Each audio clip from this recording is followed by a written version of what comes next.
my life was a curse. I'm tired of this violence, fame, and responsibilities. I will never hold a sword again. Never in the next life. I will only rest. You are the son of a sword master. You will bring this family honor. The individuals were ordered to depart immediately because an ancient evil had arrived. The city walls crumbled under its power. A dead entity spoke to a human, mocking him for resisting, as he was merely mortal. Jin Woo gritted his teeth, gripping his sword as he fought the undead mercilessly. He quoted the creature's own words back at it. "Took you long enough to fear death." His only goal was to destroy the undead and seal the gates. When undead unleashed a devastating magic attack, Jin Woo dodged. But instead of fear, he coldly declared, "This ends now." The undead laughed, blasting the city with another spell that shattered the walls. Was this truly the end of the last human hero? The creature wondered, until he sensed movement behind him. Jin Woo struck faster than thought, his blade carving through undead's face, splintering the mask it wore. The undead sneered, "As humanity's hero, you'll seal the gate and become a legend." But Jin Woo shook his head. "What I become doesn't matter." He remembered his father's words. "You're destined to guard this world." The weight of that duty had crushed him. Everyone had demanded he be their savior. Now, exhausted, Jin Woo leveled his sword at the creature. "I am a warrior, but I'm tired. Let us both die here." He hadn't saved the one he loved, but he'd protected the world. At last, he could rest. As death neared, he breathed deeply. No more swords, no more duty. But then, darkness gave way to light. A stranger stood before him. Was this another enemy? Jin Woo knew he'd died closing the gate. He braced to fight, then froze. His hands were small, childlike. The people around him called him Riley. Staggered, he stared at his tiny palms. Another man entered, smiling. "Riley, are you ready for the sword blessing?" He introduced himself as the Sword Master and declared Jin Woo, now Riley, the youngest heir of the Ephelita family, a lineage of blade masters. The crowd buzzed, eager to see the boy wield a sword. Jin Woo couldn't help but ask himself. He had promised never to handle a sword again, but yet now he had been reincarnated into the family of swordsmen. His heart began to pound when he realized what was happening. Swords began floating in midair around him. Witnessing the swords caused a great fear to grip him. His past trauma surfaced, and his body trembled. Those swords were not playthings. They were real. When he flexed his hands, the spectators cheered, thinking he was eager to wield a sword. The servants were delighted that he was showing interest at such a young age. But Jin Woo hated swords. He cried, realizing that although he had promised himself, now he was at a place where swords were life. "Why did I survive at all?" he thought bitterly. 19 years later, the Ephelita clan finally decided upon their next successor. The clan was famous for their incredible swordsmanship skills, but their present children hadn't yet mastered that. The oldest son, Lion, was a powerful fighter. He upheld the family honor and had fought extremely hard in monster wars. The second son, Lloyd, was incredibly fast, renowned for cutting falling raindrops before they hit the earth. They then talked about the third son. Someone in the crowd referred to him as completely useless. In the meantime, one of the third son's followers had overheard this. He trembled with anger as they insulted the third son, referring to him as lazy and a shame to the name of Ephelita's clan. The man raised an eyebrow in indignation as the crowd kept criticizing the third son. He moved towards the man who criticized and stated that nobody had the right to mock the third son. Meanwhile, the third son they were talking about was simply relaxing under a tree. Riley lay on the grass, gazing at the clouds above. He thought they looked like hamburgers. While the man fiercely protected him, Riley got lost in his head. He had been dreaming of his life before more and more over the last while. He had always believed that with age, he would forget those memories, but instead they were getting clearer. In his previous life, Riley could never have imagined something like that could have happened. Then he had unconsciously summoned a godly sword, a weapon never meant for mortal hands, and used it to seal the Demon King's raging madness.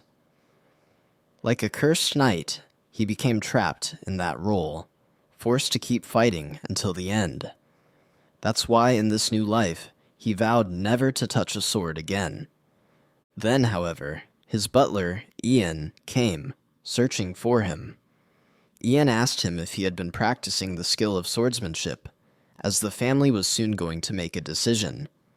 Riley told Ian to just forget about it, because they would only be calling him a lazy child of the family. Ian advised Riley that he should use a sword to sweep away such rumors, but Riley said he didn't need to correct the rumors in case they weren't not true. Ian didn't abandon hope and told Riley that he had to be better than other masters. Ian described that Riley was smart and had an image to uphold. Riley looked at Ian and told he was hurt and could never hold a sword again. He told not to care so much about what others said, because to him, that was the biggest regret of his life. Later during dinner, the question of choosing the successor came up again. Riley's mother suggested that Riley should be chosen as a successor, since he was the youngest son of the Ephelida clan. She also hinted that she wanted Riley to be happy most of all, and to enjoy his own happiness, without being brought down by the weight of Ephelida. Ian asked Riley's mother if she wasn't angry, and she wondered why she would be so. Ian mentioned that Riley had a lot of competition, especially from Orly, who also stood in the family's line of succession. Riley, however, told Ian that he already taught him not to mind what others said. Ian went on to inform Riley's mother that Riley was a clever child and had many great qualities. Ian recalled how Riley learned to speak rapidly, faster than anyone else in the family, when he was aged 2. He also informed her that Riley was the first person in the family to read advanced books when he was so young. Riley's mother, however, said that if Riley was so smart, he should pick up a pen, not a sword. Riley was relieved because his mother was not making him learn a sword. He was fine with the fact that only Ian and his mother truly understood him. Riley's mother suddenly started coughing up blood, and he was shocked. Riley stood frozen, watching helplessly as his mother collapsed. His breath caught in his throat. Just moments ago, everything had been peaceful. No swords, no burdens. Now blood stained her lips, and the safe life he'd built was crumbling. "What's happening?" Riley whispered, his voice breaking. This wasn't supposed to occur in his carefully guarded reality. Ian told him that they needed to attend to his mother right away because she would not stop coughing blood. But Riley was distracted by the figure at the entrance. He realized that the person who poisoned his mother and upset the tranquility he had so longed for was none other than Orly, his father's first wife. Riley was asked by Ian to help apply pressure on to try and stem the bleeding, but Riley told Ian to leave his mother with him and to go fetch a physician. Riley said he would administer the emergency care and bring his mother into the room. Ian agreed, saying he would fetch the physician as soon as possible. But first, Riley asked Ian for one other thing. Ian was shocked when Riley asked for his wooden sword. While Riley looked after his mother's condition, he reflected upon how he had done everything possible for the time being. Subsequently, Ian returned with the doctor. Riley's mother was in poor condition, and Ian informed Riley that he suspected someone had poisoned her intentionally in order to kill her. He also informed Riley that they arrested the maid who had prepared food and were planning to question her. Ian apologized to Riley and stated that it never would have happened if he had noticed something beforehand. Then, Riley began narrating to Ian the story of another world that he had dreamt.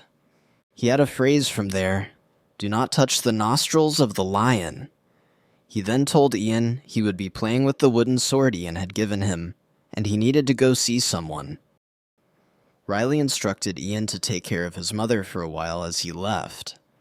As he walked, he thought of something he wanted in life. to live as long and happily as he could at the sight of one who was dear to him. That's why he was so angry about what had happened with his mother. He couldn't believe that someone would fail at erasing his only want.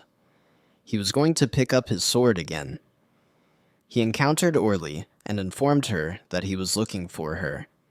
He didn't expect that she would be present, but as soon as Orly looked at him while turning around, he could already see the look of contempt from her. She nevertheless still warmly welcomed him back by informing him that it has been long enough since they were last together. She called Riley as Lazy Sword and asked about his health. Riley said he was fine, all thanks to her. He then informed her that her mother was very healthy and he'd like to thank her. Orly laughed and pretended she knew nothing, saying that as a lady of the house, it was the least she could do. She added that she was worried about Iris, because the only son she has is someone called the Lazy Sword, but she guessed Riley had grown up when she saw the wooden sword in his hand. Riley admitted that he had changed. Riley mentioned that the scent reminded him of his mother's soup. Orly shrugged, saying she'd only tasted the day's dinner, but Riley insisted it wasn't the same. She frowned, telling him he was acting strange. He needed to stay quiet and behave as usual. Without another word, Orly turned and left. Orly soon went back to her room and conversed with a masked stranger. The person informed her that he saw Riley heading to the training field after meeting her. Orly thought it was a good idea to trail Riley, but the man in mask told her that Riley did not even know how to use a sword. Orly then instructed him not to waste any more time and do the requested thing tonight. She warned him not to get caught by Riley. The man was not sure if it would be easy, as Riley had noticed something, and his instinct told him that Riley was waiting for him already. The guy ran to Riley's mom's room, but along the way, he thought Riley's room was a corner away. To his shock, Riley appeared and asked him why he was late. The man froze in shock. Riley wasn't supposed to be here, yet there he stood, smirking. Riley told him that he had been waiting, as he was at the training ground. The man's stomach dropped. He had taken every precaution, moved in silence, avoided detection. How had Riley known? Before he could react, Riley struck. At first, the man almost scoffed. Riley had never been skilled with the blade, but then, crack. The floor splintered under the force of Riley's single swing. Focus, Riley taunted, circling him. Or did Orly not tell you who you're really dealing with? The man's breath hitched. Oh, I know, Riley continued, his voice icy. She paid you to kill me, but honestly, he lunged, knocking the man's knife loose with a sharp clatter, wasting coin on someone who can't even guard a wooden sword. The masked man staggered back, helpless. Riley didn't hesitate. A flash of steel, then silence. Riley returned to the room as if nothing had happened. In a flash, the door swung open, and Ian was surprised to see him there. Ian told Riley that something had happened in the mansion. He told him that a body was found. Riley believed that it was not serious, but Ian made it clear that it was because something like this never happened before. Ian explained that the body was that of an assassin who had gained entry into the mansion, and the assassin was near Orly's door. Orly was in the meantime growing restless, not expecting things to turn out this way. Ian told Riley that news of his mother's state had reached Count Ephelita. He told Riley that the moment wasn't right to sit idle. Ian warned Riley against solitude, especially since they could not be sure that there was only one assassin. Ian told him to look out for himself. Riley closed his book and told Ian that he could defend himself. Then, Riley gave him a piece of paper and informed him that if he prepared a tea with the mentioned herbs, his mother would recover faster. Ian prepared to leave as Riley urged him to check on his mother first, mentioning he would be heading out soon. Riley reassured him that he would return shortly after handling an errand. Meanwhile, Count Ephelita summoned his two sons and questioned whether they had thoroughly searched the mansion. They confirmed scouring every corner, but finding nothing. The Count remarked that the murderer had underestimated them, having entered unarmed. His sons, however, suspected an inside accomplice might have aided the killer. Orly grew increasingly uneasy, Never having imagined the situation would escalate this way, her mind raced. Where was the assassin's dagger? Someone in the mansion must have taken it, but who? Later, Ian returned to Riley, who asked about his mother's condition. Ian replied that she had improved, thanks to the herbs he had recommended the night before. Expressing relief, Riley mentioned he would retire to bed soon. However, Ian pressed again, insisting Riley properly learn swordplay instead of merely swinging the blade a few times before quitting. Riley countered that knowing when to stop was just as important. Jokingly, he suggested carrying a can instead of a sword, before asking Ian to fetch him a fruit from the tree. When Ian glanced up, his expression shifted. Something unusual rested among the branches. A dagger. Riley observed Ian's reaction, but remained composed, casually asking what he was doing. Still tense, Ian grabbed a stone and hurled it, knocking the dagger loose. Riley feigned ignorance, questioning what had fallen since it was clearly not fruit. Ian explained in a hushed tone. The dagger bore the same mark as the sheath worn by the assassin. A carriage came to a halt in a secluded area.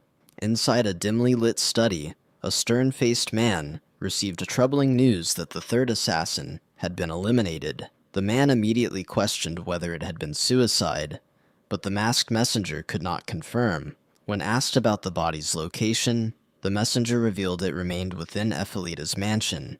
The man's grip tightened around his wineglass as he realized the implications, that this development put Orly in potential danger. Without hesitation, he ordered immediate preparations to depart for IPA Village.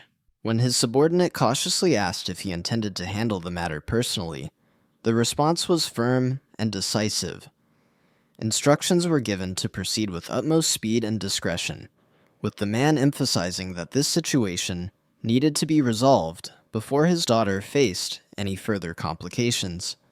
The following morning found Orly seated by her window, her normally composed demeanor. The discovery of the assassin's dagger by Riley and Ian weighed heavily on her mind. She imagined the weapon being examined in Count Ephelita's private quarters at that very moment, likely being matched to the murder weapon's sheath.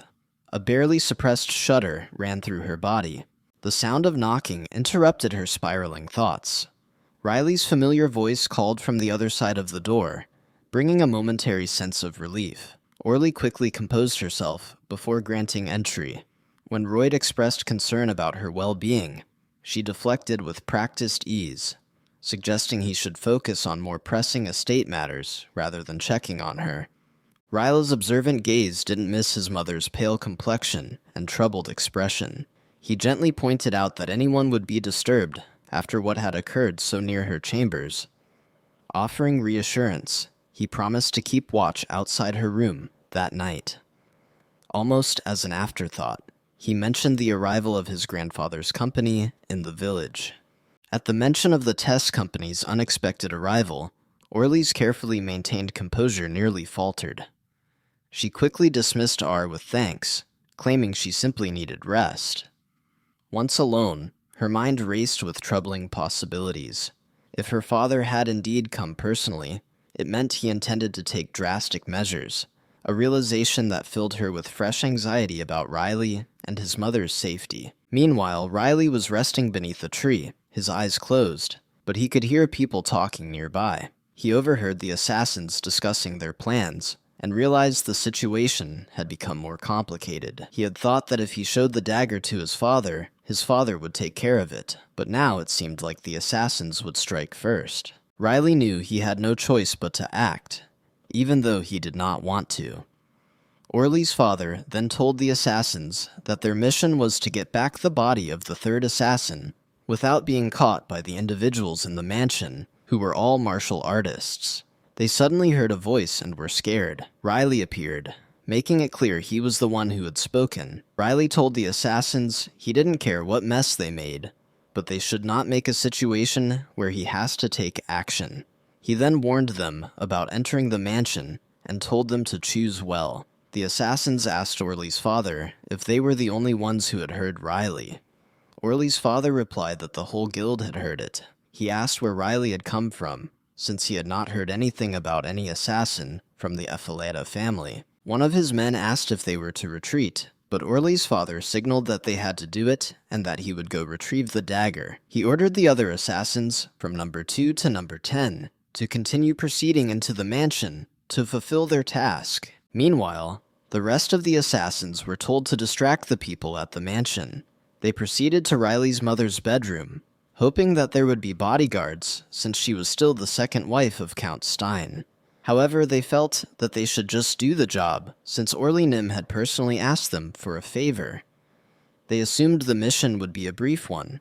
Assuming the second wife's son did not even know how to handle a sword, they thought this was the perfect time for advancement. Suddenly, they heard a voice. They looked around quickly, trying to see where the voice was coming from, but no one was anywhere. Riley had them search in the wrong direction, informing them so in a matter-of-fact tone. He reminded them that he had already alerted them. He informed them it was their choice to be there, so they would have to take the aftermath. He informed them that disobedient kids who disobey polite grown-ups need to be disciplined. The assassins recognized Riley's voice and believed it was a good idea that he is there so they won't need to waste their time searching for him. They attacked him immediately, saying they'd let him die in peace. Riley was in the meantime thinking about how to deal with the one in the back and the one in hiding. The assassin was certain that he could easily kill Riley, but he did not expect Riley to fight back. The assassin was surprised when a dagger suddenly pierced his heart. He wondered when Riley had made his move, because he did not see any movement when Riley was charging. Riley told them that he had warned them in the first place not to mess with him. He informed them that their decision to attack him was why they would be killed by a character known as the Lazy Sword. The other assassin was flabbergasted. He could not comprehend that his fellow soldier had been cut in two by a single stroke. Riley was meant to be the easy kill, they had instructed him, and he was beginning to believe that all the details that they had gathered were bogus. Riley yelled down to him once more that he heard him and kept attacking, but that he was not returning home alive. The assassin became enraged and quickly attacked Riley, but Riley repelled him so easily with one blow. The result? The assassin's arm was severed. The man was horrified. He couldn't understand that his arm had been severed by Riley. He panicked and wanted to run and not die like that, but Riley quickly attacked him again from behind. Riley told him that this was exactly why he had warned him. The assassin trembled in fear. Riley waited for the chance to finish him, while weakened. The man was finally lying on the floor. Riley complained that he had thought that the fight was going to be exciting, yet it was monotonous. Meanwhile, at the other end of the mansion, Ian and a maid, Sarah, were confronted with other assassins. The maid told Ian there were too many assassins. Ian grasped his sword tightly, slicing the assassins and saying, "How they dare take even a single step into the mansion." Ian thought the assassins were merely small threats, and he immediately defeated them. Sarah warned Ian that more assassins would be trouble if they kept coming in since they had already killed 15 already. Ian told her that they just needed to keep fighting. She instructed Ian that she would stand guard over Iris's room, and meanwhile Ian to look for Riley. Ian agreed quickly, asking her not to strain herself so much. Ian ran while he couldn't help but think about Riley. He was certain that, as Riley was a professional at sneaking off and disappearing, he had managed to get away unscathed, and he hoped he was okay. When he happened to look further up the trail, someone appeared on it before him. Ian immediately stopped and stood before the man. He could tell this fellow was no common foe, so he let the man know that if he left immediately, he would let him go. However, the man refused to budge, willing to fight. Ian told the man that he had no time for games and struck him. Their swords clashed. The guy managed to fend off Ian's attack for an instant, but Ian did not give up. The guy attempted to defend himself. Ian provoked him, questioning how he was going to muster the courage to attack the Epheleta clan using such weak abilities. Ian declared him insolent. Ian did not expect that the guy came at him using agility. Ian felt the man targeted his abdomen. At the same time, the assassin thought that he could exploit the moment and attack and kill Ian and engage him in a sword fight, but he was stopped when he was pierced by a dagger unexpectedly. The assassin recognized the dagger as belonging to their organization, but he didn't feel the familiar presence or the aura of killing. At the same time, Ian saw an opportunity and cut down the man quickly. The man fell on his knees. Ian caught his breath as he looked down at him. Then Ian reminded himself that he should be looking for Riley, and he took off immediately to find him. Meanwhile, Riley was left to ponder why he had not hit the mark. He had set out to throw the dagger straight into the assassin's heart, but he had figured it was part of the adjustment since his body had changed and it had been a while. He determined it was time to leave and return to being the naive little master who knew nothing. Ian went to the garden searching for Riley and found out that he was hiding there. Then, they both went safely toward Riley's mother's room to check on her. There, Riley gave him a piece of paper that he had found. He told Ian to just read it first. Ian had no choice but to take a look at it. Ian felt queasy. Ian scanned many ingredients in there, and he began recognizing the script. The paper stated that the ingredients must be added near consumption. Ian shuddered and could not believe it. He began thinking of the poison in the soup. Ian recognized that the poison belonged to Orly. At the same moment, in the room of Count Ephelita, the Count ran into the assassin and told him he was rushing like a rat between locations. The assassin got seriously injured after fighting with the Count. Count Ephelita told him that he had picked the wrong person to fight with. While the assassin was thinking it was not possible for him to assassinate the Count, he presumed that he already obtained the dagger. Therefore, all he needed to do was to escape. There were 2 minutes left before the smoke grenade blew up, and so the assassin presumed, if he could resist, everything would be fine for Orly. The Count told him that even begging on his knees would not be enough to save him. He attacked the assassin immediately. The assassin was struggling to defend himself because his arm was hurt. He managed to avoid Count Ephelita for a bit, using one arm. Count Ephelita called him pathetic for just dodging and not defending himself. Orly's father thought it was getting dangerous, and he decided to assassinate the assassin, and told him that he could say his last words. When he said that, someone came rushing in calling the Count. Ian told him that he had something important to tell. Ian explained to the Count that they already knew who had tried to poison Iris. The Count was amazed at the individual who was with Ian. He did not expect Ian to bring Orly, the mastermind of the poisoning. Orly was also surprised when Ian brought her into the Count's room. Her father was also surprised upon hearing Orly's name from the Count. Ian asked the man who was now facing him. Sel answered that the assassin was nothing but a good-for-nothing man, and he could kill him any time. Orly's father became nervous when the Count asked Ian what he meant by the one who poisoned Iris. Orly herself became nervous, as Ian was about to tell him it was her. Ian gave the paper to the Count, and the Count read it hastily. Orly and her father became increasingly nervous as the Count read each portion. The Count became infuriated as he read what was written. He became even more upset when he realized that the ingredients were to be added at the last minute of eating. Ian then disclosed the sender of the note. He told them it was Madame Orly. Riley was contemplating the idea that Ian must have given the letter, and now everyone would be aware that Orly was the offender. Suddenly, Iris jumped up and asked Riley if he was actually all right. She rubbed his head and told him that it was good that he was fine. Riley leaned against her and told her that it was good she was fine too. Sarah loved the mother and son moment. She told them after a while that Ian had come. Riley rushed to ask Ian if he was fine, and Sarah asked too, because he was not responding. She then asked him where he had gone since he had disappeared unexpectedly. Ian was slow to answer, then mentioned Orly's name.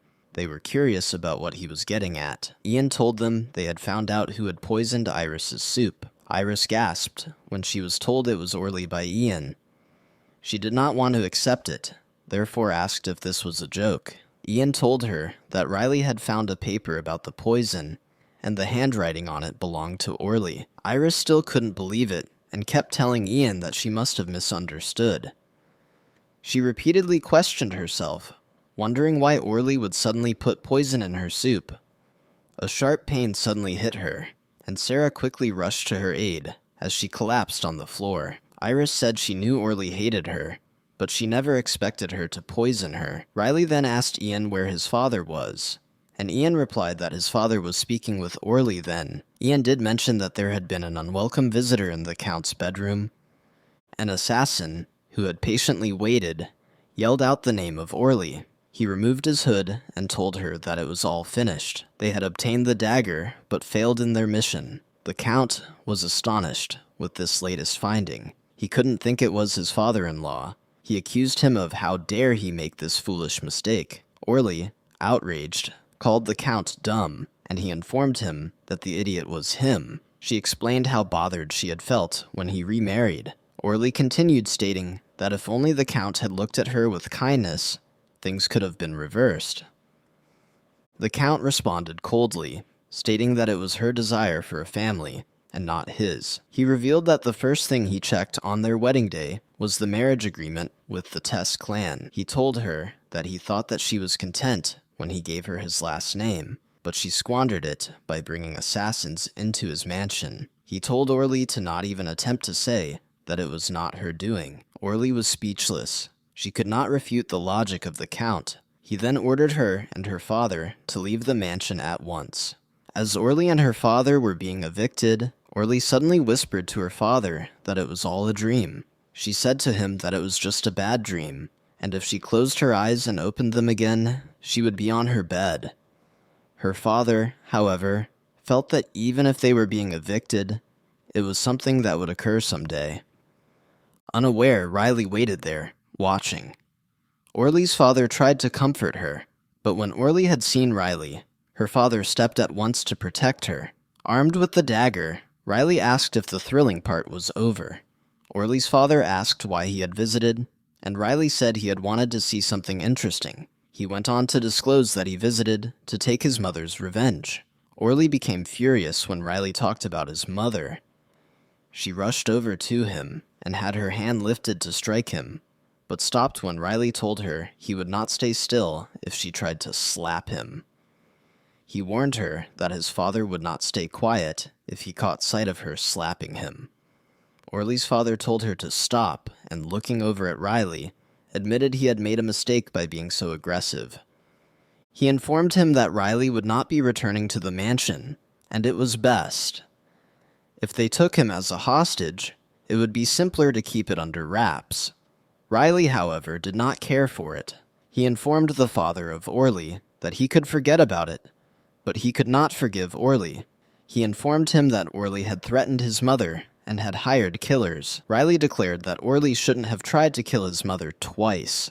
Orly's dad, out of nowhere, threw a dagger at Riley, but Riley dodged it as if it were a fly. Orly and her dad were stunned at how quick he was. Orly looked at the assassins and told them to kill Riley now and be gone with no trace whatsoever. Riley, on the other hand, was all composed and sneered, thinking he could handle them all. He suddenly remembered his past life, believing that the situation reminded him of all those instances when he saved the assassins, letting them know they were human, and his heart being as hard as stone. He believed, though, that there was no saint like him. Riley then notified the assassins that he would be acting in self-defense, and warned them not to say something unnecessary.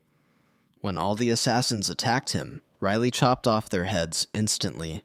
He said jokingly to them that he would never live as before in his past life.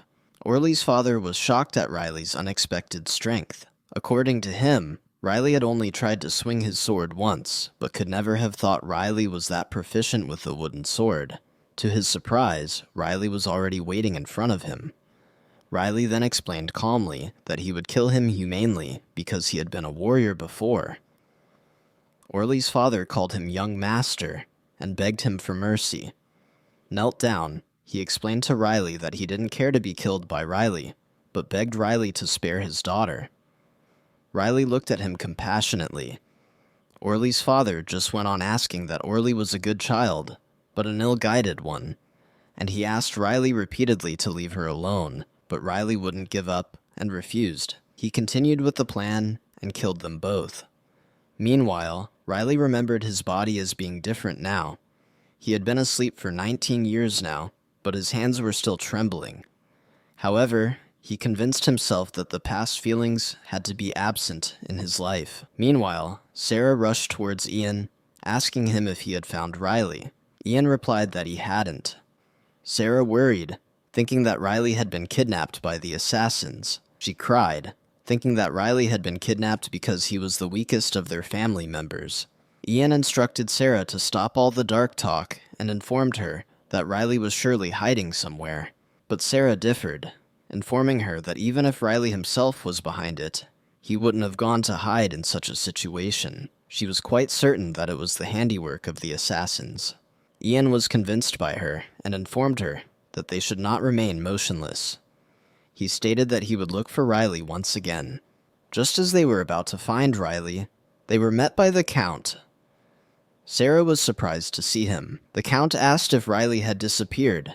Ian did not want to answer because Riley was already viewed as the weakest member in the mansion. He did not know what would befall him if he informed the angry Count that Riley was kidnapped by assassins. He imagined that the Count would be furious and tell them not to waste time looking for anyone as weak as Riley.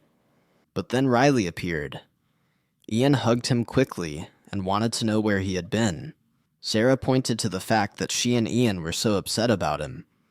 Suddenly, the Count called for Riley, and Riley came running immediately.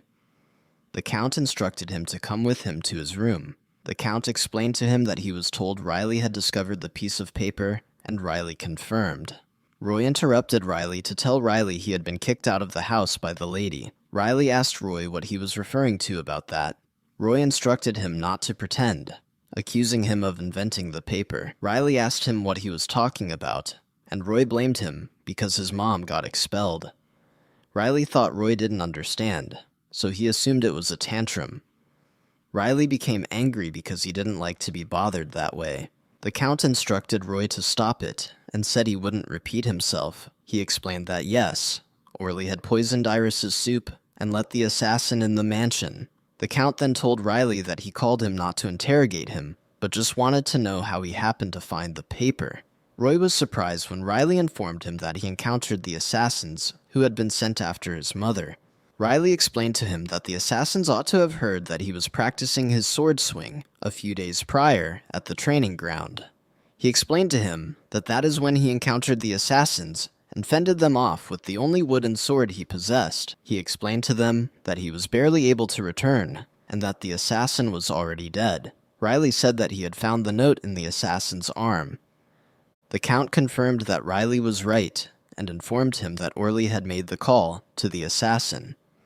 Roy denied it, saying that his mother would never do it, but the Count assured him that it was true, even though he could not believe it yet. The Count continued by saying that they should stop there and return. Both Roy and Riley agreed. As Riley was about to leave, he was called back by the Count, who told him to go to his office the following day because he had something to say. Riley was anxious, wondering what his father had to say, but he revealed to him that he knew, and he left the room immediately. He was taken aback to see Ryan outside, but Ryan just pretended he didn't see him. Riley went on his own, feeling he did not want to talk to Ryan either. Riley felt that they were cheapskates. Roy then told Ryan that he did not think the Count was deceitful. Ryan replied that there was nothing that could be done, even if what had occurred with their mom was unfortunate. He said that, in fact, he was grateful to Riley for what he had done. He recognized that it was not right for their mother to murder people, but Roy replied that Orly was still their mother. Ryan replied that talking about assassins over the phone was a crime, and there was no reason for it. Roy, dismayed by this, inquired of Ryan if he actually thought their mother was in the wrong. Ryan rubbed his head and told Roy that there was no right time to talk about this. He told him that the heir had not been chosen yet and that they should wait until then. Ryan informed him that once he succeeded in the succession and had the Aelita name, he would make it right. He also said that Riley was lazy, but their father still kept hopes for him, so he told Roy that they could think about their mother afterwards. Roy agreed and promised that he would trust him. The next morning, Roy made himself ready as Riley had told him that the Count wanted to meet him personally. Roy got dressed and ready, and Riley said he should have been told about the meeting and was apologetic for the misunderstanding. Ian then told him that he was finished and looked 10 years younger than before. He told Riley that it could be a chance. Ian had informed Riley that as Princess Orly had been expelled, this could be a chance for Riley to be made the heir. Ian had declared that it was actually a great chance. While going towards the Count's room, Ian had told Riley that this could be the Count checking his skills and judgment. They arrived at the office of the Count, and Riley had knocked on the door immediately. The Count allowed him in, but Ian suddenly called him, telling him to keep his head up. The Count subsequently told Riley to get out, which surprised him because he had not expected his father to turn him out. His father then handed him a paper and told him it was the incantation, which told him that the 17th competition would begin in a month, and invited him to go. His father, secretly pleased, insisted that he go. Riley's father's sudden insistence on his going away seemed overwhelming to him, and mocked cynically. He told his father that he already knew what he was going to say to him, but his father was not to be swayed, stating that it was a wonderful opportunity. Riley protested that he did not need the experience, but his dad reminded him that all his brothers had gone. Riley said that they could go if they liked it that much, but his dad responded that the letter had been written specifically to him. He even went so far as to call it a love call, but Riley refused, claiming that he did not have the skills to compete. The Count inquired of Riley how long he planned on avoiding challenges and not testing himself. Riley also described how frightened his mother was when he had only tried to swing a wooden sword. He pleaded with his father to give up the idea and not force him to compete. He did not want to wield a sword. His father suddenly yelled his name and told him that he could. Upon hearing this, Riley was in a panic, recalling all the things that people had expected of him, hoping he would be their hero. He felt the pressure. Riley then mentioned she had stared at him in a certain way, and he instructed his father not to stare at him the same way. He clearly stated that he was not going to compete, but his father pushed him, informing him this competition was different. Riley was informed by his father that he was no longer a child and did not have a choice. He had to do it for the honor and dignity of the family. Riley asked why he was supposed to do it for the family. The door suddenly swung open, and Ian entered, awkwardly claiming not to be eavesdropping. Suddenly, Riley hurried out of the room, taking Ian by surprise. The Count immediately ordered Ian to capture Riley. Ian was hesitant, but the Count ordered him again. Riley cowered in a closet, his thoughts elsewhere. He couldn't help but wonder why he had memories of a past life, and why he had been born into the family of swordsmen. He thought it was ridiculous. He knew the family wanted to train their sons, but he also wondered why they wanted to train even the maids to fight. Then, he wondered if he really had any hope at all. He had gotten upset at just a few words. Suddenly, he heard his mother talking to Sarah. Sarah informed Iris that she had been looking for young Master Riley since the Count wanted to speak to him before the competition. Riley continued to listen as Sarah declared that he had run away when his father expected that he would come aboard. Sarah asked Iris if she didn't mind that she had no heir. Iris replied it was a little bit of concern, but otherwise good. She said Riley liked to pull a sad face. She once quietly asked him if he was all right, but he had put on a smile and told her he was fine. Iris replied that she had never seen him like that before. Even if everyone else had lost hope in him, Iris said that she would never give up on Riley because she loved to see him happy more than anyone else in the world. Sarah was left speechless. Iris then asked Sarah if she too thought Riley was foolish. Sarah emphatically stated that she could never think so. Iris then requested a new room. When Sarah left, she knocked on the closet door and asked Riley if he was hiding there again. Riley couldn't believe that his mother had found him so easily. The following day, the Count waved goodbye to Sarah and Ian, cautioning them that they were at fault if anything happened to Riley and Iris. Riley and Iris waited patiently in the carriage. There was no time to waste. The carriage started moving away, and the Count uttered, "Cielo." Iris smiled and said it had been a while since she had heard the name. She informed Riley that the name of the castle was Selo. Riley had believed that the castle had no name. Iris continued to explain to Riley that the father had a very intimate relationship with the castle, so they named it after him. Suddenly, the carriage jolted. Sarah instinctively held Iris up, asking what happened. She thought it might be an attack, so she stepped out of the carriage. To their surprise, they were goblins. Riley thought Sarah would take care of them without much trouble, but he still wasn't comfortable. Iris observed Riley stiffening and growing alarmed, but Riley had a plan. He regarded Sarah's motions as sluggish. Although her footing was good, and her punches had good power behind them, she was not swift. Riley envied being able to have a swig of cola and regretted not having brought more reinforcements.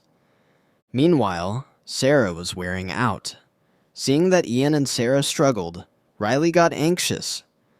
Agitated, he suddenly shouted that he was done with this and told them all to step aside. Sarah warned him that it was dangerous, asking him to turn back. He questioned Sarah why she wasn't using her legs when fighting. Riley was on the verge of having his last drink of cola, but was worried he was too late to buy one. He then told Sarah that with all her movement, she was wasting strength and agility. Struggling, he explained that she needed to control the distance and catch the goblins off guard with quick slices. He told her to make the battle quick, or else there would be no time for cola. Riley quickly sliced the goblins in front of them, but there were others around. As he charged, he told Sarah to observe him closely. He swiped at them with one, and declared that he would handle it all. Sarah was left speechless as she looked on. Ian was surprised too. Riley had never used an actual sword before, and he did not know what to expect. After the fight, Riley just told them they could continue on their way. That night, as they rode in the carriage, Ian asked Iris if she had always known Riley was so skilled. She replied that she didn't know, since she didn't know much about fighting with swords. She replied that she was just relieved Riley hadn't gotten hurt. When she saw him rush at the goblins, her heart nearly stopped. She then asked Ian to keep it a secret. Ian was confused and inquired as to why they needed to keep Riley's swordsmanship a secret. Iris just requested a favor and hoped he would oblige. Ian nodded after a pause. They finally arrived at the city, and Sarah welcomed Riley. Riley told her it seemed like a good place to have fun.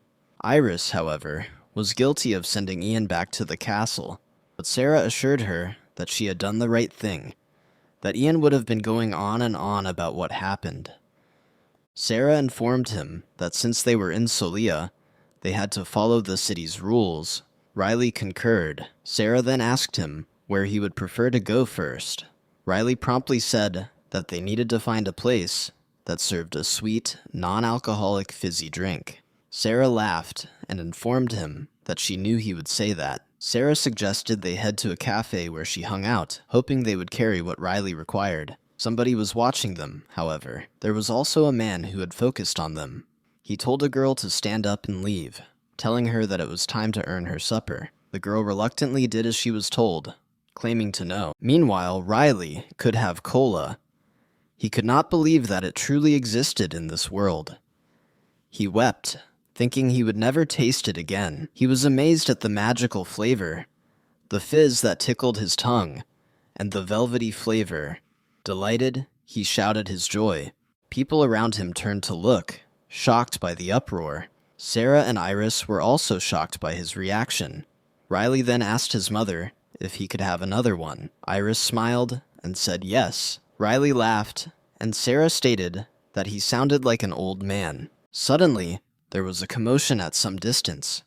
A girl was crying for help. Sarah immediately got angry as she witnessed people dragging the girl away, but before she could move, Riley grabbed her hand and stopped her. He told her not to go. Confused, Sarah asked him why. Riley told her that it was all an act. He explained that those men were looking for her sword. The girl and the two men continued their act.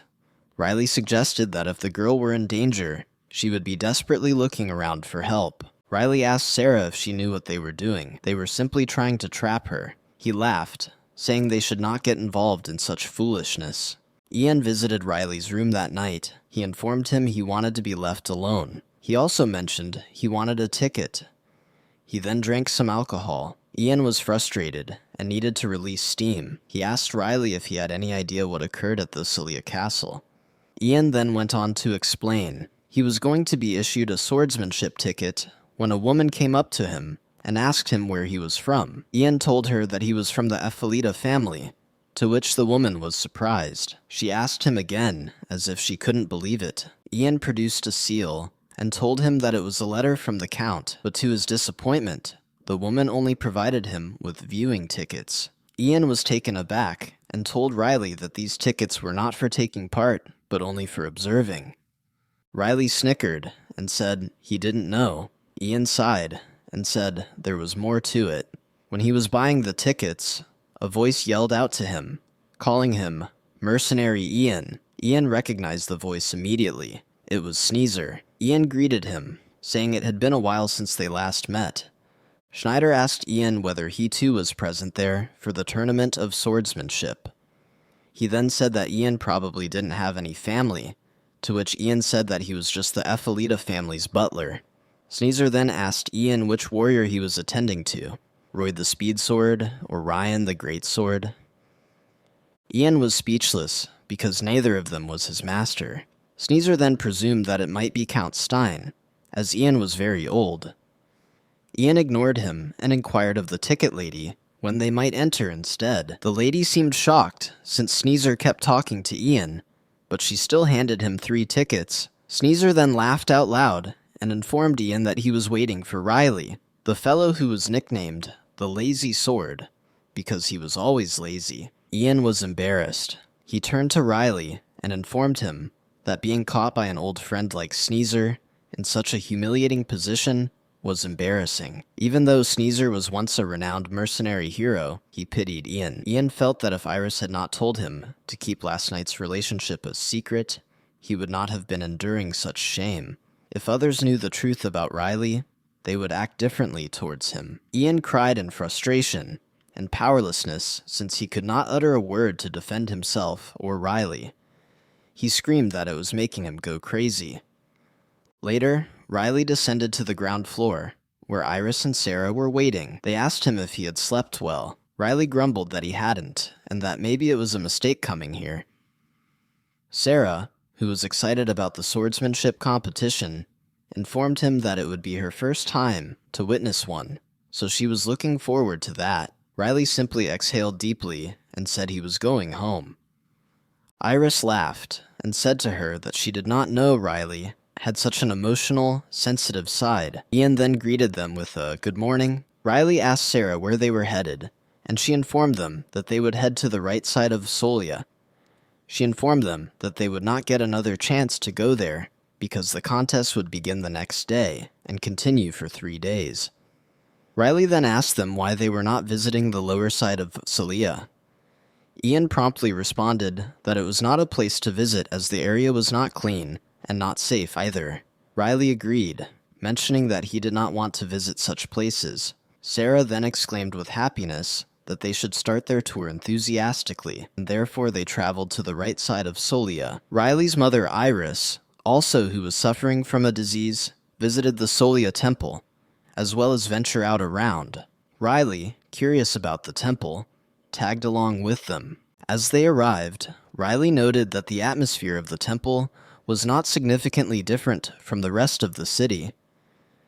He thought about how people there worshipped God and got oracles, and then he wondered if anyone would be willing to risk their lives for the sake of a mere oracle.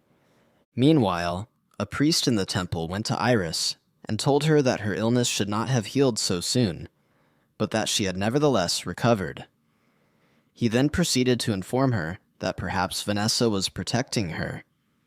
While they continued talking, Riley told Ian and Sarah that he would go around, as his mother and the priest would be discussing for some time. Ian decided to accompany him. Ian told Riley that people traveled from afar just to look at the Solia temple. When Riley heard this, he remembered his past life, He remembered that he had once met a saint in a temple like this one before, and as soon as she saw him, said that he was blessed by the holy sword. This had changed his life forever. Since then, Riley has endured immense pressure. The sight of the Solia temple reminded him of that momentous meeting, and how he had been forced to wield the holy sword. They were approaching a statue when a nun appeared. She turned around and smiled, informing them that it was an honor to welcome them. She asked them to the Solia temple, and Ian replied courteously in turn. Ian shoved Riley and asked him if he was not going to welcome her. Riley responded brusquely, inquiring as to why he had to. He went on to say that if she wanted him to welcome her, at least she could make an appearance. Ian grumbled that he had believed she was someone special. Riley laughed and informed him that he was also the son of a prominent person. The nun smiled and stated Riley seemed a good person. Then she threw back her hood, revealing her face. Ian recognized her immediately as the Saintess Priya. Stunned, he hurriedly bowed and apologized for not recognizing her before. Riley was not impressed in the slightest. Irritated, he asked if there was also such a senseless tradition here of blindly worshipping saints and saintesses, and then he muttered something about talking to himself. Riley never liked the word saint. In his past life, a saint had stated that he was predestined by the holy sword. She had told him that he was the only one who could wield it and defeat the demon lord. The saint had called him their only hope and savior. Riley currently wondered why he had ever agreed to such a fate in the first place. Ian was surprised when Riley turned his back on him, not even greeting him. Ian mouthed hello at least, but Riley shook his head and said he did not even want to look in their direction. Priya was irritated at Riley's attitude when they were on the point of turning around. Ian instructed Priya to apologize, and Ian bowed gracefully. But then suddenly, Priya called out to Riley to stop for a minute. Riley was wondering what she was saying. Priya also was surprised at what had escaped her lips. Riley did not know if she was going to say the very same words she had told him in his last life. Priya led him nearer and whispered something in his ear. It surprised Riley. He wished to know why a saint such as she would be thinking of such a thing. Priya replied that according to his response, she was right.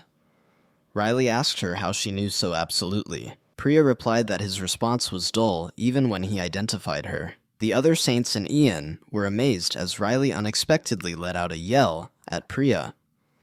Meanwhile, Priya defended herself, saying that she was the saint of Soya and the youngest one ever, so it was but natural that she should be proud. Riley waved it off and told her to believe anything she wanted.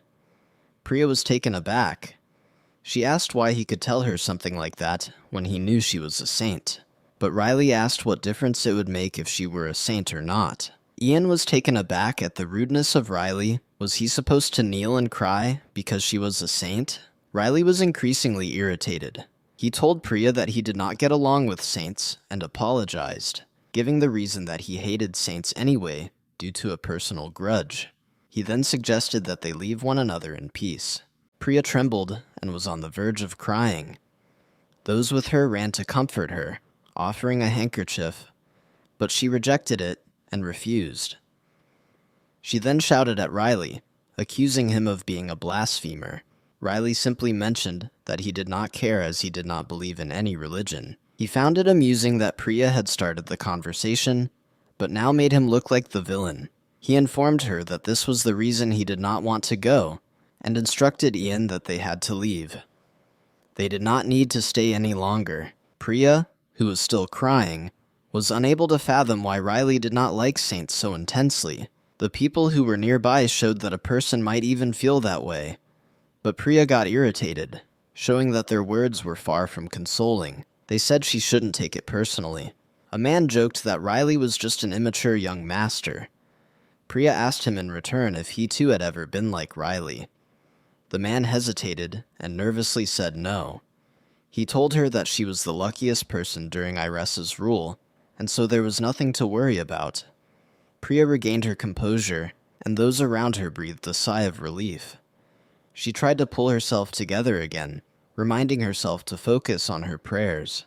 Yet then an odd light burst forth, striking Priya. She jumped around to regard Riley, sensing something strange in him. She considered it impossible, but might Riley be the man she had been thinking of?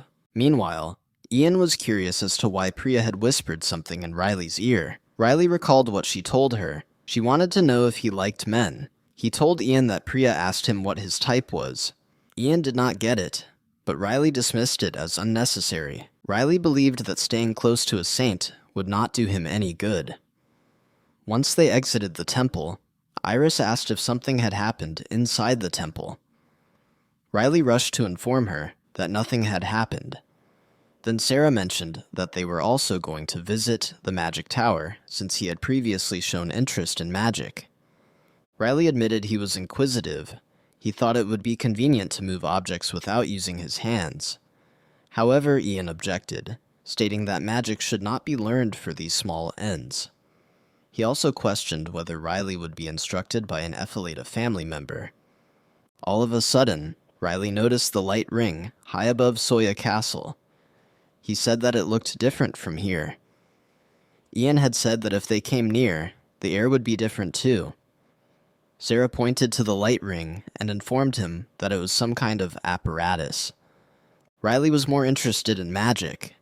He recollected the past, where all he received was a blessing and a curse, like getting chosen by the sacred sword. He put that world side by side with this one, where he could shatter the chains of being nudged toward destiny. Not like the past, where his life was predetermined. Riley believed that magic was different because it allowed human beings to create their own destinies. Riley clenched his fists. He wondered whether magic would be able to cure him from his trauma. At that moment, Sarah asked if he could try the device that would be able to feel mana. She explained to him that all the people who wanted to become a magician at least once tried it, and he should give it a try. Next, Riley thought about the second and first sons of the Epheleta clan. They had used magic in the skill AA Blade, which was the use of Manini flow through a sword. The reflection made Riley more determined to investigate magic further. Riley did not know how Ryan became trained in magic when he was 12, and Roy when he was 14. Iris and Sarah were over the moon, recalling Riley to test the magic gadget, as this did not come very often. Ian was, on the other hand, long ago awaiting. For the moment Riley's hidden ability was uncovered. Ian was a legendary mercenary, and was proclaimed the greatest to use Manini in the Great War. He believed that Riley was filled with potential, so he was interested in seeing Riley show off his abilities and lose his reputation as the lazy sword. They arrived at the magic tower, and it was much bigger than they had imagined. Sarah assumed magic was making it appear larger on the inside. She also noticed that the people surrounding them seemed a bit strange. A man then approached them and asked them what they were doing there. Ian told them they were just visiting, but the man told them that the magic tower was not accessible to everyone. He asked for identification, and upon discovering that they belonged to the Epheleta family, he allowed them to tour the facility, but only the ground floor. He told them not to go any further. As they were gazing about, Riley approached to touch a shining blue magical crystal. However, the man swiftly intervened, telling him that he was not allowed to touch it. Riley apologized and said he just had an affinity for the color of the crystal. The man firmly instructed him that although Riley was the son of a count, there were rules. Riley asked him what the crystal was, but the man refused to answer. Instead, he explained that objects that had signs were touchable, but without signs, they couldn't be touched. Riley found the rule strange but didn't say a word. Iris then asked the man if he would guide them through the tower because they weren't well versed in magic. They were informed by the man that his name was Frisia and that there were different forms of magicians. He said there were too many to count and that he would have to tell them all evening. Then he got out a book, saying that magicians had books like that with incantations. He also showed them a device that would produce ice. Riley said it was similar to a refrigerator. Frisia, being curious, asked him what a refrigerator was, but Riley just said it was nothing special. Frisia told them to return, and said that if they did it the right way, they would be able to go to the second floor. Riley asked what was on the second floor, and Frisia said that they would get to see trainees performing magic, like fireballs. That made Riley curious. Ian suddenly called Riley, telling him they were waiting for him to test his Manini through the use of the magic device. Riley asked why they should conduct the test, and Sarah warned him that he had already agreed to try it. Ian was anxiously waiting, while Riley was hesitant. Ian continued to look at him, as if waiting for him to respond, until Riley finally agreed. Riley was standing in front of a crystal ball and asked how he could utilize it. Frisia explained he just needed to place his hand on the ball. The crystal would brighten and fill with liquid, depending on how much Manini he had. Riley believed that seemed simple. Meanwhile, Ian wished to know what would happen should the device break, because it overloaded on too much mana. Frisia smiled and said that in that scenario, people would definitely want to employ that person, especially if they were a young one. However, he also said that the crystal ball had never before been broken. Even breaking it was considered a sign of a genius. Frisia also cracked a joke about how the crystal ball would only shatter if a dragon touched it. He went on to mention a few of the extremely rare people who had managed to break the crystal, such as the current archmage, Astroa. He also remembered a mythical mercenary legend who broke it but couldn't recall his name. Sarah addressed Ian and questioned whether he was expecting something special from Riley. Meanwhile, Riley was ready. With no time to lose, he placed his hand on the crystal ball. The crystal ball started to radiate light. Frisia watched intently. Sarah and Iris waited with bated breath. Ian, who was expecting some miraculous result, was apprehensive, but the crystal ball barely changed. Riley took his hand away, believing the test was finished. His mother, Ian, and Sarah all hastily inspected the ball, only to find that the result was nothing out of the ordinary. Frisia reported the reading was normal, just average. Ian was stunned. He had believed Riley's Manini was gigantic, but the test showed otherwise. At the same time, Riley smiled and asked if he could become a wizard already. Frisia told him that he could acquire basic magic, which was enough for everyday life. But Ian couldn't come to terms with the result. He looked shocked and confused. Frisia noticed Ian's behavior and asked him if he was fine. Suddenly, Ian snatched the crystal ball, stating that something was wrong. Frisia quickly tried to retrieve the ball, warning Ian to stay still. Ian's eyes welled up with tears as he repeatedly declared the test must be wrong. Riley, on the other hand, was completely calm. Riley told his mother that he was getting hungry and that they needed to figure out what they were going to eat. Iris replied that Sarah had said she was going to take care of the meal. Sarah then said that she had made reservations at a restaurant. However, Ian was still holding on to the marble, which made Sarah upset.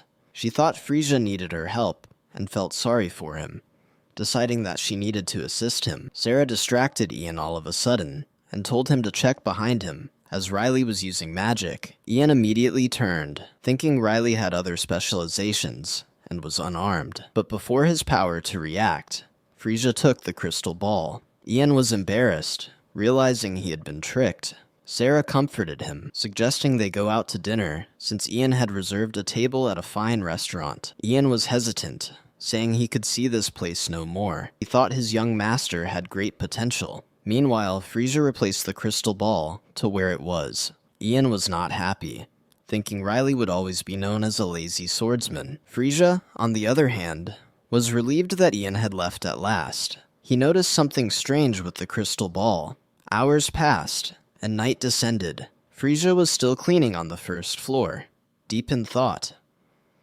He could not help but wonder how such an old man could have so much power. Then his co-workers came down from the second floor and asked if Frisia was working, and he said he was.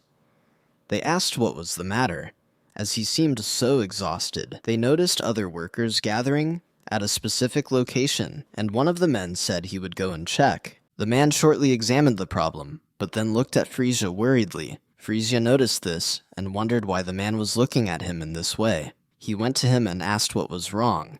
The man asked if Frisia was on the first floor, and when Frisia confirmed, they asked what had happened. Frisia's eyes opened wide as he noticed the others looking at the giant crystal rock, which was acting strangely. Frisia was nervous, wondering how this could have been done. The crystal was a Manini measuring stone, which was typically only used by wizards.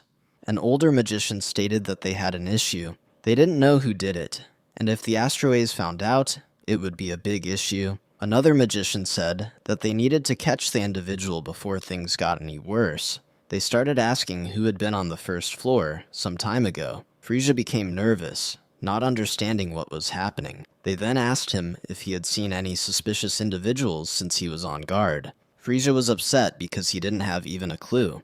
Suddenly, the crystal rock began shattering into pieces. The magicians were shocked, as they had never seen the rock behave in this manner previously. They screamed in horror. Earlier that evening, Iris called Riley and asked him if he was finding it difficult. Riley replied that it wasn't difficult, and asked why. He mentioned there were a lot of interesting things that happened, but he didn't think they were as important as people said they were. He told Iris that he had visited a temple for the first time in his life, and also to the tower. In reality, he had been collecting Manini in a slightly different way than in his previous life. Riley told Iris he was relieved nothing serious had happened. In the meantime, Sarah was still comforting Ian about what had happened at the Magic Tower. Iris laughed and asked Riley if he thought that something had happened to Ian. Riley, for his part, asked his mother if she wasn't disappointed that her son was only an average man. Iris smiled at him and said that she was extremely lucky indeed, for her dear son had achieved an average score. Riley was taken aback and asked if that was real true. Meanwhile, Sarah was still facing Ian's irritability. Riley and Iris decided to continue walking and hand-holding. The two men from earlier were talking about something in a dark Soya alleyway. The blonde man informed the other that they needed to focus on their main job as they made a mistake earlier. The other man asked if he was talking about pickpocketing, and if it was just for that day of the festival. The blonde man said to him that it was all right though, if they did not lose the opportunity. If they lost, they would have to wait for the next festival when they could eat. Suddenly, the blonde man saw a man who looked different because of the color of his clothing. His companions warned him not to fight him, since he had numerous knights with him. The blonde man decided to look for another victim, and soon spotted another person who caught his attention. He asked his partner if they were to assault this person instead. The people they were observing were Riley and his family. Hamill, one of the men, noticed that they were the same family they had tried to assault previously. Frisia confirmed that, saying that Riley was the one who had pretended not to know about the poor treatment of a thin girl. They noticed that Riley's group consisted of one young man, a young woman, and a maid, but they also noticed the butler. They realized that there were 4 people in total. Hamill then asked Berta if they were really going to do that, and Berta said that they should punish those nasty individuals. But Hamill was doubtful. He felt there would be little trouble because there were merely 2 aristocrats and 2 attendants. But still, Hamill could not shake off the feeling that things were not quite right. Berta told him that they must decide, and eventually, Hamill agreed to go ahead. They soon moved forward, and carefully shadowed Riley and his group in the crowd. Riley and his group, meanwhile, were just enjoying their merry moment. Hamill looked at Berta, who nodded that it was time, and they then began their countdown in approaching Riley. Ian had no idea that they were shadowed by them. He saw that the 2 of them seemed suspicious, but did not do anything.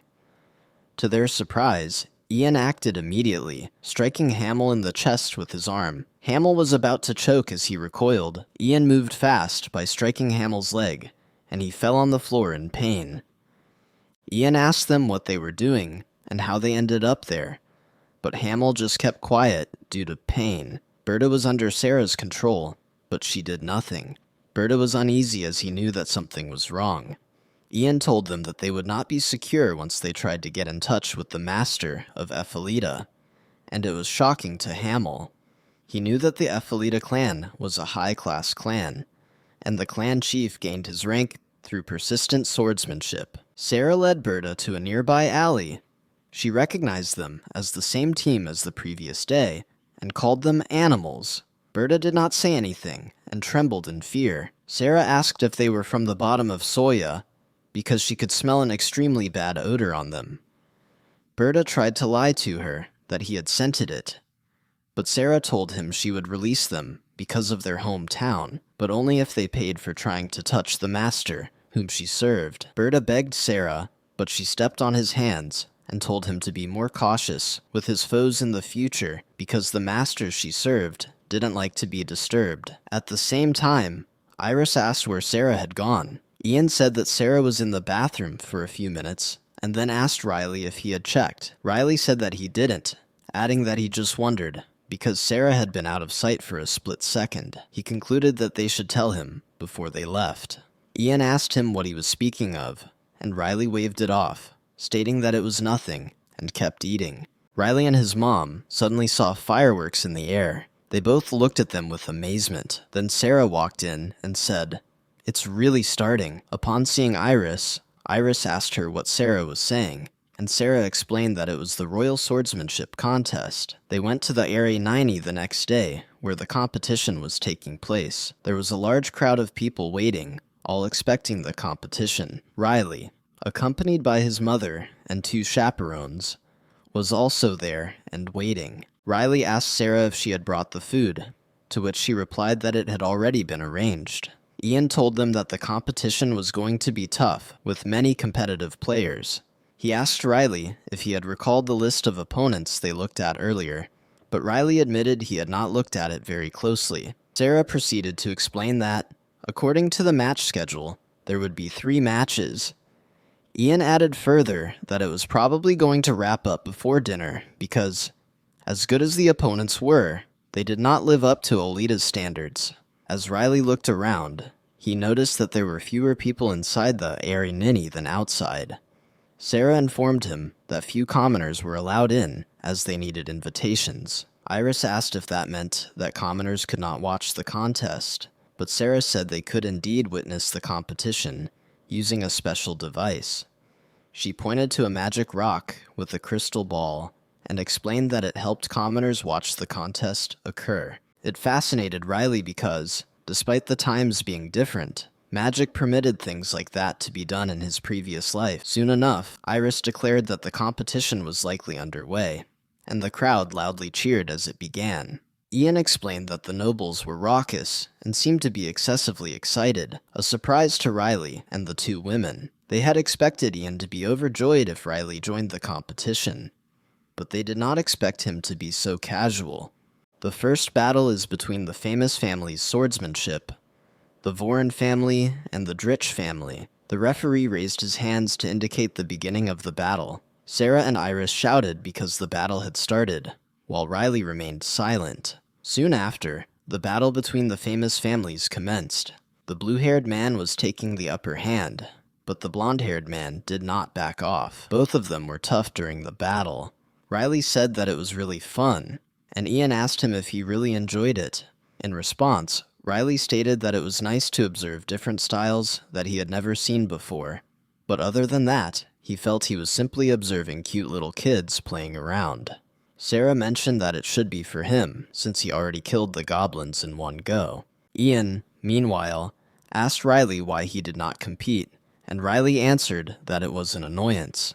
Ian was shocked when Riley answered in such a manner, even adding that he loved his nickname, the Lazy Swordsman.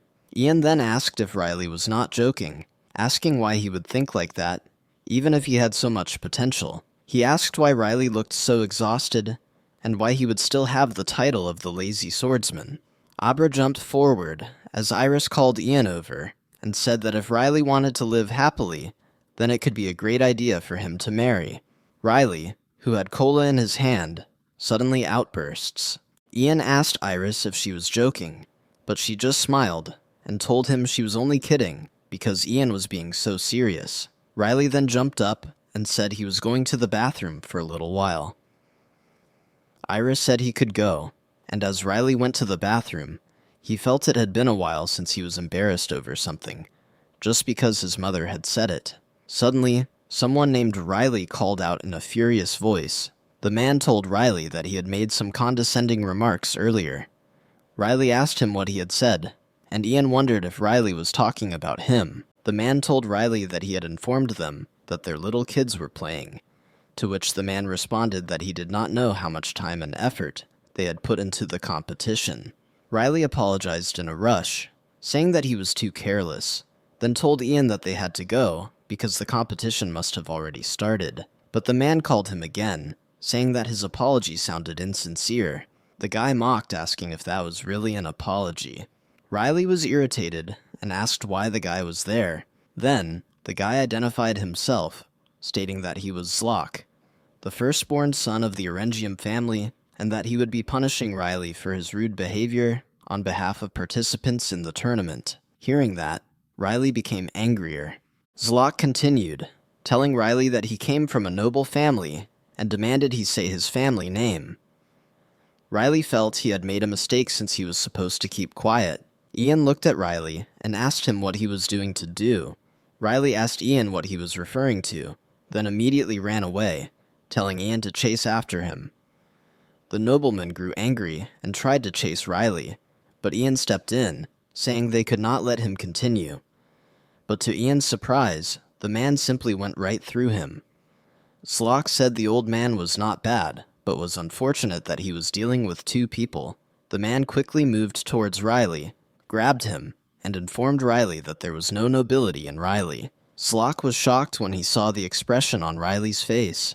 Riley placed his hand on the man's wrist suddenly and told him that he had already apologized. The man tried to move Riley's hand, but couldn't. He didn't know what Riley was doing because Riley was so strong and couldn't use Maneni on him. The man hurt because Riley held his hand tightly on him. Zlok's maid was anxiously watching her master struggle. As that, Zlok wondered what Riley was doing because it did not seem like he was using mana. Riley then questioned the man as to why he had to infuriate him like that. Zlok was having a bad time because his wrist hurt, and his maid quickly came to him. But then Riley pulled on Zlok's body and sent him flying at his maid. They both crashed into the wall. Ian was amazed at what transpired, while Zlok gazed blankly at the ground. Riley walked up to him and informed him that he would tell him once, so he had better listen carefully. Riley asked him if he used drugs because he smelled of them. Ian was nervous because Riley's personality had changed abruptly. Riley informed Zlok that if he did not want to get caught, he should live quietly. Zlok got it. Riley went on to state that he would ruin it, even if he came from a line of nobility, if he were to speak of what happened. Ian was scared of seeing Riley like this, wondering why Riley was so agitated. Then suddenly, Riley called Ian, who seemed to be in a daydream state. Riley subsequently told Ian that he would leave the cleaning to him, and that if anyone asked who did it, Ian should tell them that it was him. Riley said it was a request, and called Ian a mercenary hero. Ian was surprised when Riley left him. Riley returned to his mother, Sarah. Sarah asked him where Ian was. Riley told her that he thought the situation was serious, and Ian would take his time, so he left first. Sarah also asked him if he had heard any explosions, but Riley didn't know. Sarah then began to think. When Riley sipped his cola and informed him it was refreshing, he observed that the war was starting again. He then asked Sarah what the secret was to watch in the battle. Sarah informed him that it seemed as though one of the combatants was destined to win, and many were waiting for him to win. Ian asked him who the victorious candidate was. Sarah told him to observe the guy who had the double swords. The guy entered the Ari 90 confidently.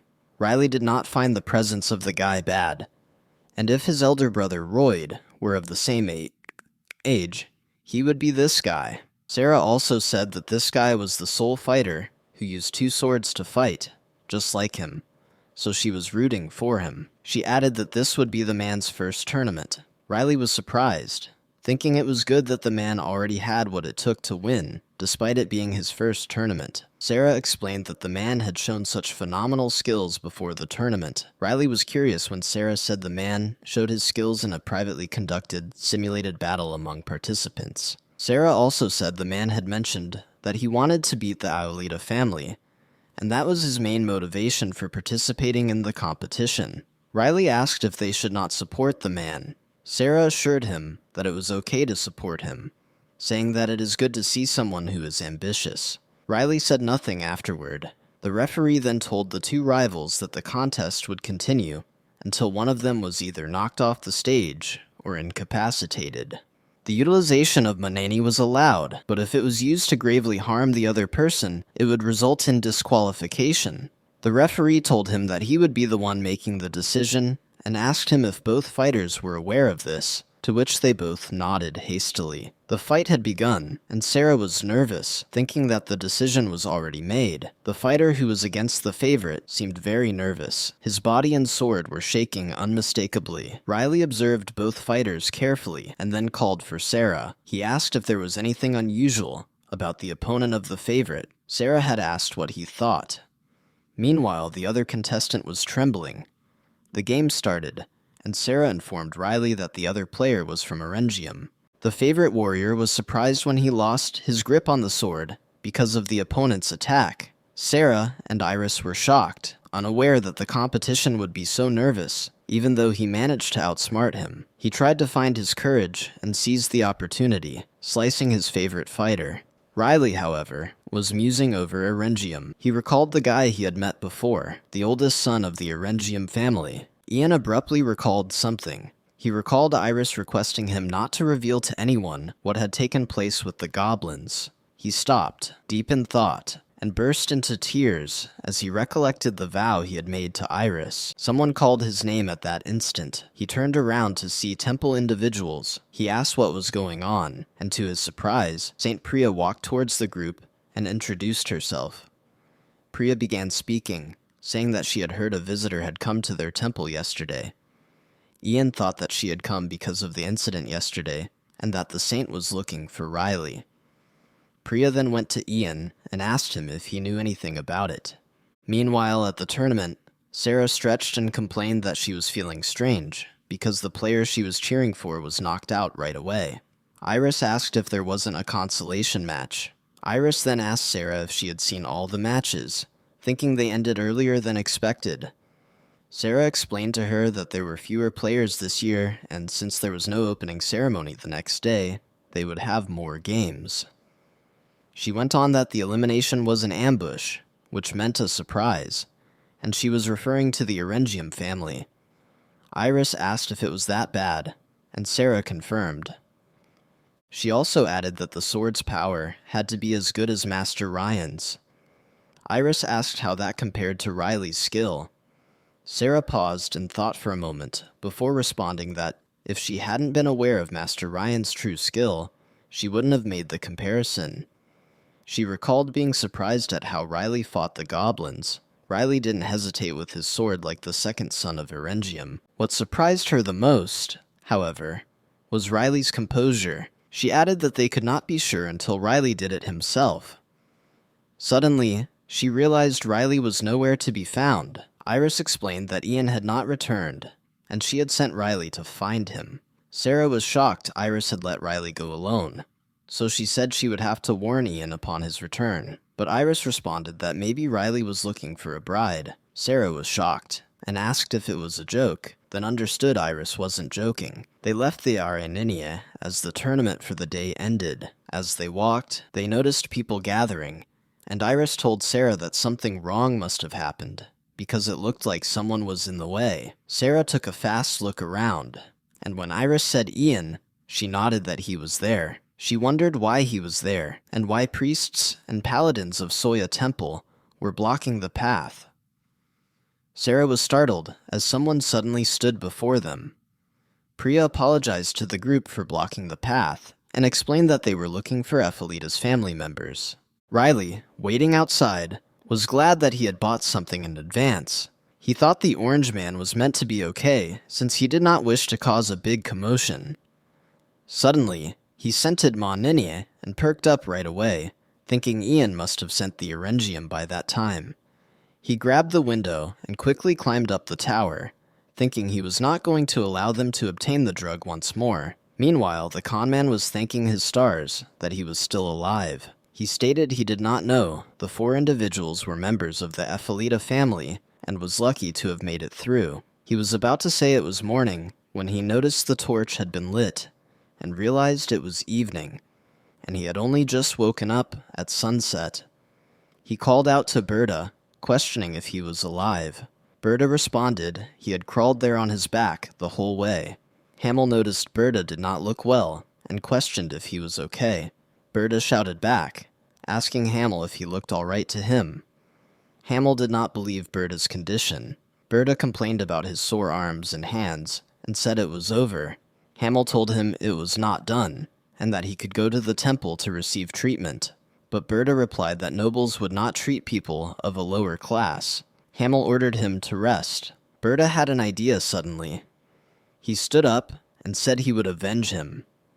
Berta went to their slave girl.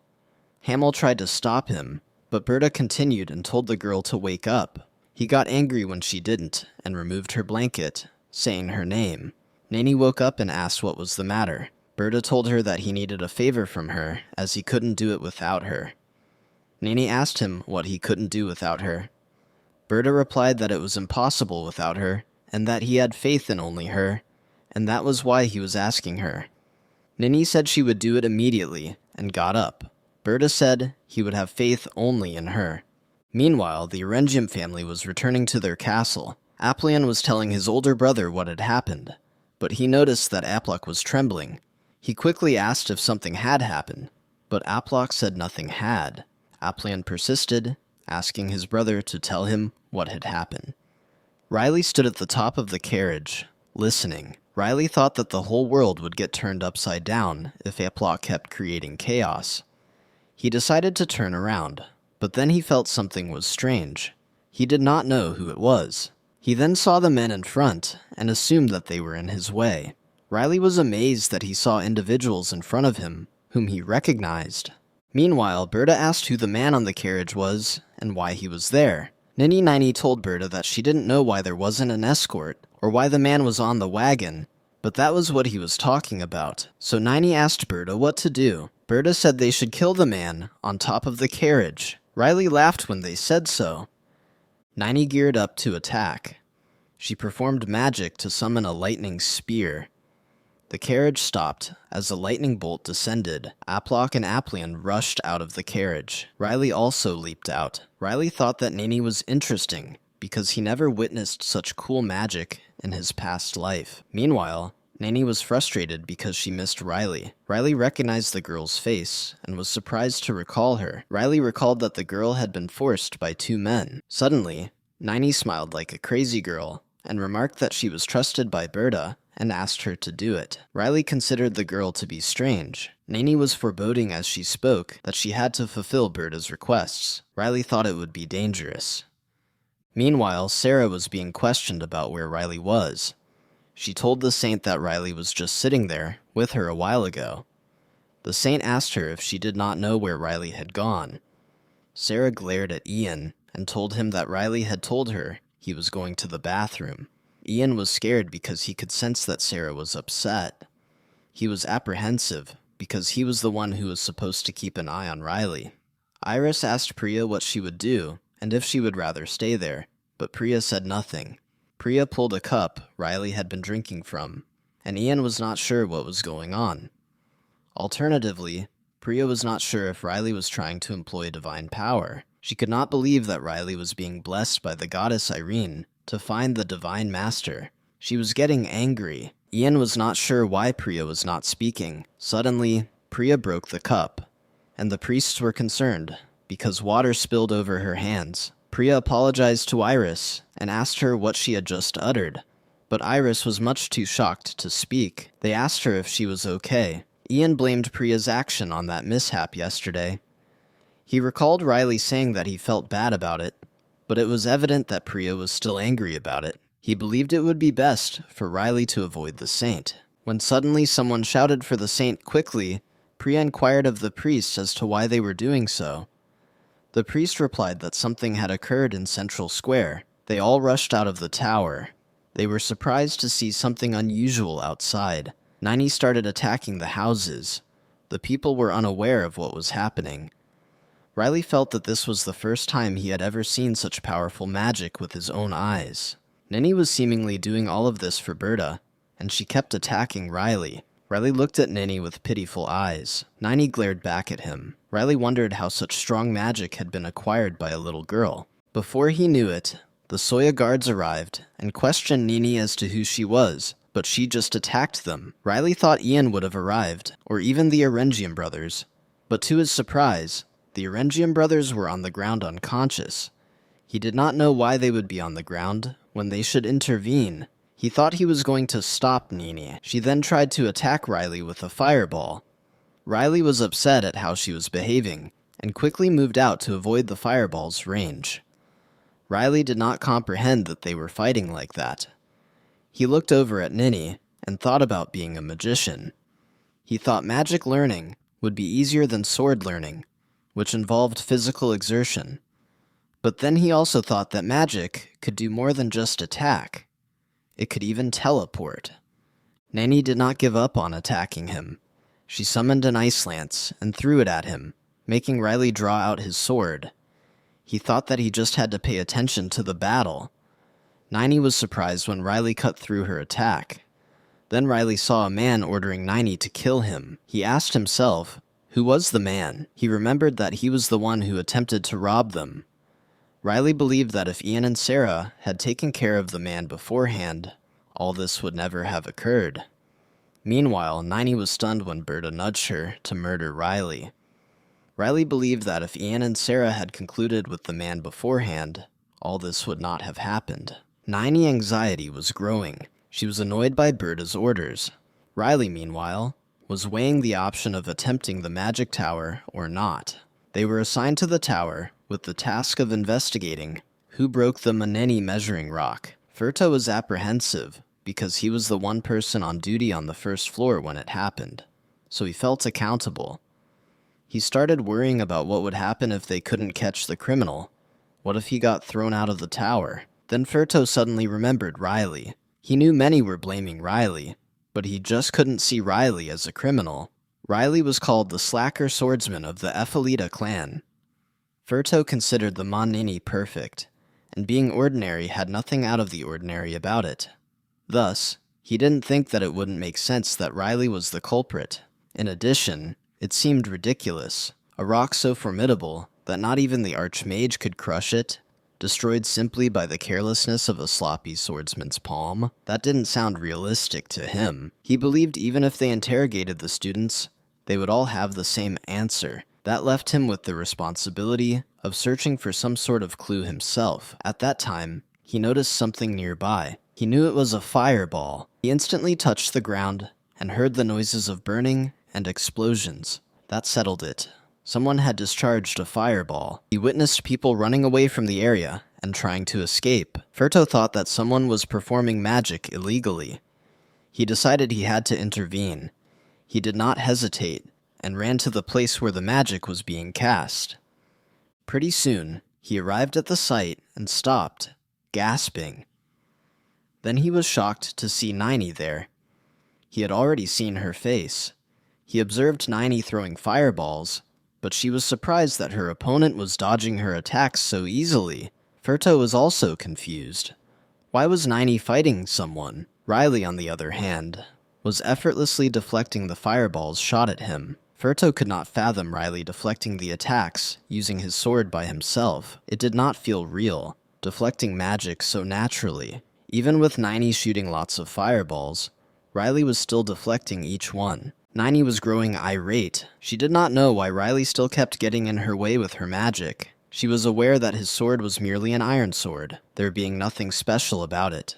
And yet, it still kept interrupting her spells. She was certain that theoretically, this should be possible, but in reality, to do so was very hard. Suddenly, she started to shake her body. She began to spit out blood. She was at her breaking point. But she would not quit. She knew that Berta trusted her, so she had to hold on. Instead of casting powerful magic one after another, she chose to cast a sequence of weak but working magic spells. Carrying that plan in mind, she created a number of magic missiles. Her body ached from the pressure, but she endured and launched the missiles at Riley. But Riley was not intimidated. Even after he saw the missiles coming at him, he did not panic. He wondered whether she was using a new type of magic. It felt less heavy compared to what it once was. and the Ma 90 contained in it also felt weaker. Riley was standing eye to eye with Nini, sensing that she was trying to confront him. Nini did not utter a word, and was unable to answer him. Berta yelled at Nini, and questioned whether she would be able to win. He demanded an answer. Nini told Berta to believe her, and promised her that she would win, even if it meant sacrificing her life. Suddenly, Riley sensed that something was different. He knew that the color of Nini magic was unusual. He started to wonder if she possessed a unique kind of magic. Based on what he had seen in his previous life, people of that kind were very talented. However, something did not feel right to him. He thought dark purple was stronger than black, and that irked him. His power felt unstable, and he felt exposed. Then he saw Nini coughing up blood once more, and he sympathized with her. He didn't think he could simply leave her like that. In the meantime, he heard people around him talking. They thought he was going to vanquish the evil wizard. That reminded Riley of his past life. People there had also believed in him, saying that he was their hope, and that he must survive and save everyone. Those moments flashed back, and Riley stood still. Nini informed Berta that they had to run. Berta asked her why, and Nini replied that Riley seemed ready to kill everyone present. She said they had to leave if they needed to survive. But Berta would not quit. He swore at Nini, calling her useless. She hadn't killed Riley yet, so now she couldn't die, he said. Nini was shocked. She had thought that Berta trusted her, but Berta kept yelling, saying even the magic tower had given up on her. Then suddenly, Berta felt a terrifying pressure from Riley. He sat up in terror, not understanding what was going on. Riley glared at him and said it was enough. He could no longer hear Berta's nonsense. Berta shook in fear and had nothing more to say. Nini tried distracting Riley by setting a pillar ablaze, but Riley was undeterred. Riley reduced the pillar to smithereens within seconds, and Nini warned him not to go near Berta. Riley couldn't think that she'd betray him, despite being revealed what he just told her about. In the meantime, Nini told Berta they had to escape, but Riley caused Nini to faint because he wanted to talk to Berta alone. Berta was terrified when Riley knocked out Nini. Riley told him he wasn't the kind of guy to be sentimental, so since Berta touched him, he couldn't let him go. Riley told Berta that he had done this to himself. Riley was going to kill Berta when a magical shield appeared out of nowhere. Riley was confused about where it came from. Then he saw a wizard walking towards him. The wizard asked Riley who he was. Riley had lingered too long, and now someone with a huge Ma Nini had caught sight of him. He could sense the powerful Ma Nini of the old man, and thought he was not a regular guard. The wizard threatened Riley that if he did not speak, he would have to resort to magic. He introduced himself as Archmage Astroa, and created a massive fireball. Before this, Ferda had told Astroa that he needed to go to Central Square, but Astroa said that he never changes unless he is ready. He was, in fact, administering an injection to a man. He told Ferda that the man would be a great magician who would represent Soya, and told him not to say his name. Ferda explained that selling drugs was not important nowadays, for an experiment rejected by the tower went out of control. Astroa was surprised, as he thought the girl died. It was somewhat exciting to him, and he asserted that they need to see for themselves. Ferda also explained that someone already fought the experiment. Astroa observed Riley, and speculated he could be the guy Ferda spoke of. He began chatting with Riley, informing him that he couldn't let him run around Soya Castle without his permission, which he referred to as his stage. Riley made fun of him for referring to himself as an archmage. Others around him became concerned with the enormous fireball. They were afraid they would get burned, but hoped to be safe as Astroa was managing it. Astroa wondered how to try Riley's power. He decided he had no other choice but to fight him himself. He summoned a meteor. Riley watched Astroa as he showed his magic, and readied quickly for the blow. Astroa created 3 blows to try Riley's ability, then sent them all at once. Astroa thought Riley was insane for blocking them all. Riley actually hurled the fireball back, so Astroa made a water ball to deflect it quickly. The fire and the water collided. Astroa was unable to believe that Riley had blocked his spells, and then he noticed Riley missing. He attempted to find him, and concluded that Riley was hiding. Suddenly, he sensed that the back was attacked. He immediately set up a barrier, but it was in vain. Riley's sword went through the barrier and hit him.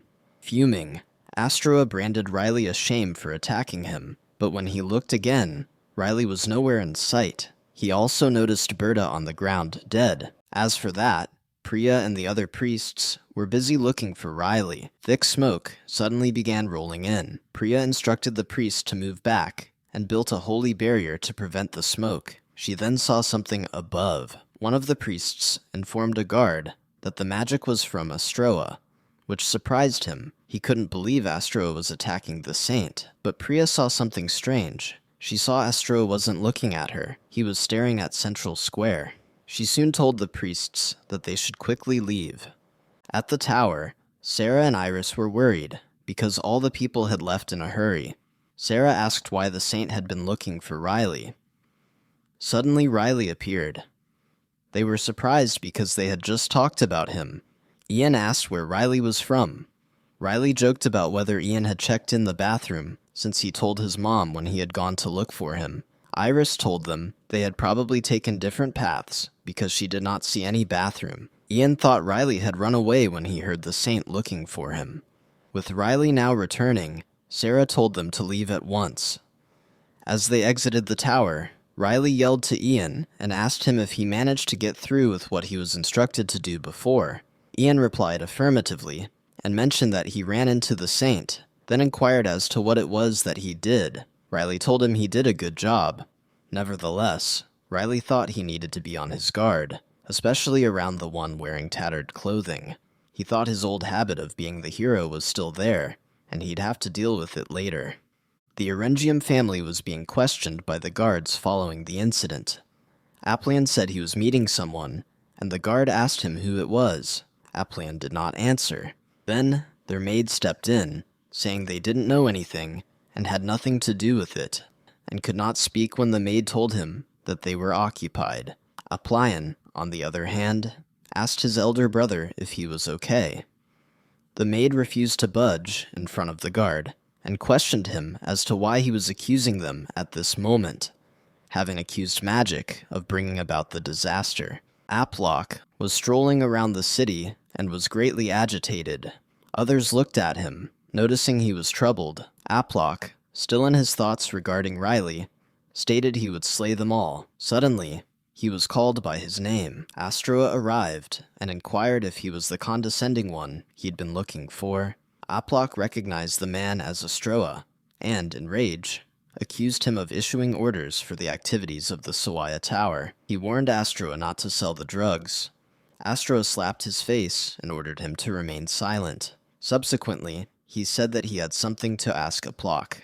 Aplock was perplexed and inquired about the question. To his surprise, Astroa revealed the drugs to him. As Aplock laid eyes on them, he felt the drugs taking effect inside him. Aplock was informed by Astroa that he had betrayed him, although he had already seen that he needed. Aplock could sense his body trembling as the drugs kicked in. Astroa grinned, saying that Aplock's face resembled that of a dead rat. Aplock was unable to speak because of the effect of the drug, and Astroa wondered why Aplock was so weak. He then remembered something, but was cut short when the saint summoned him. She informed him that there had been allegations of unethical behavior in the recent past, and asked if he could answer her questions. Astroa smiled and asked him what had brought her to this place, and Priya explained the unethical biological tests, the production of the drugs, and the illegal sales of the drugs. She then asked him whether he was the one who committed all those crimes. Esta, in response, replied that he would answer her later. Nini, seeing that Astroa was only going to try teleporting, reflexively cast a cancellation spell. Astroa was surprised that her cancellation was true on his seven-circle body. Nini then asked him where he was heading to run. Astroa was shocked by finding her with the saint, and Priya told him that she had heard from Nini what he had done. She asked him point-blank whether he was the one. Sarah, sensing the strained atmosphere, realized that the situation was abnormal. Ian also told Riley that he did not think things were going smoothly. Riley, however, was content with the work of Nini. He was pleased that she had been able to take the saint to the temple, and was keen to see what transpired next. Astroa denied the allegations and claimed that the tower owner was the one producing the drugs. Priya then asked him to take an oath in the name of goddess Iris that he was telling the truth. Astroa shut his eyes and did not look at her. Riley, taken aback, thought Priya's ability to tell a lie using her eyes was huge. He did not know whether he wanted to talk to her anymore, as she was a saint. Priya then questioned him again, inquiring about the drugs Nini had spoken of and the experiments. She asked him again if he was the one who did it. At first, Asa didn't say anything, but he suddenly burst out laughing. Then, he admitted that he was the one responsible. He claimed that he made the drugs in the tower basement and sold them to the aristocrats. He even informed her that he had paid for the drugs and conducted a very small experiment. When Priya heard this, she was let down. Astroa asked her what was wrong next. But Nynia cut her off and informed her that Asa was lying. Nynia explained it was not an experiment and got upset and nearly shouted at Asa. But then suddenly someone cursed Asa. Nynia was surprised by this interruption, so she remained silent. Ian got very angry, pointed at Astroa, and cursed him continuously for what he overheard. They were all scared when they saw Ian so enraged. Ian was enraged because he was aware that a big war had once started due to drugs. The three of them were amazed at Ian's tirade. Ian continued to say that he never liked sorcerers, even before, and he made it very obvious that he especially did not like someone like Astroa. Priya spoke to him again, telling him that the production and sale of narcotics was a serious crime. She called it the worst of sins, and told Asa that he had to follow her to Soya's castle. Astroa laughed and asked mockingly if she would be following him. He told her that he was the seventh circle, tremendous magician. He told Priya that he did not think it would be wise for her to fight him, because she was the saintly saint. In response, Priya acknowledged that he was right. Nini became angry when Asa told her that he would clean her up, like it was his job. However, Priya continued by explaining that she had had an epiphany some time back. Asa inquired of her why she meant this, and Riley was shocked when Priya explained to her that there would be a day when someone would appear in their world to save everyone. Priya then ordered the guards to take Astroa away. Astroa, however, responded that what he was doing was in his own defense. He did not have time to think before he placed a spell that turned the ground into a swamp, and the guards were stuck in it. Their feet sank into it, and they could not move. Astroa instructed Priya to withdraw her command, warning that if she disobeyed him, many would be killed. Priya, agitated, considered her choices. She initially cured the holy knights and filled the earth with its original state.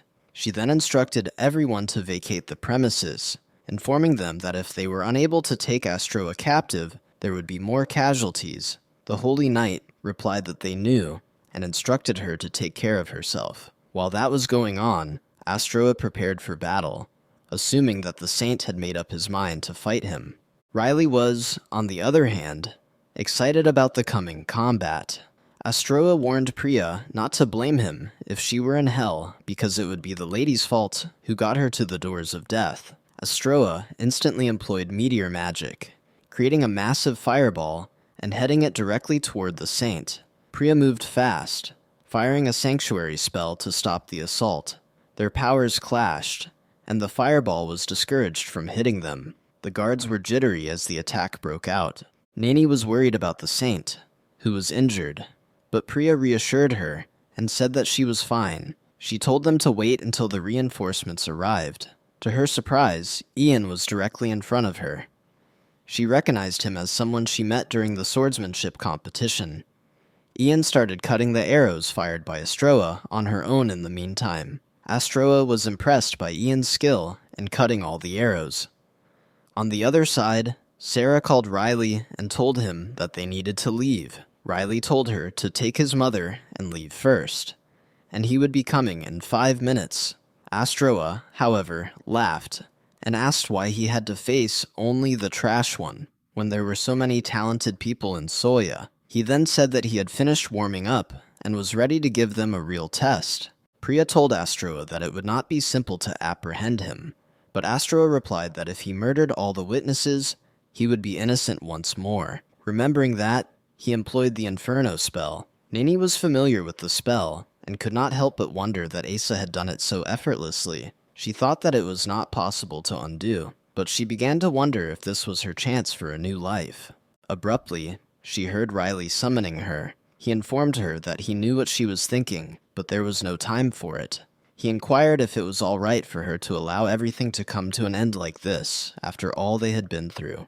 Riley reminded her that he was the warrior meant to save the world, and she was the one who was looking for a new life. He informed her that there were some trials left that they needed to undergo. Nini was confused, so she inquired about his meaning. Meanwhile, Priya was surprised that Astroa had that much magic. Then she asked him why he did it all, but Astroa did not care for her, and continued with using the Inferno. He released it and hurled it upon the Saint and Holy Knights.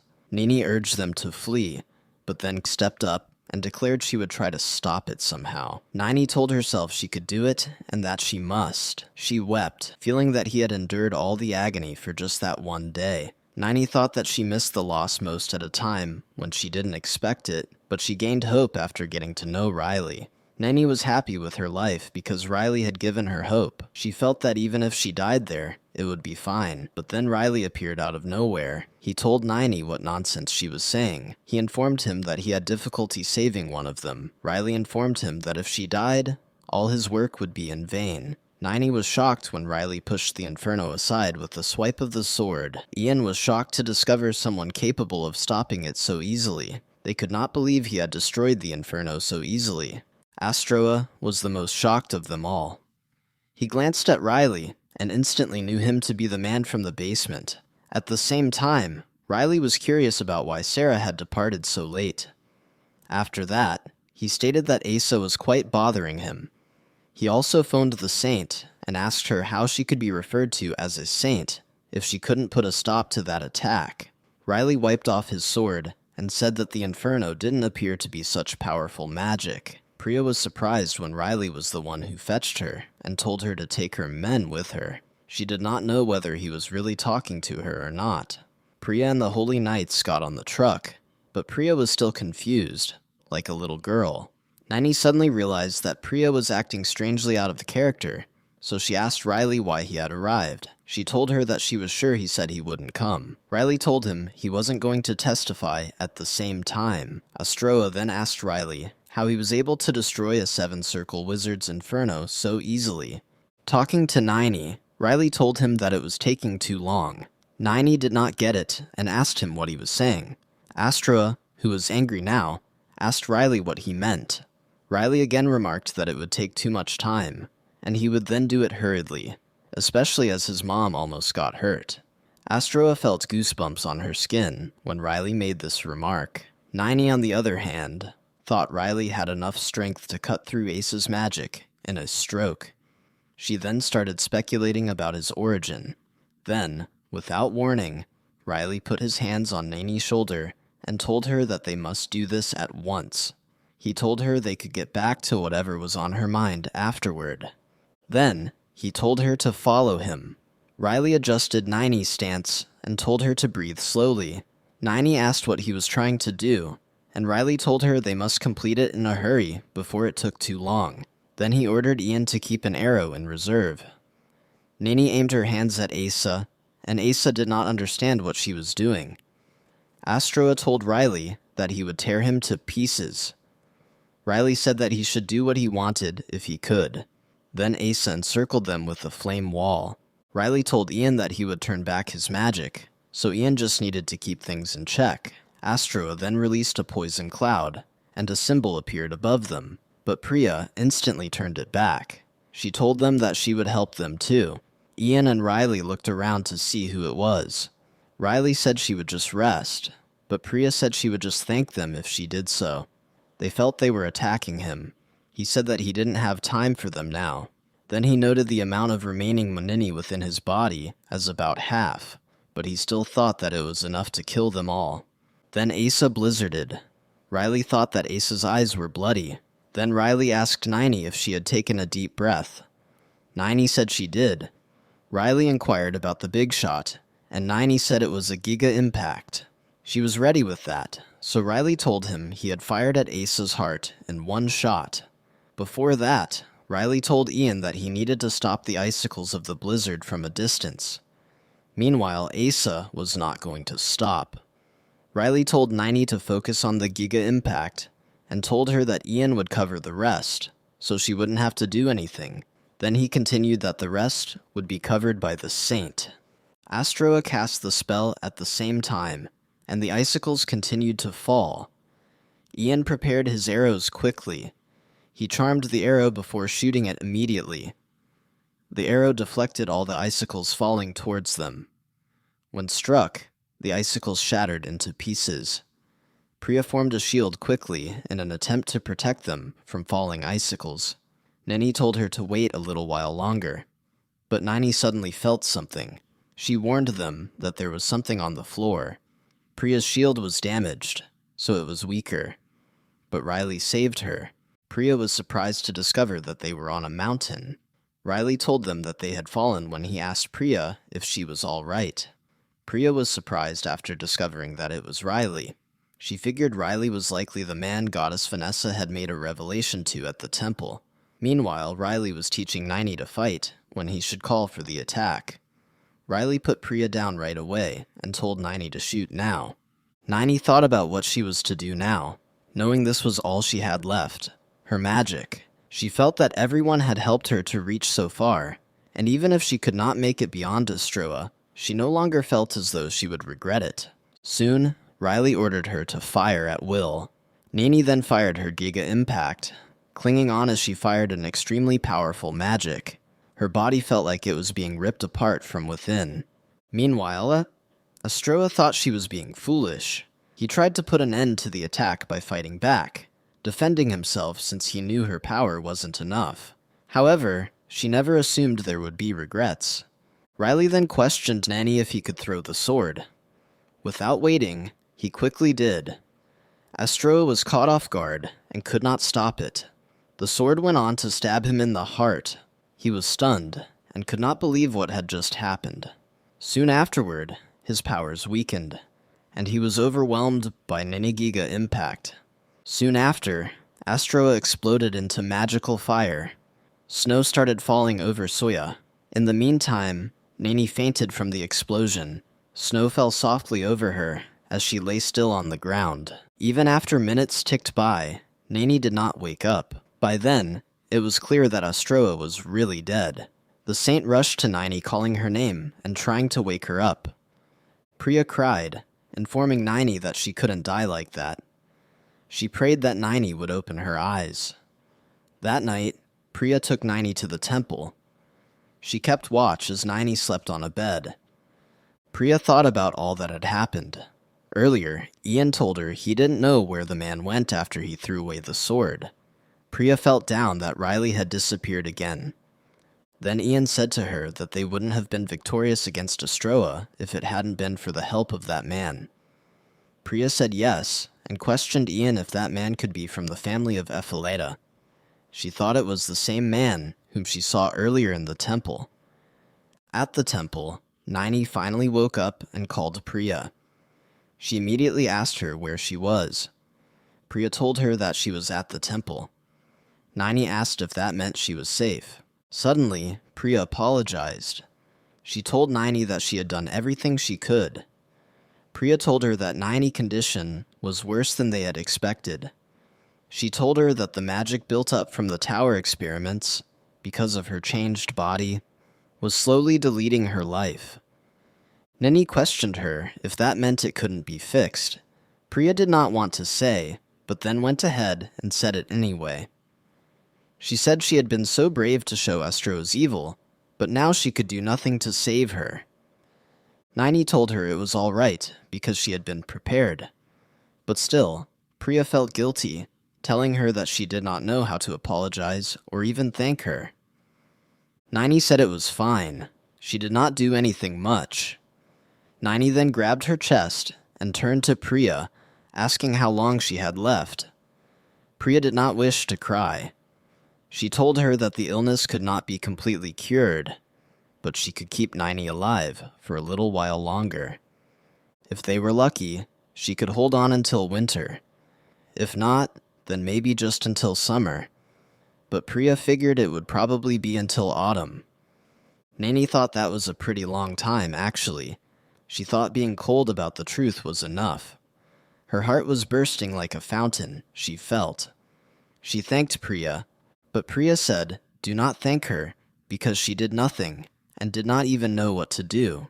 Nani said she could not do something that did not exist. Priya asked what she meant. Nani said she meant putting an end to Astroa's evil.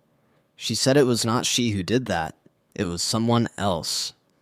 Nani believed that if anyone deserved to be praised, it was that man. Priya was surprised, and asked Nani if she knew who he was. Nani said she did. The swordsmanship contest was still ongoing. The Ephelita family was watching the game. Riley was watching closely, and suddenly he asked Sarah if she noticed something. Sarah said she did. Riley asked her what was wrong, and Sarah explained that it was the footwork of the contestants. Riley agreed, and was frustrated that they were only using their hands. Iris was happy, because she thought Riley was enjoying himself. Then she saw that Ian looked sad. Ian said to her that his body felt different than it had before. Iris asked him what he meant. Then she told him that she couldn't do anything yesterday. Ian said that it was okay if she was okay. Soon afterward, Sarah noticed the match was over. The players were already bowing to each other. Sarah then questioned Riley when he returned. Riley explained that he just dropped by to take a look. Sarah told him he shouldn't have gone to such a dangerous place. Suddenly, a man named Daniel stepped forward and said he had one last announcement to give before the award ceremony. Riley was shocked when Daniel announced that there was a Dark Tower secret that had just been uncovered. Daniel explained that he had just found out that the perpetrator was present. Iris wondered who it could be. Riley's mouth opened wide when Daniel mentioned the House of Ephelita. All the members of House Ephelita were shocked to hear their house name being spoken. Daniel informed him that he knew the Count of Ephelita was there to watch the sword fight competition, and asked where he was seated. Ian could not answer. He did not know what to say. Sarah questioned whether Riley heard what Daniel just said, but she realized that he was gone. Riley had abandoned his food and left in a hurry. He went to the bathroom, shocked at everything that had just happened. He was reflecting on what Daniel revealed at the swordsmanship competition. Riley was shocked because he tried so hard to keep his identity hidden. He had even changed his voice and disguised himself. He thought about how carefully he planned for the sword to melt from 90 magic. He then listened to people talking outside the bathroom. He wondered what they were talking about. Nani told Priya that she would just force the door open. Nani kicked the door, which shocked Riley. He wondered if Nani was crazy. Priya's eyes widened when she spotted Riley just standing there, doing nothing. Riley informed them that he was going to sue them for sexual harassment. Then he wanted to know how they even managed to find him. Nani indicated her eyes and said she used them to locate him. Riley considered her eyes and remembered that she once said that if she focused hard on someone's description, she could tell where they were. Riley then shouted that it was total cheating to have a radar like that. He asked Priya how a saint like her could just stroll into the men's bathroom without blinking. He informed her all real saints were dead inside. Priya got annoyed and asked if he was trying to tell her he wasn't interested in her. Then Riley asked her why she was here anyway. Priya replied that she didn't want to say it in a men's bathroom. However, she told Riley he had been chosen by the goddess Iressa. Riley became quiet, thinking he would definitely refuse. So he asked Priya to wait and asked if she was suggesting that she wanted him to do something. Priya confirmed and asked him how he knew. Riley was anxious, as though he was being chosen again, which he really hated. He did not want to be asked to be a hero again. Meanwhile, Priya explained to him why he was chosen. She explained to him it was because of a dragon. Riley asked about the dragon. Priya explained to him that there would be a dragon that could bring disaster, not just to Soya, but to the entire world. She went on that goddess Iressa explained that Riley was the only one who was capable of killing the dragon. Riley couldn't believe it. He reckoned that if she was a god, she should be omnipotent already. He asked himself why they were putting him through the agony again to save some cities. He told Priya that the Naaman family had given him the title of the Lazy Sword Master. He said he wasn't going to do something that would get himself killed, and asked why they had to catch a dragon anyway. He then brought up the time when they last met, and what she had wanted to know from him about his preference for men. Priya said she did not need to know that anymore. Riley then told her to go get somebody else because he could not work with her. Priya got angry upon hearing that. She shouted, "Astroa!" and Riley stopped.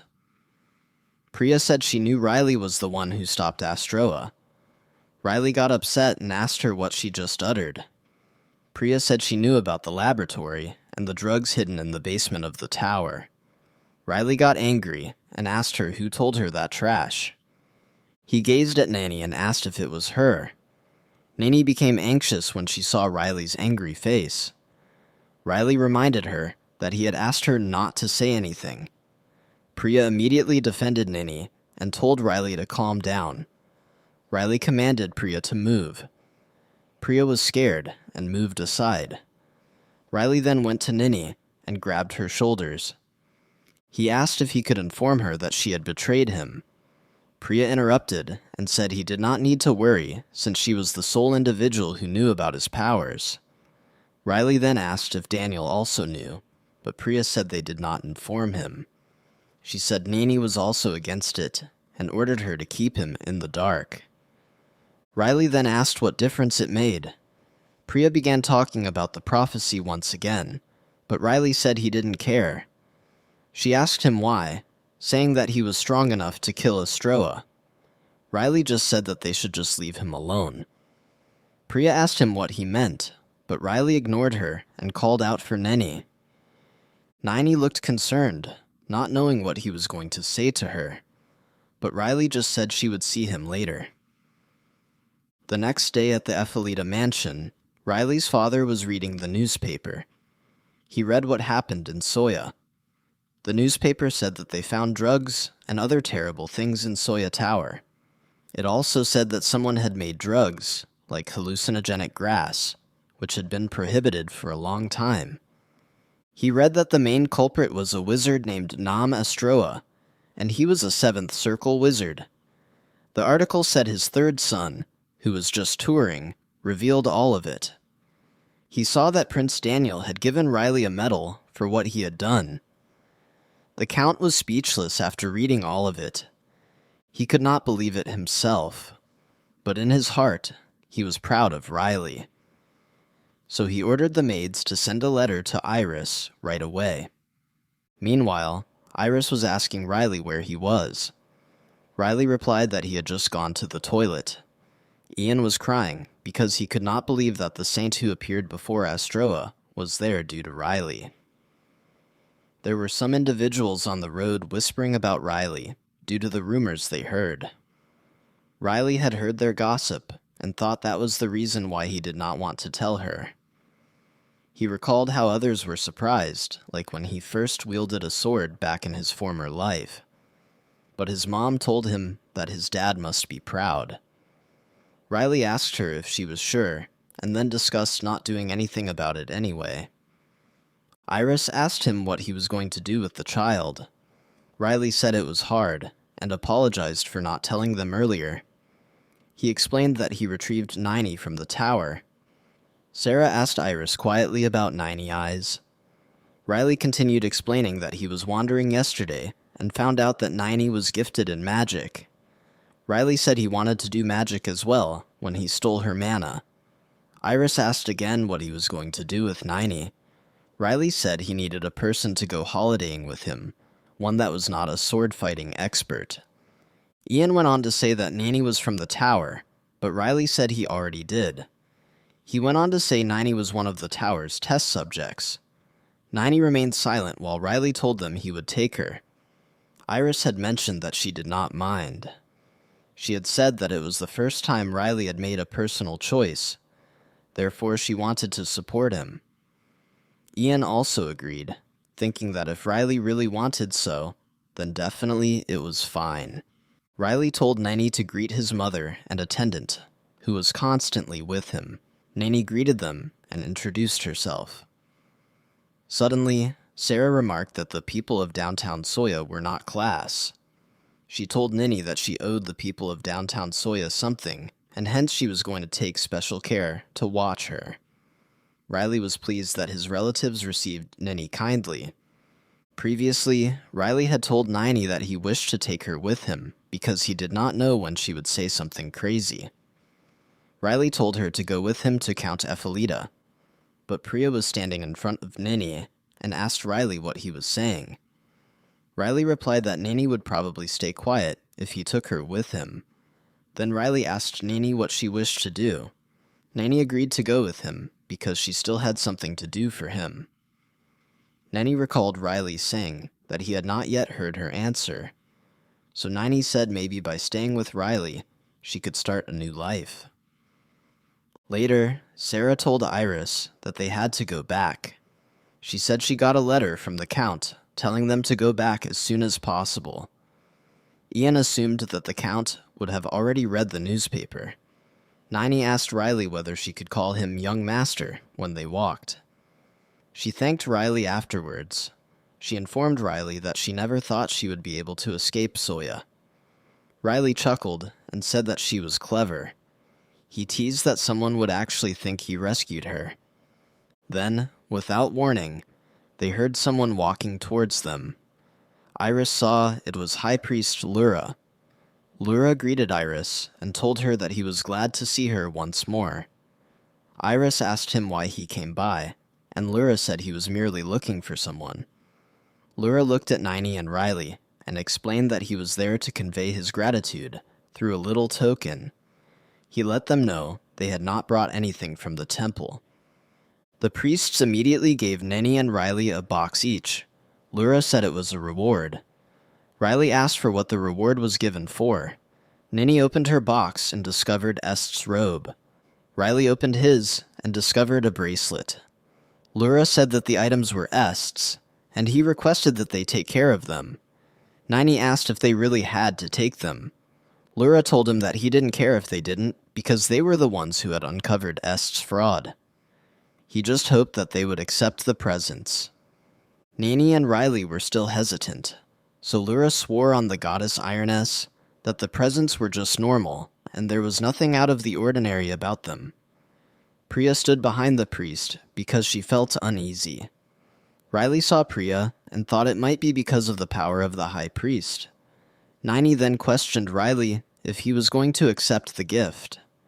Riley asked Niney if she thought there was anything unusual about it. Niney told her that there wasn't any magic energy inside them. When Riley heard that, he stopped for a moment and then thanked Lura, saying he would appreciate the gift. Iris then told Lura that they had to leave because the Count had written a letter asking them to come back. Lura replied that he knew that, and said that the Count must feel honored they were given a medal. The Ephelita group soon resumed their journey. Priya looked at Lura and wondered what was really going on in his head. Then Lura told Priya that Riley was different. Priya did not say a word when he talked. Lura asked him if it was true that Riley was the hero who would ease everyone's minds. But he said whatever it was they were waiting to hear, they'd just have to see. Then Lura left the room. Priya stayed wary of him because she had no idea of his intentions. She then settled down on the chair. He vowed to check it himself, then ordered Roy to get out. Ryan waited until Roy completely left, then began contemplating the medal Riley received. He wondered how Riley had gotten the medal, especially since Riley watched the swordsmanship event alone and didn't even compete. Roy couldn't help but speculate how Riley had gotten the medal, and it angered him that he didn't know. He started to worry that his own plot to be the successor would not work. Sarah undressed Nini the next day the same way. Sarah told Nini that the young master brought her there because he wanted to learn magic. But Sarah warned her that she still had something to do. Sarah asked Nini if she remembered what she said before she came here. Nini agreed. Sarah had told her that now she was responsible for her. Sarah said she was right, and that she had passed the first test. Sarah then told Nini that the Eyelight family was stern, so she should forget all about her former life in Soya. Sarah also told Nini that she had to do her work properly. Nini replied quite quickly, apprehensive because of the serious face Sarah had. She was also nervous around Sarah, and even thought that she was scarier than Berta. Subsequently, Riley asked Sarah and Nini if they truly needed to be doing so much of that in his room. Ian said that maybe Sarah was excited to have finally gotten a student after all these years. Ian then asked Riley what he was doing with Estroa's stuff. Riley remembered what the High Priest said regarding Stoa's gear. He had no idea how to work it, so he didn't know what to do with it. He was thinking of selling it because it had been owned by a great wizard, but Ian said that it would be odd to sell it. Riley decided he would think about it some more, and maybe talk to someone else. In the meantime, Nini asked Sarah whether she properly tied the knot, and Sarah replied it was fine. Sarah told her to check the carpet. If there were any footprints, she had to remove the texture by brushing it. Soon after that, Sarah told Riley that they were going since the organizing had been done. She reminded Nini on how one should properly leave. On that occasion, they met Roy. Sarah bowed hastily, but Nini did not, so Sarah pushed Nini head down forcibly to make Nini bow. Sarah told Nini to keep in mind that Roy had a very terrible temper. She told her to keep calm and look cheerful, or she would be in trouble. Roy had recognized Nini to be the girl Riley brought the last time they came. Nini informed Roy that work and taking care of the mansion were now her responsibility. Roy then asked her name, and she informed him. He additionally asked if he could speak to her for a minute since he was interested. Riley had never invited him over by himself ever before. Nini did not want to talk to him, but she did not have any choice. Roy wanted to know why Riley was awarded the medal.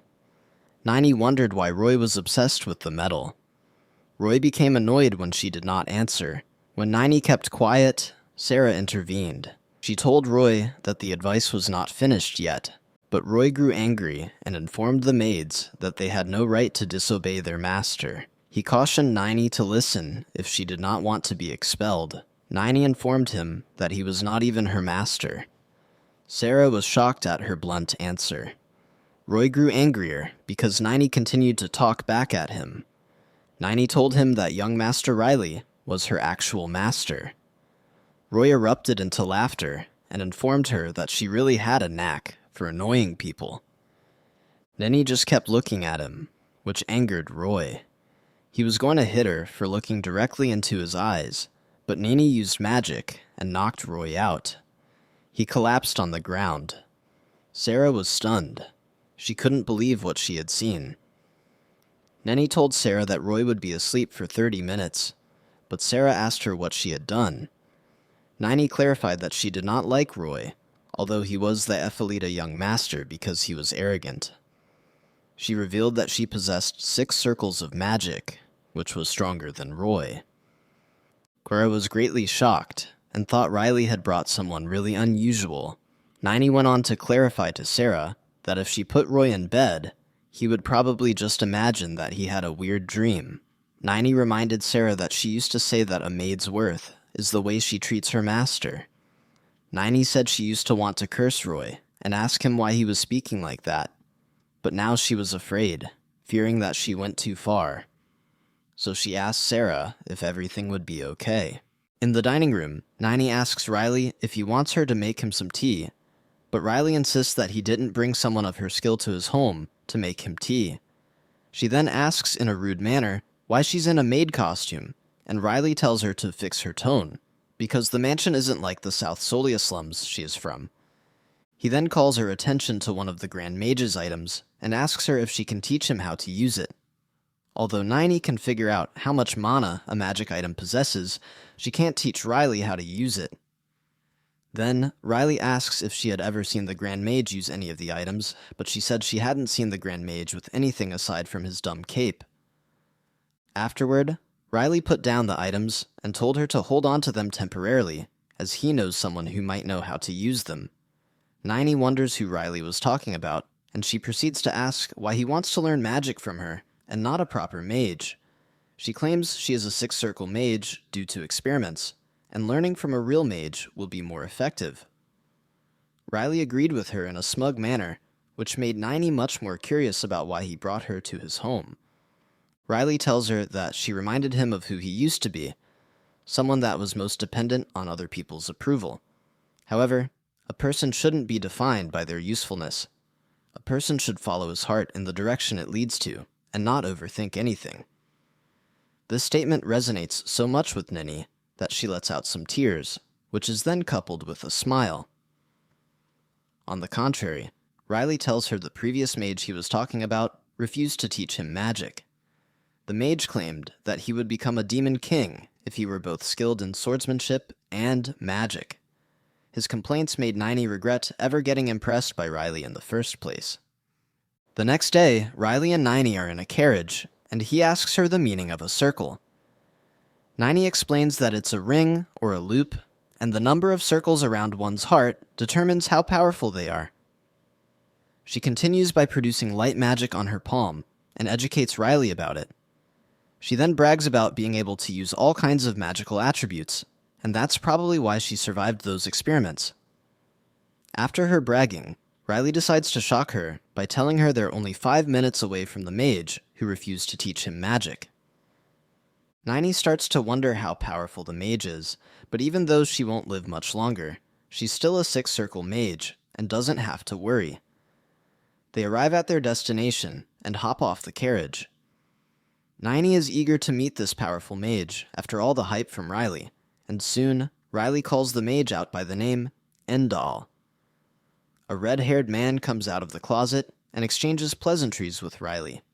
Nini is so spooked, and she wonders why someone like him is in a less befitting environment. Endal asks Riley about his maid, and Riley proceeds to tell him about his trip to Solia and the dumb prophecy St. Frisia told him while visiting the temple. Riley tells Endal that he was asked to defeat him. At this point, Nini was still wondering why a dragon like Endal was there with them. Endal finds it funny, and he starts to laugh very hard as he thought that Riley was joking, but Nini is very anxious and uncomfortable. Riley continued by saying he was surprised, and Endal asked if the temple people had finally gone mad. Endal teased Riley by calling him a dragon slayer, and asked how he can help him fulfill the prophecy. The name gave Riley the ick, and he made Endal promise never to call him that again. However, Endal expressed his disappointment, as he claimed he knew the temple would make up something to drag him out, even after living quietly all these years. Riley then asks if there were other dragons in Solia, but Endal disagrees, pointing out that it's been 3,000 years since he last saw a dragon aside himself. He then offers Nini a non-alcoholic beverage that won't keep her from waiting on her master. Riley then asks him if he had plans of going amok in Solia, but Endal refuted it, claiming he won't gain anything from such pain. Suddenly, Endal confronts Nini with his eyes full of flames and warns her not to go blabbing about his existence. Endal's eyes up close were a marvel to Nini, since she had only seen dragon's eyes in books. Riley tells Endal to quit scaring the poor girl and tell them how to use the Grand Mage's items they brought. In response to that, Endal makes a joke about taverns being a place people come in to eat and drink, not bring magical items for diagnosis. Notwithstanding, he takes the items from Riley and asks how much he's willing to pay for the consultation. Riley refuses to pay him a dime, and he calls Riley a cheap jerk. As he analyzed the items, Nini is surprised he could access them all at the same time. Within a short time, Endal accessed the items and started to explain their use. The cape allows its wearer's magic to avoid the effects of weather and season, while the bracelet is a storage item. He shows them a demonstration and tells them the storage at that point is empty. However, if the bracelet straps get ripped, all items stored in it will be lost. Nini asks Endal how he was able to access a 7-circle item with such ease, with which he brags about being a dragon, after all. Endal then tells her to try on a ring, and after wearing it, she feels a rush of mana. Endal then explains that the ring allows her to absorb nearby mana automatically. Sadly, Riley says he didn't feel anything when he wore it, and Endal says it's because he's a monster. Nini is confused by this statement, but Riley feels he doesn't need to explain anything to her. Riley then gives her all the items since they're of no use to him. Riley asks Endal if he had a mana gauging stone, because he wants to measure Nini's mana. Endal then moved closer to Nini and sniffed her, after which he claimed that she's odd. Riley further explains that her spells are usually purplish-black, which is strange. Endal finds her interesting, but wonders if Riley is aware she's almost out of time. Riley then proposed to have his mana also measured, and Endal began to scold him, asking why he wants to learn magic so much. To their surprise, Riley replies that it sucks having to climb up trees just to get apples. Outside the tavern, Riley is putting his hand on the mana gauging stone. Apparently, they've been there for a while, and nothing has changed. Riley asks if the stone is defective, and Endal gets pissed at his question. Nini then explains that Riley's attribute is related to time, and soon the stone falls apart. Endal further explains that time magic can't be affected by any other type of magic, and if he tries to make a fireball, it will look like flames from a matchstick. Riley becomes devastated by this, because his dreams of using magic have been crushed. However, Nini tells him that even though there are no spells to reverse time, spells to speed up time and ripen apples faster exists. This will make the apples fall quicker, and he can eat them. Sadly, her effort to cheer her master up failed, and Riley tasked her with the job of picking up the apples. Back in the mansion, Riley continues to vent out his frustration about his lame magic attribute. Nini, on the other hand, assures him that he wouldn't need to use powerful magic anymore, now that the Grand Mage is dead. Then, Riley's brothers arrive at the dining table and ask about his whereabouts all day.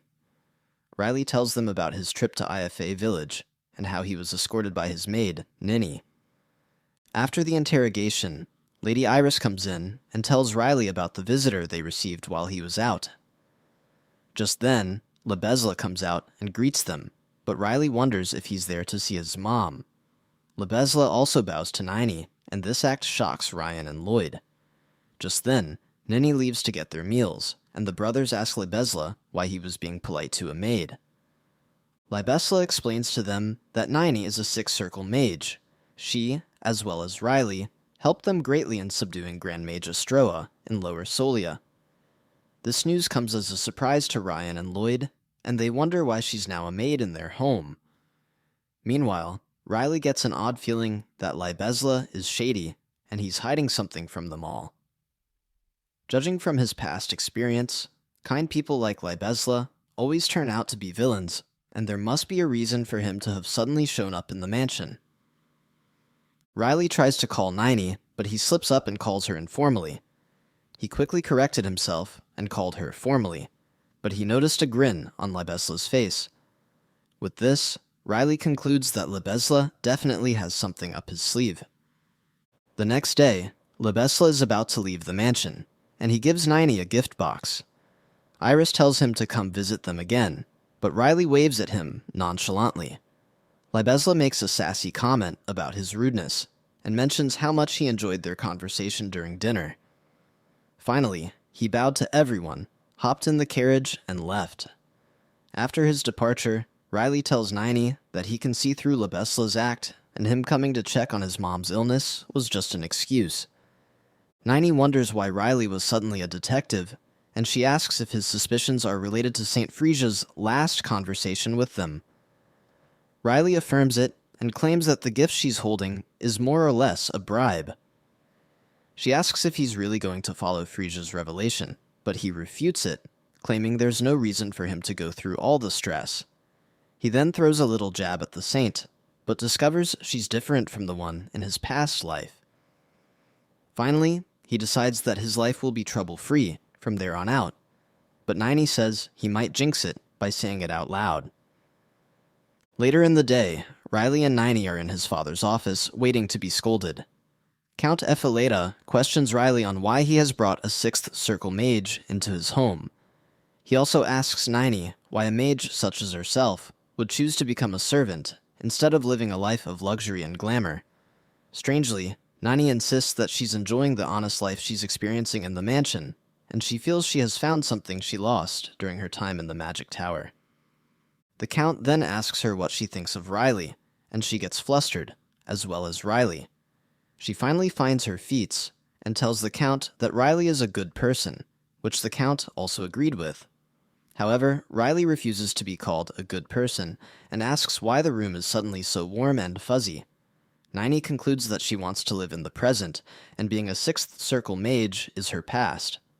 Deep down, Niney thinks that she might not live much longer, and now she's going to spend the rest of the little time she has left as if nothing is wrong. The Count also asks if she's comfortable, and she replies by saying everyone has been very kind to her.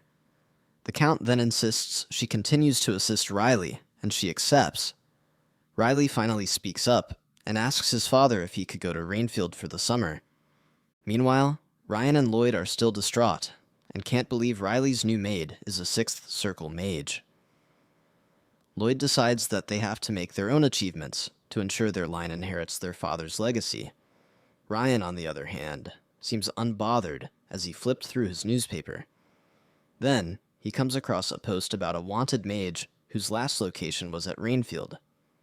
Upon seeing this, Lloyd suggests going to hunt down this dark mage in Rainfield, and Ryan agrees with an evil smirk. Ryan thinks to himself that Riley always goes to Rainfield for the summer, and if he never returns, no one will suspect anything. While the brothers concocted their evil plan, the Count gives Riley permission to spend his summer at Rainfield, and Riley leaps for joy. Riley prepares to leave for Rainfield, and Ian starts to trouble him for how long he'd be there. He says it will be for about 3 weeks, and assures Ian he'll be fine. He proceeds to the carriage, and sees Niney bidding farewell to Lady Iris. Lady Iris doesn't seem to be worried about Niney, because Riley will protect her. Just then, Lady Iris gives Niney a gift, and tells her to open it later, because it is something she might like. As a token of her gratitude, Niney promised to serve Riley well, and prove herself worthy of Lady Iris's gift. Finally, they depart into a blissful journey to Rainfield. However, they branch at Endal's tavern to trouble him some more. Riley asks Endal to teleport them to Rainfield, but Endal is really getting tired of Riley pestering him every now and then. He expressed his frustration by throwing a fireball at Riley, but he dodged it, and it burned a tree instead. Endal agrees to help Riley in exchange for Nenny, but Riley tells him she's off limits. Endal accepts to teleport them someone close to Rainfield, because they will get caught if he drops them straight into Rainfield. Just before doing that, he asks Riley if he's aware of Niney's little time left, and Riley says he's aware. While they discussed Nenny, she was wondering what might be taking them so long. She then decides to open the gift Lady Iris gave her earlier, and to her surprise, the gift is a mask. The gesture almost brought her to tears, but she started to cough up blood instead. It reminded her of St. Frisia, telling her how short her time left was, but she decided to shake it off because she's now in a happier place. Soon, Riley tells her to join him because Endal is ready to teleport them. He then teased the dragon about teleporting them back, but Endal warned him not to push his luck. Just then, Endal teleports them away, and is finally free from the troublemakers. However, Riley and Niney get teleported to a dangerous zone filled with giant, ugly creatures with sharp teeth. Niney recognizes them as ogres, and Riley blames Endal for dropping them in a place like that. The ogre cracks up a large stick to prove he's the boss of the swamp, but Riley isn't buying into the act. Niney then offers to take care of it, but Riley tells her to sit this one out since it's just a weak, lousy ogre. He then asks her to take cover while he whipped up his sword. The ogre tries to attack him with the large stick, but Riley just walks on it and farms aura like a champ. It gets pissed off and throws multiple attacks at Riley, but he dodges them like light work, smiling in the process.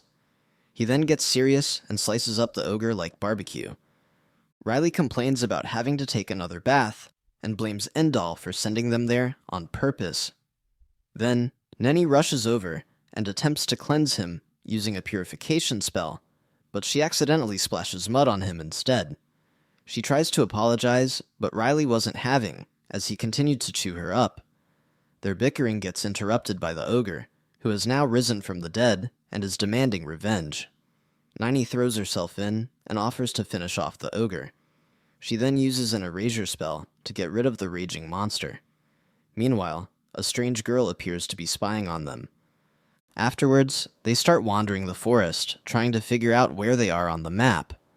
However, Niny tells Riley that her detection spell is sensing a presence behind them, with which Riley suggests they go check it out. Sadly, they get ambushed by their stalker, and she brings along some friends. Riley gets frustrated since he hasn't been welcomed anywhere with such rudeness.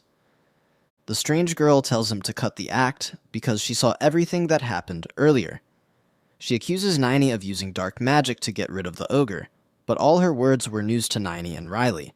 She further explains that her purification spell didn't purify anything. It only left black filth on her companion. At this point, Riley is getting frustrated and wonders when it's all going to end, and he can enjoy his summer vacation in peace. Riley asks the strange girl about the dark mage, but she shuts him up, saying she knows the two of them work together. Riley gets angry and tells her to stop pointing her arrow at him. This time, he exudes a red aura around him, and this scares the strange girl and the rest of her crew. However, Riley doesn't resolve to violence, and he calmly asks why they've been ambushed and questioned about something they know nothing about. The strange girl's crew were still in shock about what happened earlier. One of them even said it felt like a heavy weight was bearing down on him. Riley asks them to get to explaining, and tells them that she saw Niny use dark magic, and that makes her a dark mage. However, Niny disagrees with that stereotype, and Riley defends her, saying she was born with those powers. Niny tries to remind him of the reason, which were the experiments, but Riley doesn't care. He proceeds to ask why the bandits think Niny is the dark mage they're looking for, and warns the strange girl to think before speaking.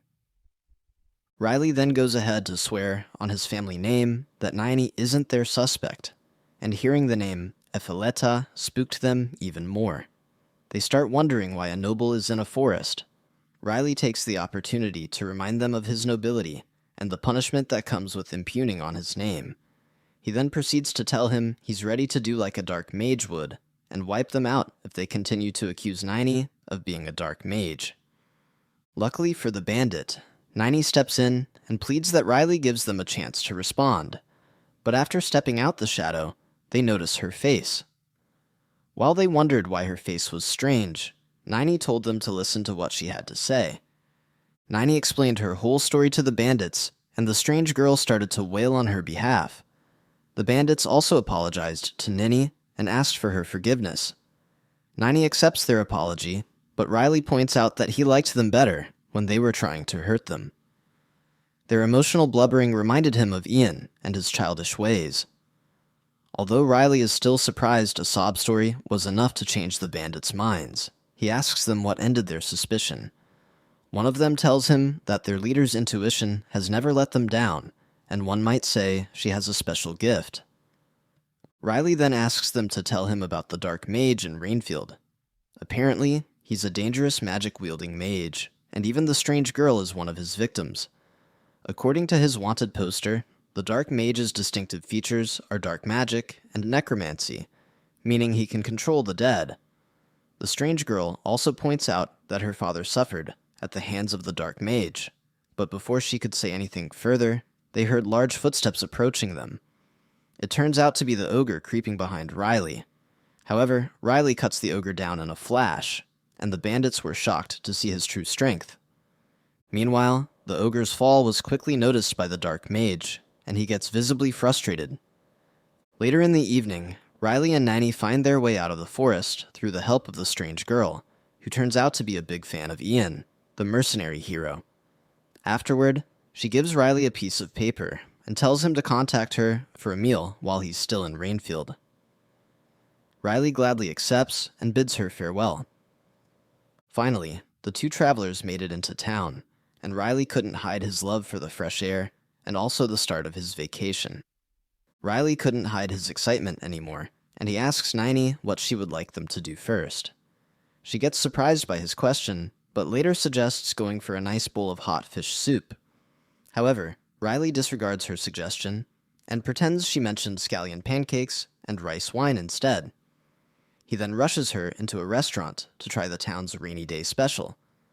In the restaurant, the sight of the scallion pancakes brought disgust to Niney's face, saying the dish looks like puke.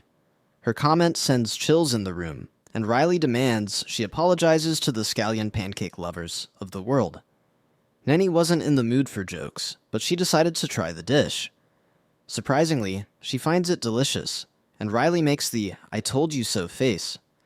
He also digs in and basks in the delicious taste of the food. He slips up and makes a comment about how much he missed enjoying the dish in the old days, but when Niney asked what he meant, he quickly brushed it off. They then raise a toast, but Niney is adamant about not drinking alcohol because Lady Iris warned them not to. However, with more persuasion from Riley, she drank the wine and loved it so much that she gulped down every single drop. While eating, Riley noticed someone with bad table manners chewing loudly beside them and ruining the ambiance. The person turns out to be the Dark Mage, but Riley doesn't know this. He proceeds to leave the restaurant and hopes never to see the person again. After munching all the food to his satisfaction, the waiter approached the Dark Mage for payment. Suddenly, he attacks the waiter and kills him. Meanwhile, Riley and Niney take a walk around town in the rain, and Niney still can't get over how good the rice wine tasted. Riley also convinced her to keep their alcoholic exploits away from his mother's. Soon, the rainfall becomes stronger, and Riley tells her to remind him to get a raincoat and an umbrella for later, and Niney slips up by saying she doesn't mind sharing an umbrella with him. At first, she didn't know she said it out loud, but upon realization, she started to wonder why she said something like that. She then pulled herself together and reminded herself that she would be dead by winter. In the Temple of Solia, Libesla gets informed that Riley is currently on a vacation in Rainfield. The news makes him anxious, and he wonders why Riley had gone to Rainfield of all places. He gets worried that Riley might run into the Dark Mage, who apparently has been gathering lieutenants for their evil plan. He then decides to head to Rainfield, and orders his underling to make the necessary preparations in order. Just then, Frisia walks in and asks Libesla about his decision to meet with Riley in Rainfield. She warns him about not meddling in matters involving Riley, but Libesla just wouldn't listen. He claims that Riley being the one of the prophecy gives him more reason to meet with him.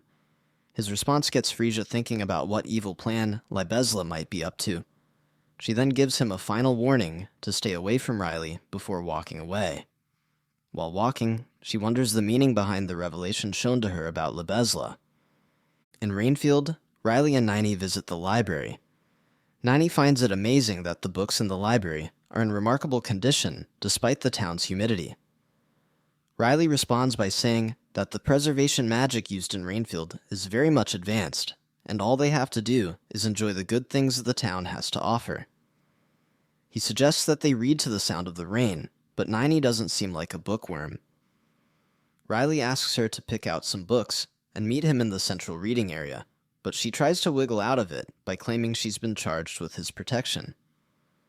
However, her antics don't work, and Riley assures her that he doesn't need protecting. They both went to separate areas of the library, and while Niney contemplated on a book to read, she ran into a familiar face. It turns out to be the strange girl from the forest, Nara Basilisk. Surprised to see an old friend, Niney asks why she's in a library, and she says she's in search of books about dark mages.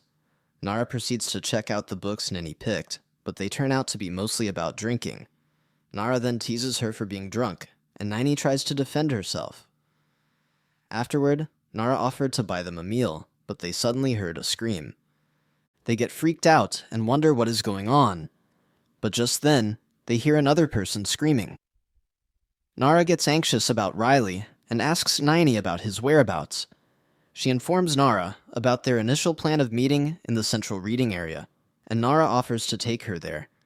They quickly rush to the place, but just before they get there, they see a pile of bodies along the way. Nara and Nini are both shocked, and they wonder who is behind the atrocity. Nara senses residual magic in the area and tells Nini about it. Nini becomes overwhelmed and wonders why she wasn't able to sense anything. She concludes that the culprit must be a force to be reckoned with, and then she asks Nara to picture Riley. Mara isn't sure why, but she does it anyway, and using her eye radar, Nini figures out Riley's location, which is on the second floor. Just then, Nara recognizes the dark marks on the corpses, and to make matters worse, the corpses start to move.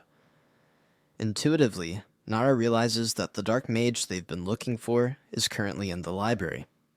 Nara informs Nini about the dark mage's presence, and Nini suggests they meet with Riley and get to safety.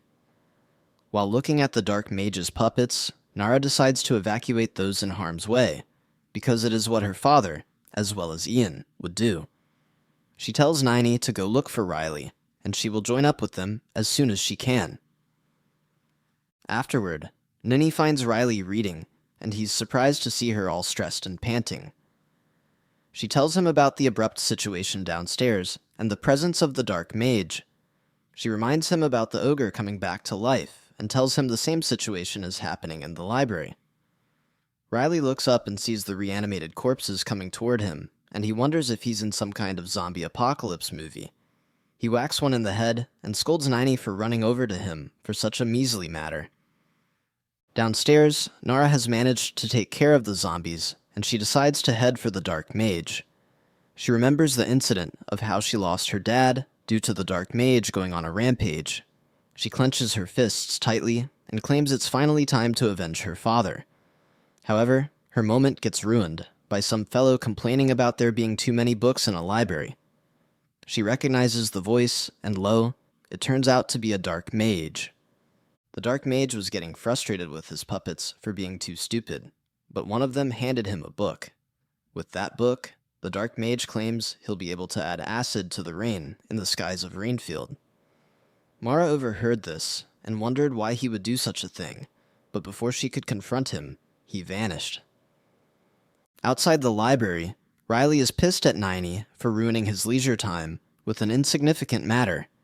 He claims he's on a holiday, and he's not interested in hunting a dark mage and whatever comes with him. However, Nini could see through him, and she wonders who the people on his mind are.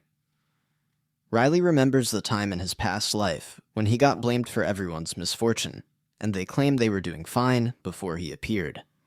This explains his nonchalant attitude toward what is currently happening, and why he doesn't want to get involved in a battle that isn't his. Suddenly, he gets called by Nara, and she approaches him. He remembers her, and she tells him about the dark mage's plan to use magic to seed acid into Rainfield's clouds. She claims he also wants to raise an army of the dead, just to fulfill some sick dream of his. With tears in her eyes, Nara pleads with Riley to help her defeat the dark mage, because no matter how much he tries to hide it, she knows how strong he truly is. Nara further explains that the dark mage will turn everyone into his mindless puppets if he succeeds with his acid rain plan. Even though the matter seems concerning, Riley claims that he's in Rainfield for vacation and can't help her. Nara tries to guilt-trip him by telling him about her father's death, but Riley wouldn't budge. He carried on with his vacation plans, but deep down, he was filled with worry and self-doubt. Meanwhile, Nara and her crew continued their search for the necromancer and even handed off his wanted posters to onlookers. Finally, their hard work paid off, and Nara found the dark mage. She confronts him, but he's completely oblivious as to who she might be. Nara promises to cut his throat before he can complete the acid rain, but the dark mage finds her declaration amusing. Then, He notices her eyes, and remembers how her folks set themselves on fire just to get away from his reanimation spell. He then proceeds to mock her and asks her if she's also going to set herself on fire just like her folks. Nara gets angry and lunges at him, but he uses dark magic to bring out a corpse from the ground, causing the light bulbs in the area to go out. The corpse turns out to be Nara's father, and after making eye contact with him, Nara freezes. The Dark Mage mocks their father-daughter reunion, but Nara declares to end his life, if that's the last thing she'll ever do. The Dark Mage pretends to be terrified of her threats, but she attacks him.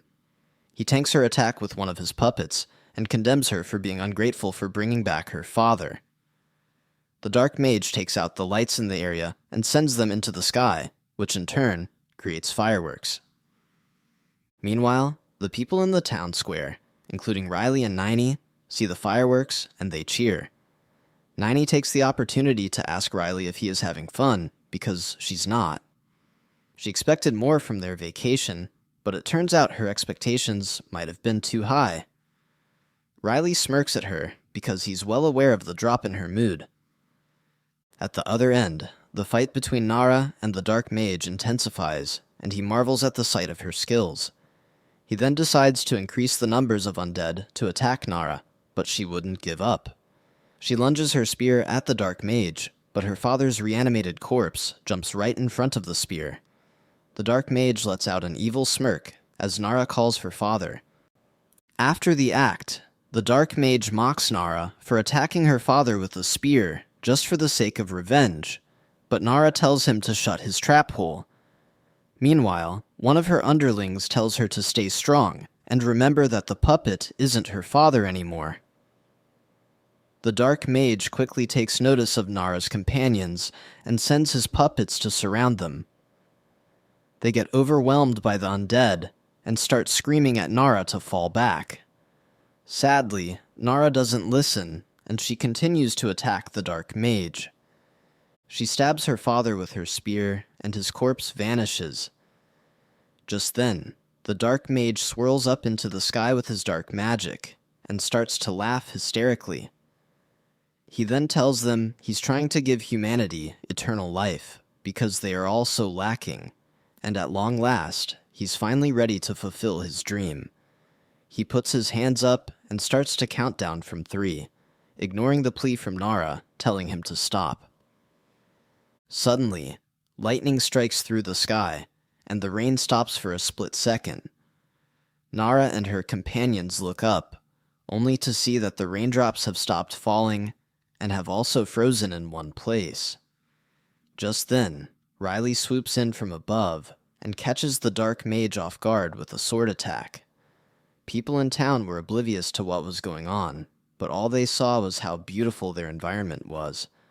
The raindrops start to move back up, and the people become even more amazed. On the other hand, Riley commends Niney for a job well done on the raindrops, but the Dark Mage managed to evade his earlier attack. The Dark Mage asks Riley who he is, and why he's jumping around swinging his sword about, but Riley replies that he's no one of consequence. Nara wonders why Riley is suddenly fighting the mage, and if he's also behind the raindrop stunt. Riley teases the Dark Mage about how sad he must be, now that his plans have been ruined.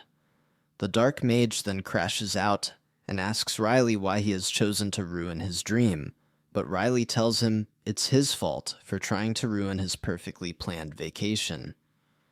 Riley then gives Niney a signal for their surprise attack. Niney sends the raindrops back into the ground, and Nara quickly realizes Ninny is behind the rain stunt. The Dark Mage gets pissed off and calls them ungrateful wretches, with which Riley insists that he has no reason to be grateful to someone actively trying to ruin his vacation. The Dark Mage then sends more undead toward Riley and claims they'll keep coming back, no matter how much he cuts them down. Just then, Riley cuts through the Dark Mage's puppets and calls them a cheap party trick. The Dark Mage gets even more annoyed and sends multitudes at Riley. Although the Dark Mage's undead army contains orcs, goblins, and mages, Riley isn't fazed by any of them since he believes they're nothing but glorified puppets. He slashes through the creatures like cutting a cake and having fun in the process. Soon, Riley decides to show off his own party trick and unleashes an overwhelming aura like he did to Nara and her companions in the forest. The aura causes everyone, including the Dark Mage, to freeze in place. Now that the Dark Mage was open, Riley slashed him with his sword, and the Dark Mage fell to the ground. While he falls to the ground, his reanimated corpses start to vanish, and just then, Nara sees her father's corpse vanish. She then wished that her father finally rests in peace. Riley, on the contrary, wonders how Niney is holding up and decides to go to her. Niney is at the top of a building, using all her mana to control the raindrops and use a purification spell to dissolve the acid drops. At some point, she starts to cough up blood, but she continues to focus on her job. After a while, she managed to dispel the poisonous clouds and turn them into fireworks. Through her hard work and focus, Niney managed to save everyone in Rainfield. The next day, Riley and Niney read the newspaper during their tea party. According to the newspaper, the official report was that the Dark Mage eluded capture, and Riley figured out that Nara must have kept quiet on the matter. However, Niney wished he had been praised for his exploits, and hoped he could feel the happiness she felt when she saved everyone from the acid rain. Riley wonders if her behavior is because she's been living with Ian and then proceeds to call her closer. Niney comes closer to him and wonders what's up with him. Surprisingly, he taps her on the shoulder and commends her for a job well done. Niney gets touched by his gesture and starts apologizing for enjoying the vacation more than he did. Then, Riley suggests they end the vacation and head home, because they must be worried about them. However, Niney starts to sweat, and tells Riley they haven't done something they should have done a while back. Riley wonders what it is, but Niney draws him closer, and tells him that they haven't reached out to their home ever since they arrived at Rainfield. This sends chills down Riley's spine, since he promised to Skype his mom through the mirror during his time in Rainfield. He immediately orders Niney to set up the mirror and put a call through to his mom right away. The call goes through, and they all start to smile awkwardly at one another. Just then, Lady Iris asks them why it took so long for them to call, after all the promises they made before leaving. Riley tells her that he can explain the reason, but he proceeds to freeze in order to make it look like their Skype is broken. However, Niney ruins Riley's plan by telling Lady Iris that the mirror isn't faulty. Riley scolds her for being a dunce, even after reading so many books in the library. Lady Iris then butts in and asks if everything is fine with them, with which they reply that it is. Out of nowhere, Ian appears in the call, and as usual, screams for his young master. Feeling remorseful, Riley apologizes for not sending a word to them, and Lady Iris makes him promise that it won't happen again. Before closing the portal, Sarah comes up to it, and to the delight of Riley, she gives Niney an earful. She reminded Niney of her responsibilities, and made her promise to do her job well. Niney then apologizes to her, and they both catch up with small talk.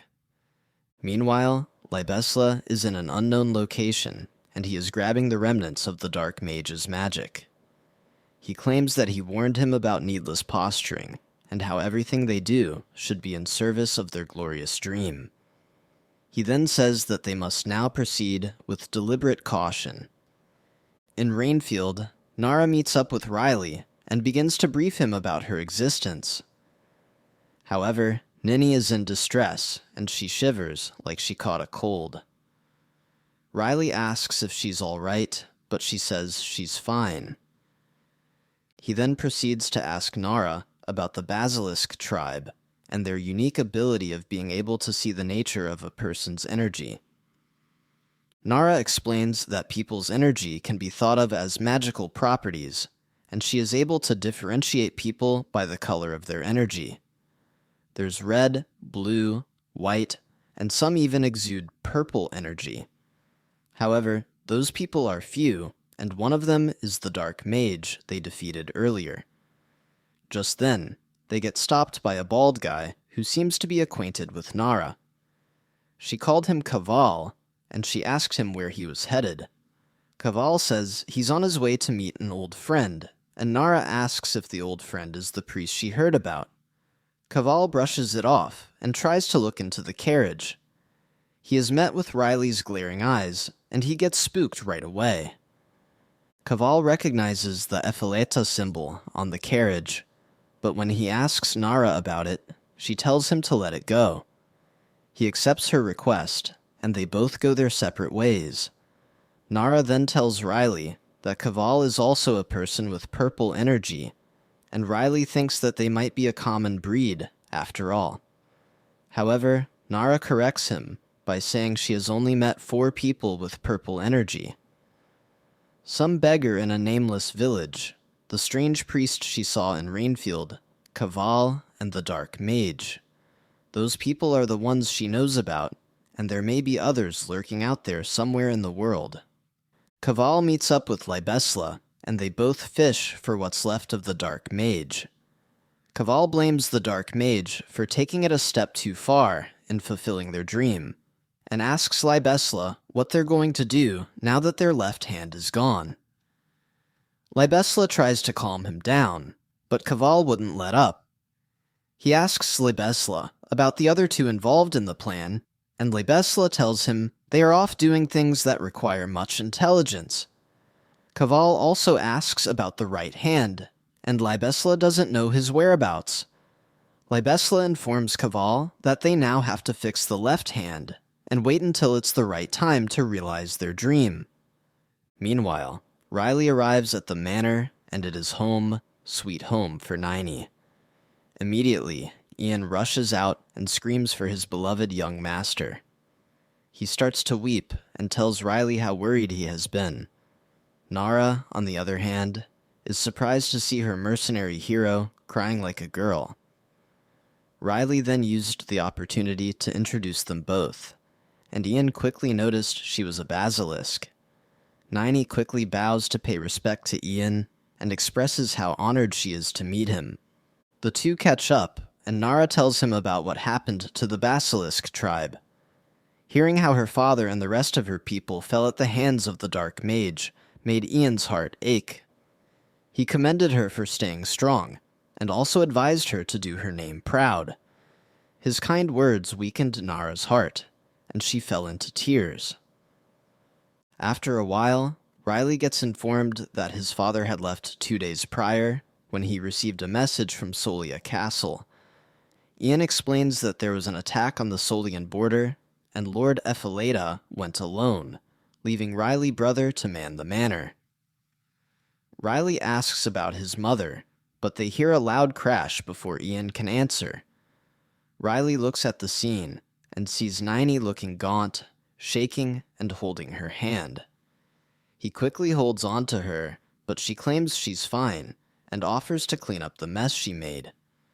Riley says it's not important, but Niney starts to apologize to him and begs him not to cast her aside. After saying that, she collapsed. While she was unconscious, Endal and Riley discuss her condition and how much time she has left to live. Riley gets visibly upset because she refused to ask for some rest when she knew she was sick. He claims that she's one of those people that foolishly try to work through pain and sickness. This reminded Riley of how he used to have the mindset of saving the world and living up to everyone's expectations. He sacrificed everything he had for that, but at the end, it broke him. Endal comments that humans are very interesting creatures, and maybe it's because of their short lifespan. Riley couldn't agree more with him, and told him that Niney overused her magic at Rainfield, and it ended up reducing the little time she had left. Riley then reminds Endal of how he wanted Niney as part of a deal, making Endal excited for a bit. However, Riley shuts down his excitement and pleads with him to save Niney's life. Later, Nani wakes up and sees Riley through a window. He is sitting under a tree, and she gets worried that he might get sick if he falls asleep like that, due to the cold weather. Suddenly, she starts to sink, moving into the modern world, and walking through a crowd. Nini gets scared, and all she does is scream for her young master. While Nini got the vision, Riley felt a jolt in his body and screamed. Nini rushes out to meet him, but she is stopped by Ian, who advises her to take a break for the day. However, she tried to pretend like she was fine, but Ian saw her hands shaking and called her bluff. He tells her to go inside while he approaches Riley. He asks if Riley is fine, and he replies that he had a nightmare. Just then, Nini bleeds out again, and her vision gets blurry. As a result of that, she collapsed while Ian and Riley rushed to her. Later, Nini wakes up and sees Riley's brothers making a fuss in the room she lays. Suddenly, she starts to cough up blood, and the sight of it spooks Liad. He tries to get help for her, but Ryan drags him back and tells him that they should leave her be. Liad is surprised by this and reminds Ryan that their father would never leave anyone in need of help. Sadly, he gets smacked in the face by Ryan, who tells him to get a grip. He says that she's dying anyway, and they should let nature run its course. Luckily, Endal bursts through the door, dressed as a doctor, and rains on Ryan's parade. He asks the Shady Boys what they were doing standing, and they ask who he is. He ignores them and checks up on Nini, diagnosing that she's in rough shape. Ryan asks him again, but Endal ignores him for the second time and mumbles some jargons. Angrily, Ryan draws his sword and places it on Endal's torso, and just then, Endal tells them his name. The brothers mock his name, calling it stupid, but he says he only uses it when he takes up his human form. They then ask for his business in the room, and he tells them he is a doctor. They find it hard to believe, but Riley comes in for the rescue, and confirms that Endal is a skilled physician he met in Rainfield. They both cook up a ruse to back up their story, just to get the brothers off their back. Then, Ryan scolds Endal for talking down on them, but Endal tells him to be grateful he didn't deal with him for drawing his sword earlier. Infuriated by that comment, Ryan attacks Endal with his sword, but Endal fills the room with his dragon aura, leaving Ryan unable to move. Suddenly, Nini wakes up screaming, and Riley rushes to her. She asks how long she has been asleep, which has been about 6 hours straight. She then suggests she resumes her duties right away because she's been away for too long. However, Riley breaks it to her that she can no longer stay with them. Later in the day, the servants in the building are all sad to see Nini leave, and some of them even cried. Nini also cries, and she leaves the manor, accompanied by Endal. 2 hours prior to Nini's departure, Sarah cried her eyes out and felt so sorry for working her so hard, not knowing she was sick. She hugged Nini tightly for 30 minutes. They were both crying. An hour after that, Sarah was still crying, but this time she was in Ian's arms. Riley told her to stop being a crybaby, and it was then she dialed it down a little. She gave Nini her favorite handkerchief, and Nini promised to always treasure it. Ian also gave her his sword, which would serve as a reminder that she would always be a part of House Ephialta. He made her promise to come back, and not just for him, but for Riley. Afterward, Lady Iris came in, and also brought a gift for Nini, who at this point was overwhelmed, and couldn't hold on to all the gifts she had been given. However, Lady Iris's gift didn't require all that, since it was a hairband. She tied it on Nini's head, and Nini thanked her. Riley saved his gift for last, and he gave her an apple. The apple is a reminder of their conversation when he told her to stay alive. He then asked her to survive and come back to help him pick up some apples. Fast forward to Nini's departure. she is walking with Ndal and tells her she's his new student. He tells her to address him as teacher, but then changes his mind like an oaf and tells her to call him guru. He then laughs and walks in front of her. Nani promises to get well quickly and come back to the manor to see all of them again. Meanwhile, at the border camp, the prince and the elder discuss battle strategy on how to ward off the people that attacked the Solia border. They make mention of a mercenary that almost single-handedly decimated their troops, and if not for Count Epheleta's quick intervention, they would have been completely wiped out. Sadly, the Count's condition isn't good because he lost his right arm during the battle, and it's unlikely to be reattached. Angrily, the team leader asks that a bounty be put on the heads of Kaval and his mercenary brigade, because he can't allow Count Epheleta's sacrifice be in vain. At night, Lyad wanders the house and thinks back at his brother's decision earlier with Nini. He realizes that Ryan has changed because back then, both their mother and Ryan used to do the right thing. However, he shrugs it off and stops thinking about it. He glances at the window and sees Riley with Ian. Just then, someone announces that the Count has returned, but not in one piece. Riley and his brothers anxiously rush to see him, but Count is accompanied by some people. Nara sees that one of the people accompanying the Count has a purple energy. She looks at his face, and it turns out to be Lebesla, the priest she saw in Rainfield. Upon seeing their father, Ryan screams and asks what happened to his hand. Riley is short of words, and still caught up by the shock. Just then, the Count puts up the poster of Kaval, and tells them he is a fierce mercenary he met on the battlefield. Riley recognized him right away, as the guy they met outside Rainfield. The Count tells him Kaval's strength on the battlefield was uncanny, and he literally generated gusts of wind with his powerful swings. However, he would have bested him if it were a one-on-one fight, but it wasn't, and he got wounded. Riley discovers that another person close to him has been injured. He had chosen to stay out of whatever trouble happened around him, and that has been the rule he lived by. He promised himself never to put himself in a position to lose everything like he did in his past life, but he never imagined such a terrible thing happening to his father. Just while he was thinking about this, his father made an important announcement. Count Epheleta announced that it was time to name a successor to the head of House Epheleta. Later in the night, Riley is seen lying down at the top of a moving carriage and thinking back to the time in the Count's office.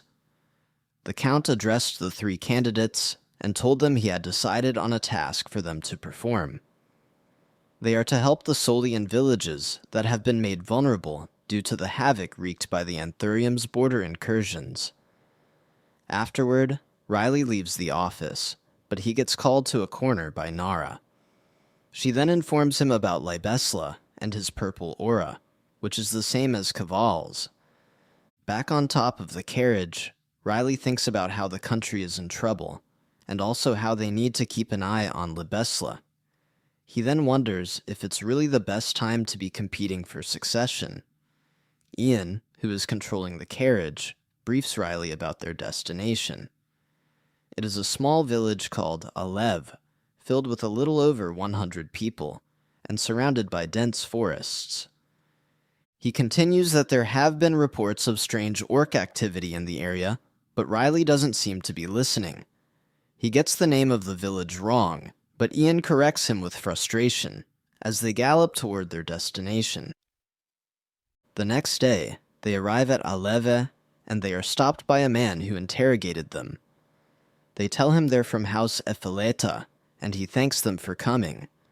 He introduces himself as Malto, the village chief, and also welcomes them. Riley then asks him where his people are, because it won't have been this quiet if they were hiding. Malto tells him that about 10 of their people have suddenly gone missing, and it began 4 days earlier. At first, it was 1 or 2 children unaccounted for, but then the number increased drastically. Riley is now tasked with not only maniac orc, but now missing children. He then remembers dealing with children in his past life. They were roaming about the city out of their minds and covered in blood. The children recognized his sword and called him the warrior, but they assumed he was there to kill them. The kids asked him to make their death quick and painless, and Riley in that situation did as they asked. While he was deep in thought, Ian called him back to the real world and asked him how he intends on finding the children. They have no lead on their whereabouts and also have the orcs to worry about. Riley responds that it might be a pain, but sitting around and doing nothing won't get them anywhere. Riley then breaks down the event and reasons that some of the children might still be in the vicinity since they didn't all go missing at once. He then concludes that the missing children, the villagers, and the orcs are all birds he will kill with 1 stone. He unsheathes his sword and moves toward Malto, who in turn begs him to spare his life. Riley is surprised by his reaction and asks Malto why he initially thought he was after his life. Malto makes reference to the killing with 1 stone thing he said earlier, but it is just an idiom. What he meant was that he will deal with the orcs and find the kidnapped children all at once. Ian then asks Riley if he's sure about using his sword, but he tells him to tag along if he's that worried for his safety. Ian tagged along with him, and Malto wished them luck. Soon, they come across a gang of orcs, and they decide it's showtime. Riley leaps into the tree with lightning speed and lunges at the orcs. He slices through them easily, and Ian is amazed by his speed. However, he noticed that his moves do not believe in the Epheleta swordsmanship manual. Suddenly, he hears Riley telling him to get a move on, and he is shocked that Riley is able to use telepathy. Riley manages to defeat 33 orcs, but Ian has told him earlier that they were about 150 of the monsters. While slicing through the remaining orcs, Riley tells Ian that a couple of the orcs are unaccounted for, and Ian asks how he knows about that. Out of nowhere, a giant orc snorts behind Ian and claims to avenge the death of his brothers. Meanwhile, Riley has defeated 90 orcs, but he realizes his sword wouldn't be able to handle much more. Now, he has to hurry up and find the missing children. The orcs standing guard try to get more reinforcement, but Riley arrives early, and they start to falter. Just then, Riley notices he can't see any children, and tries to sense them nearby. As a result of his focus, he gets about 14 life signatures, but their energy levels are falling. He quickly runs toward the location and sees a cave. Sadly, the number of signatures he could sense decreased, and he wondered if it was too late yet again. However, he pulls himself toward and heads into the cave. Inside the cave, he smells a stench and sees dead orcs everywhere. He wonders who killed them, but he also sees a dark figure approaching him. Meanwhile, the kidnapped children in the cave worry about living and when the orcs will come and eat them. Just then, they see Riley and ask him who he is. He tells them he's there to rescue them, and the kids leap for joy. Riley then asks them if there was someone else with them earlier, and the kids happily say the name Epidemic. They claim he is a beggar man, but he is the one that hid them in the cave and also left something at the entrance. Riley checks the entrance and sees the message left behind by Epidemic. The message instructs him to take the children to the temple because some of them have been exposed to the pestilence, which is a disease. Soon, the kids start to complain about itches on their skin, and Riley realizes it is Epidemic's doing. He decides to get the kids out of there, and outside the cave, he counts them, and they are all complete. Ian rushed in, worried, but Riley assured him the kids are safe. He then asks the children for more information about the beggar, and the kids start saying nice things about him. They say he is nice, and his hair was all the way down to his belly button. One of the kids even says the beggar didn't breathe, and Riley makes a scary face. According to the kid, Epidemic didn't breathe around the kids because it would have put them in danger. Hearing this, Riley wondered if his breath was what killed the orcs. He also noticed hints of purple in their fluids and wondered what it was all about. Meanwhile, Epidemic is in an unknown location, releasing an awful stench along the way. He thinks about the kids he left behind and hopes they are okay, because he did all he could. Suddenly, somebody calls him the left hand, which makes him flinch, and the person turns out to be Kaval. Kaval is accompanied by a lady, and she doesn't seem to be able to stand Epidemic's stench. Kaval tells him he would have sent Libezla to come for him if he had known he was in the fringes of Solia. Epidemic doesn't seem very happy to see them, and Kaval tells him not to give him that look, because they turn the whole of Anthurium upside down looking for him. Angrily, Epidemic lets out his breath and tells Kaval to keep his distance, because if he gets clipped, only Libezla will be able to save him. Kaval is shocked about Epidemic's sudden behavior and asks him why he would do such a thing to a fellow member of the Six. Epidemic tells him he doesn't want to be a part of their group and they should leave him be. Kaval covers his nose and raises his axe. He then attacks Epidemic, claiming he always knew he didn't like him. At Alev, Malto thanks Riley and Ian for returning the children, but Riley tells him to get them to the temple for treatment. Malto quickly rushed the kids into a carriage and headed toward the temple. After they left, Riley decided to sleep in for a couple days, but he gets questioned by Ian. Ian asks about his swordsmanship and how he has become so proficient at wielding a sword. Riley replies that he merely pictured moves in his head and goes for it, but Ian isn't buying it. He also asks about the telepathy he used earlier, but Riley pretends to be oblivious to it. Ian knows he's hiding something, but proceeds to let him know that he's always believed in his potential, and at that point, Riley was tired of Ian's shenanigans. Just then, a messenger hawk lands on Ian's arm with a note. The note is from Nara, and she informs Riley that the Dark Mage is alive. Riley is surprised by this, but Ian doesn't know what's going on. Apparently, before leaving the manor, Riley told Nara to look into Libezla, and now, with the news about the Dark Mage, he can't help but think Libezla had something to do with it. Out of curiosity, Ian starts to question Riley about the incident in Rainfield, but Riley refuses to tell him. He then grabs Riley by his shirt and shakes him until Riley decides to let him in on the story. After about an hour, Riley finally finished the storytelling, and Ian believed him. Ian then suggests that they go back to Solia to fix the problem, but Riley reminds him that they can't just walk away from the succession process. Brimming with fire, Ian says there is nothing more important than finding and destroying the Dark Mage. Riley then accepts his plea, and they set off for Solia. Riley reasoned that him becoming successor to his father has always been Ian's dream. Ian willing to sacrifice that without hesitation shows how important it is to him. Ian is more than certain that it is more important to stop the Dark Mage, who has been responsible for ushering the death of so many. Even though to Ian, people come first, Riley still can't stand the idea of losing the limited time he has with those important to him yet again. In Rainfield, some creatures sit around a table and discuss how long it's been since they last gathered.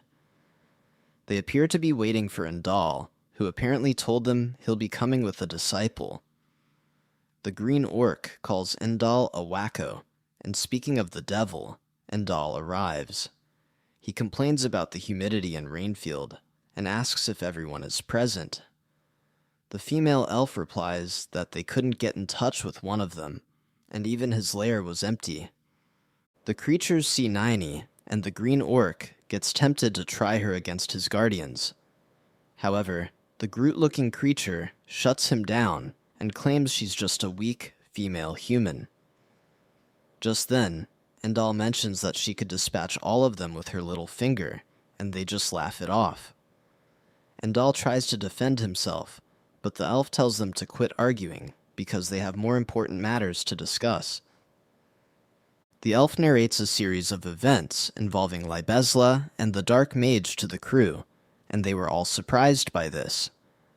Afterward, she asks Nini to speak up as a first-hand witness to all these events, and Nini obliges. Nini tells them about her encounter with the Dark Mage in Rainfield. She explained that he used a purple magic similar to her own, but he also had the ability to reanimate and control the dead. His powers don't sound like a big deal to Groot, but the Lady Elf clarifies that the Dark Mage's necromancy involves his victim's soul as well. Nini tells them that the reanimated creatures disappeared along with their souls when Riley defeated the Dark Mage. The Lady Elf asks Neni about her eye, and if she can use it to locate people through the mind of others. Nini agreed with her, but others were surprised. The elf then asks if she can use it on the dead, and proceeds to ask where the Dark Mage she's thinking about is. Nini looks into her mind, and is terrified to see the Dark Mage. Others start to get worried about her, but she holds her eye and wonders how on earth the Dark Mage is still alive. Meanwhile, Riley and Ian have arrived at Rainfield, and Riley suggests they fill their stomachs first. However, Ian suggests they quickly join up with Nara, but Riley tells him proper preparation should come first. Besides, he's vying to become the successor, hence their actions must be discreet. After entering the restaurant, Riley sees a couple of masks on a board, and an image of Nini pops into his head. Ian snaps him out of it, and afterward, Riley buys some masks. He gives one to Ian, and assures him they'll come in handy. A few minutes later, Ian calls Riley's attention to a group of people marching, and they recognize Perda as one of them. Judging from his demeanor, they knew something was up, and wondered if he was headed toward Lower Solia. Riley suggests they follow them and tail them quietly. Soon, Perda and his crew stop at a stairwell, but they hear a loud sound like that of an animal. Perda tells the others to get the townspeople to safety. They turn around and inform the people around to get to safety because they're in danger. Suddenly, a hand reaches up from the stairwell, and it belongs to some kind of zombie. Perda tries to use his vine magic spell to subdue the creature, while the townspeople get to safety. Unfortunately, a few other monsters rush up the stairwell, and people start to panic.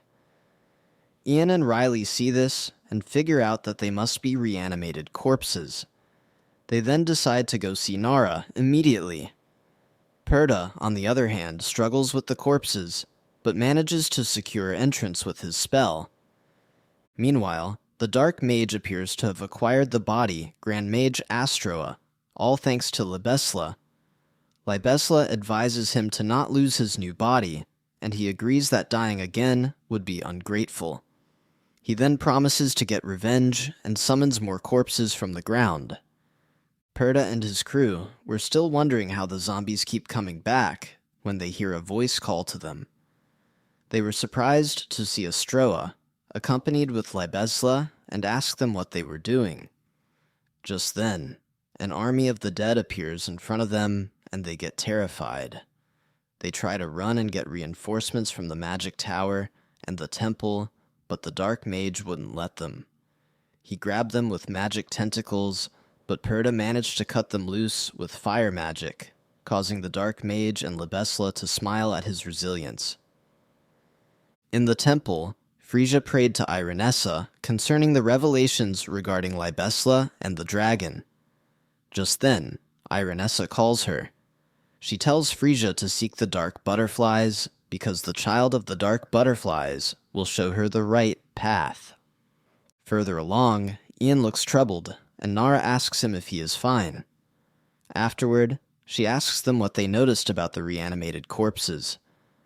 Riley responds that the zombies could walk around on their own, without any traces of mana. Riley asks her what she has found out about Libesla. She says that he was working in the temple all day, and then she found him coming out of Lower Solia in the evening. With that information, Riley deduced that Libesla has something to do with the zombies in town. Consequently, Ian tells them that the eyes of the zombies look awfully familiar to him. He then narrates a story of something that happened 26 years ago, which is an event he regrets till the present day. Back then, he was dispatched to a small village to serve as a mercenary. There, he met a woman who everyone condemned as a witch. The woman happened to have the same dark eyes as the zombies in town, and that was why she was thought to be a witch. However, after meeting her, he realized she was far from such as she wielded a sword. She became his teacher and taught him the way of the sword, giving his life purpose. When he asked her about her dark eyes, she told him she was blessed with it. Those eyes gave her powers, not of their world, but another. This shocks Riley, but they suddenly get startled by a loud noise. Ian looks out and sees that the magic tower has collapsed. Riley wonders how Perda could let that happen, but Ian tells him the tower has fallen in the direction of the temple, which could put Frisia in trouble. Riley puts on his mask and suggests they all head to the temple. On the way to the temple, a lot of people were injured and trapped as a result of the tower collapsing. Ian manages to rescue a woman, but she tells him about her son, who is also trapped. As he tries to find her son, she points behind him and tells him someone is trying to attack him.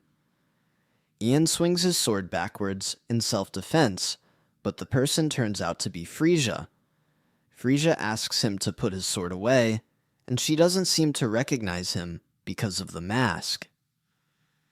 After helping everyone with her magic, she proceeds to ask Ian, Riley, and Nara who they are, but they do not reveal their identity. Frisia decides not to pry any longer, since they are there to help. They resume striking down the zombies, but Frisia screams not to kill them. Ian wonders how to stop the zombie without killing them, and suddenly the zombies start to cast spells. Surprised by this, Ian suggests to Riley that they must flee at once, but they hear a voice saying it isn't up to them. Frisia and Riley see Astroa and Libesla in front of them, but couldn't believe their eyes, since they believed Astroa was dead. Frisia asks Libesla if it's all his doing, but he passes the mantle to Astroa, who throws Perda into the ground. Perda tells them the man they see isn't Astroa, and Riley senses that the energy coming from Astroa belongs to the Dark Mage. He then wonders how he was able to take over Astroa's body. Just then, Frisia screams at Libesla and asks him why he is standing with Astroa, but strangely, Libesla rips off some flesh on his face, revealing his true identity. With a scary expression, he tells her it is the least of her worries, because all of them are about to die. Riley responds by saying it was high time he showed his true face, and upon seeing Riley, Astroa's body started shaking. The Dark Mage deduced that Riley must be the person that killed his new body, but Riley smirked and told him he was already responsible for his own death. This makes the Dark Mage pissed off, as he recalled how Riley ruined his lifelong dream. Libesla is also surprised to see Riley, and says that he should have known there was more about him that met the eye.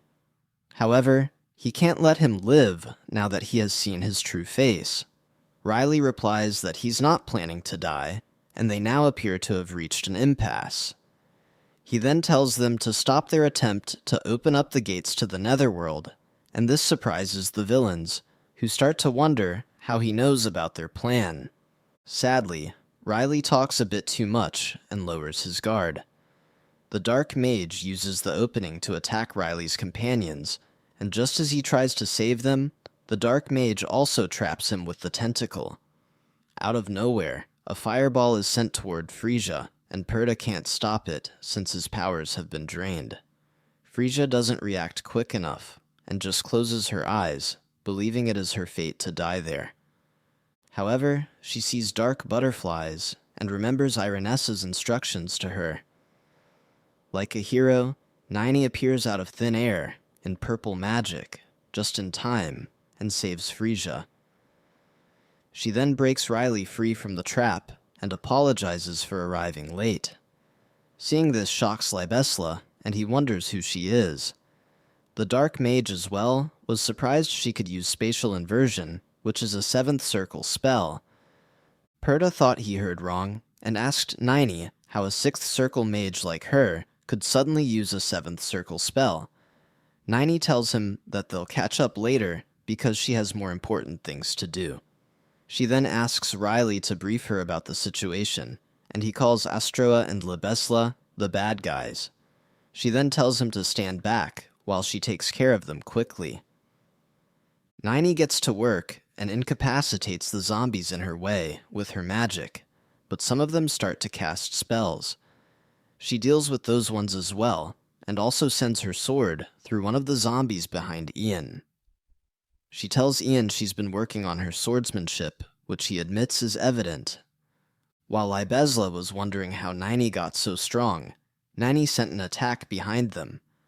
Libesla and the Dark Mage managed to repel it, but Libesla is curious about what Riley is doing. Riley does absolutely nothing, and Libesla sees him just yawning like a tired dog. They then proceed to put their focus on Niney, and the Dark Mage, Huriel, sends a fireball toward her.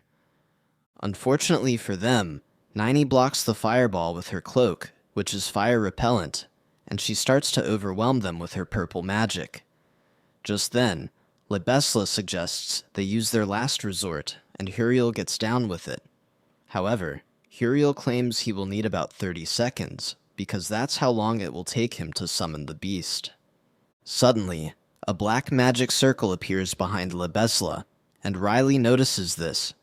He quickly tells Niney to finish them off before Libesla can try something new. Niney uses all her strength to try and overwhelm them both, but Huriel seems to be putting up a good fight. However, Huriel gets tired and asks Libesla how much time he needs to get the work done. Libesla replies that the work is done and lets out an evil smirk.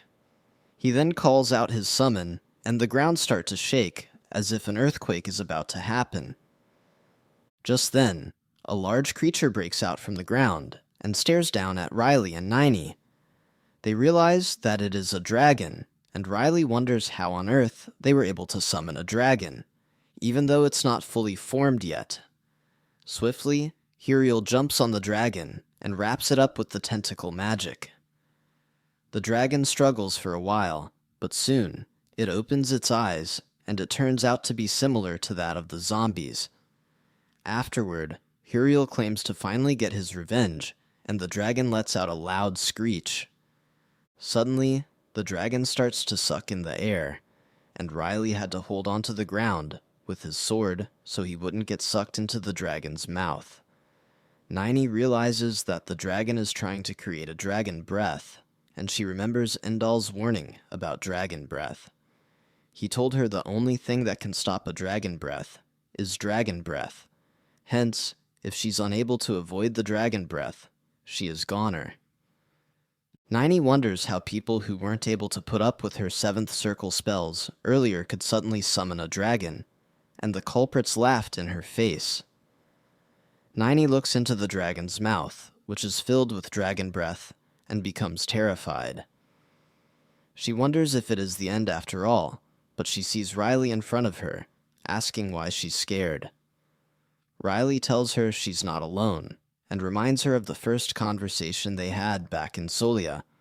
He tells her that he will help her, and they're in it together. Huriel couldn't be happier at the sight, because now they can take out both of them for the price of one.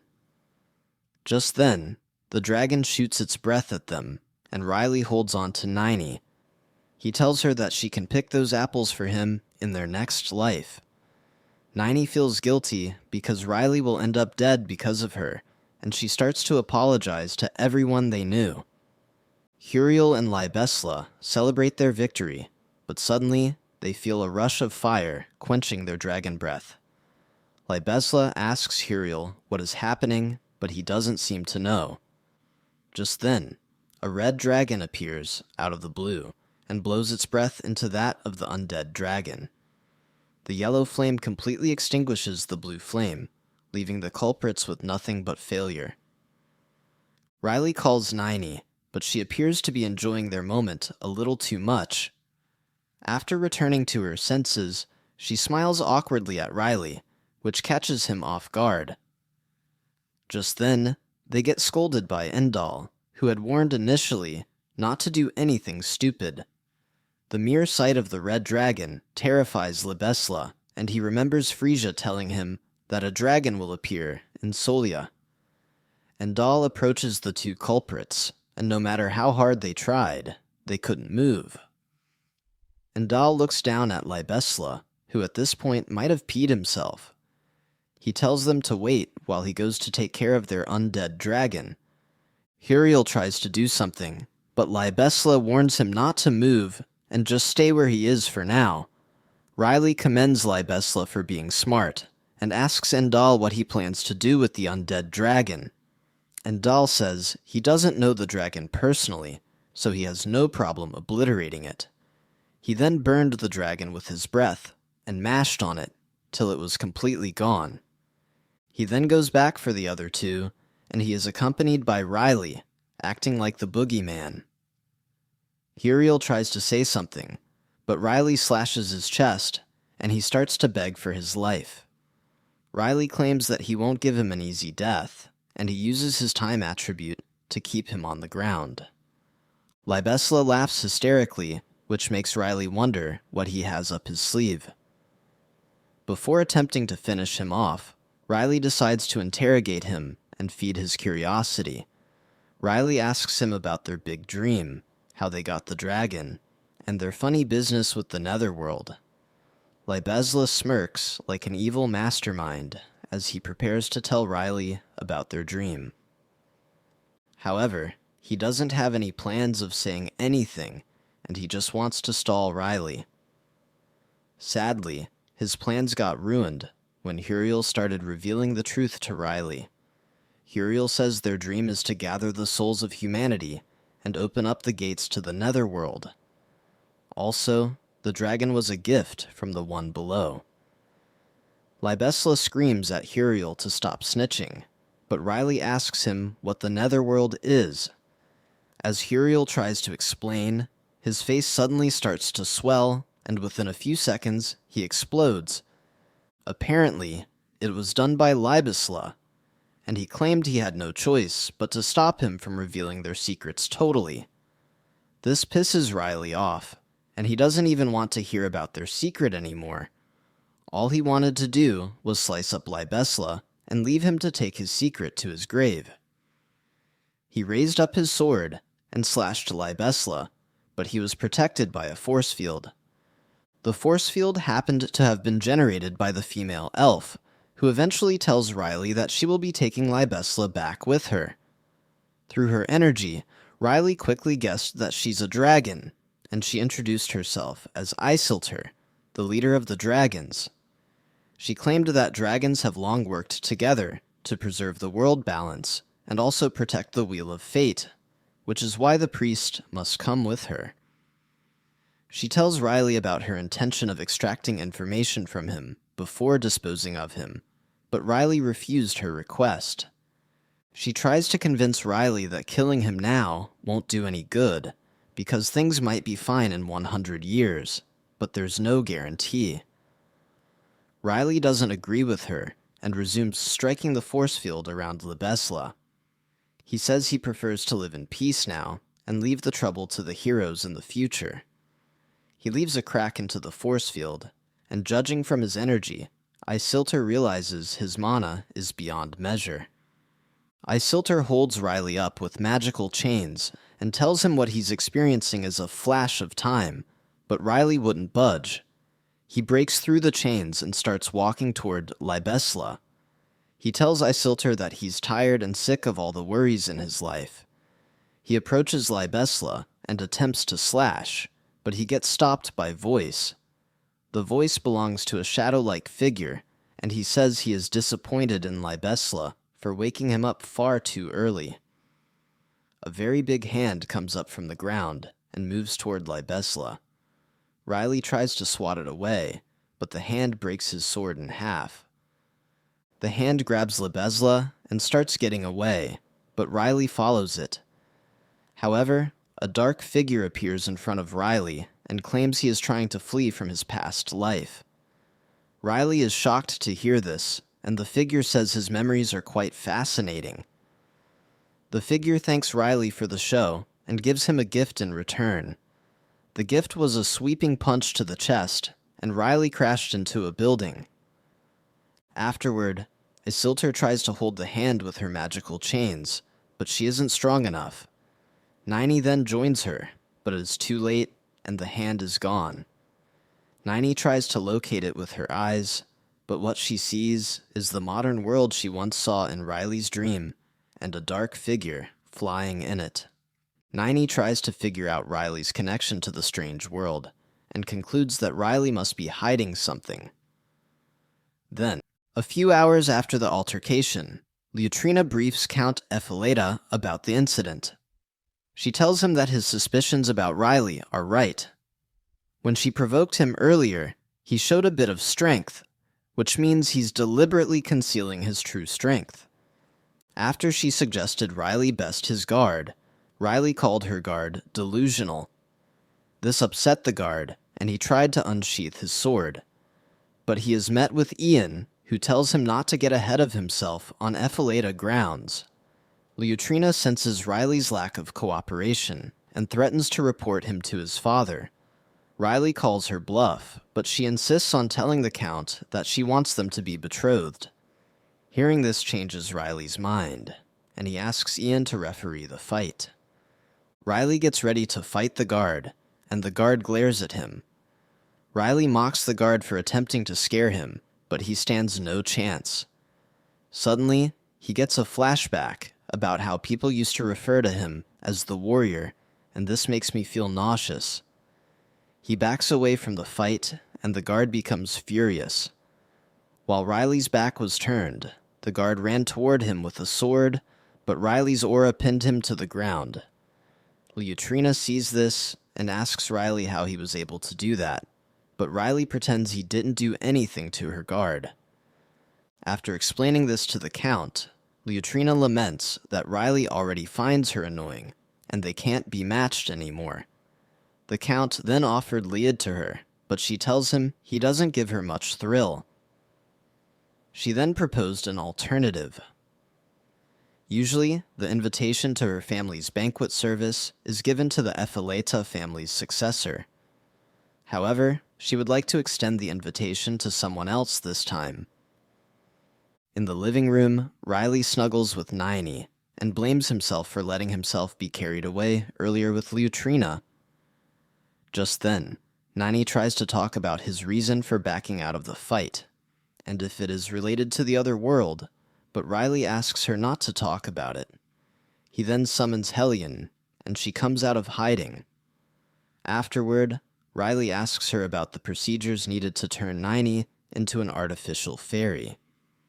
Helliony explains that the process must be done during the spring because it's the best time to meet the perfect fairy. Also, they have to meet the perfect fairy in the Western lands, but Riley asks her to be more specific. Unfortunately, she is a fairy, and she can't explain it any further in human language. Riley gets confused and asks Nini what she thinks about the whole process.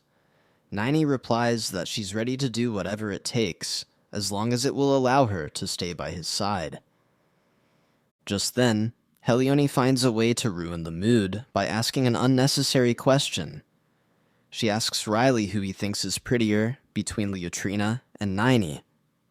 Riley wonders why she's suddenly asking such a dumb question, but Niney suddenly catches Helione before she could spill any more crap.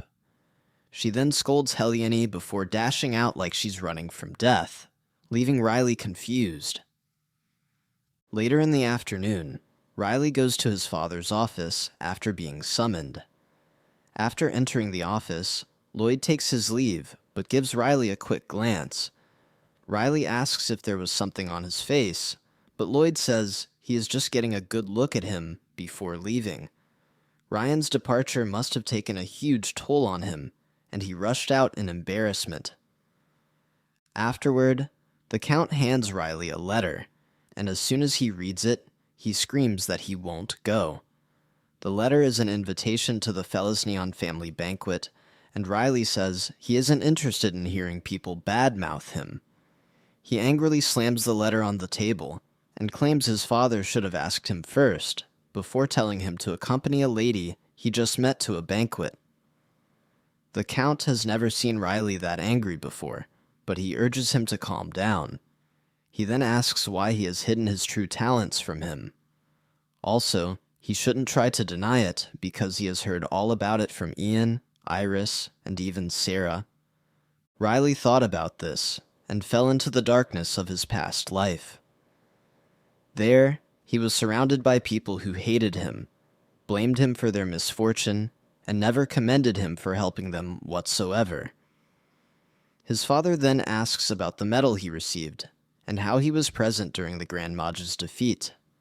Strangely, Riley doesn't seem to remember this, and he is getting consumed by dark figures, calling him a pathetic excuse of a warrior.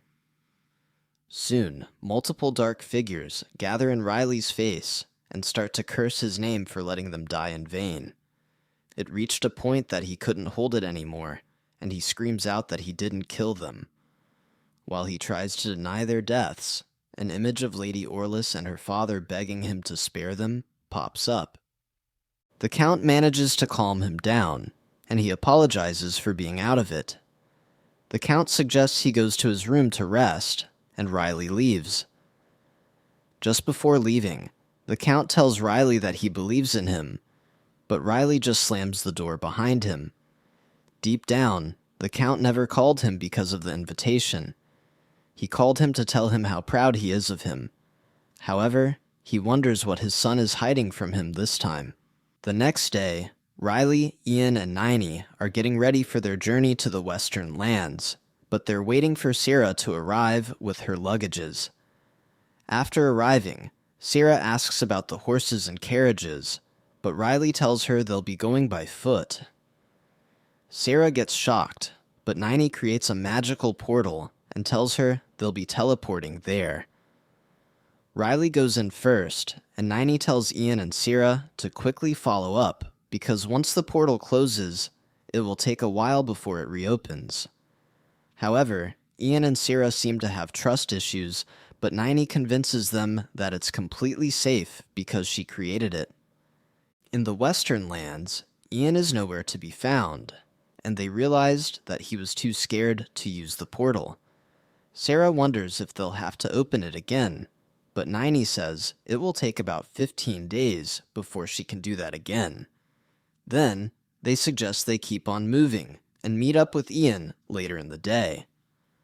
While they walk through the blizzards, Niney asks Sarah why she has decided to join them. Sarah replies that Lady Iris was the one who asked her to join Riley. The lady claimed she would be more at ease if she went with them, and that's why she was sent along. Meanwhile, Riley remembers his mother's words to him. She made him promise to keep in touch this time, and also find courage to ask for help.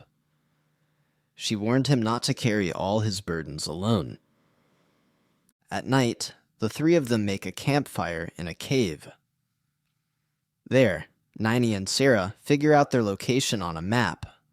Sarah suggests that they can take a detour through the Felizneon land since they sent Riley an invitation. Niney thinks about Leotrina's invitation and accidentally cuts herself.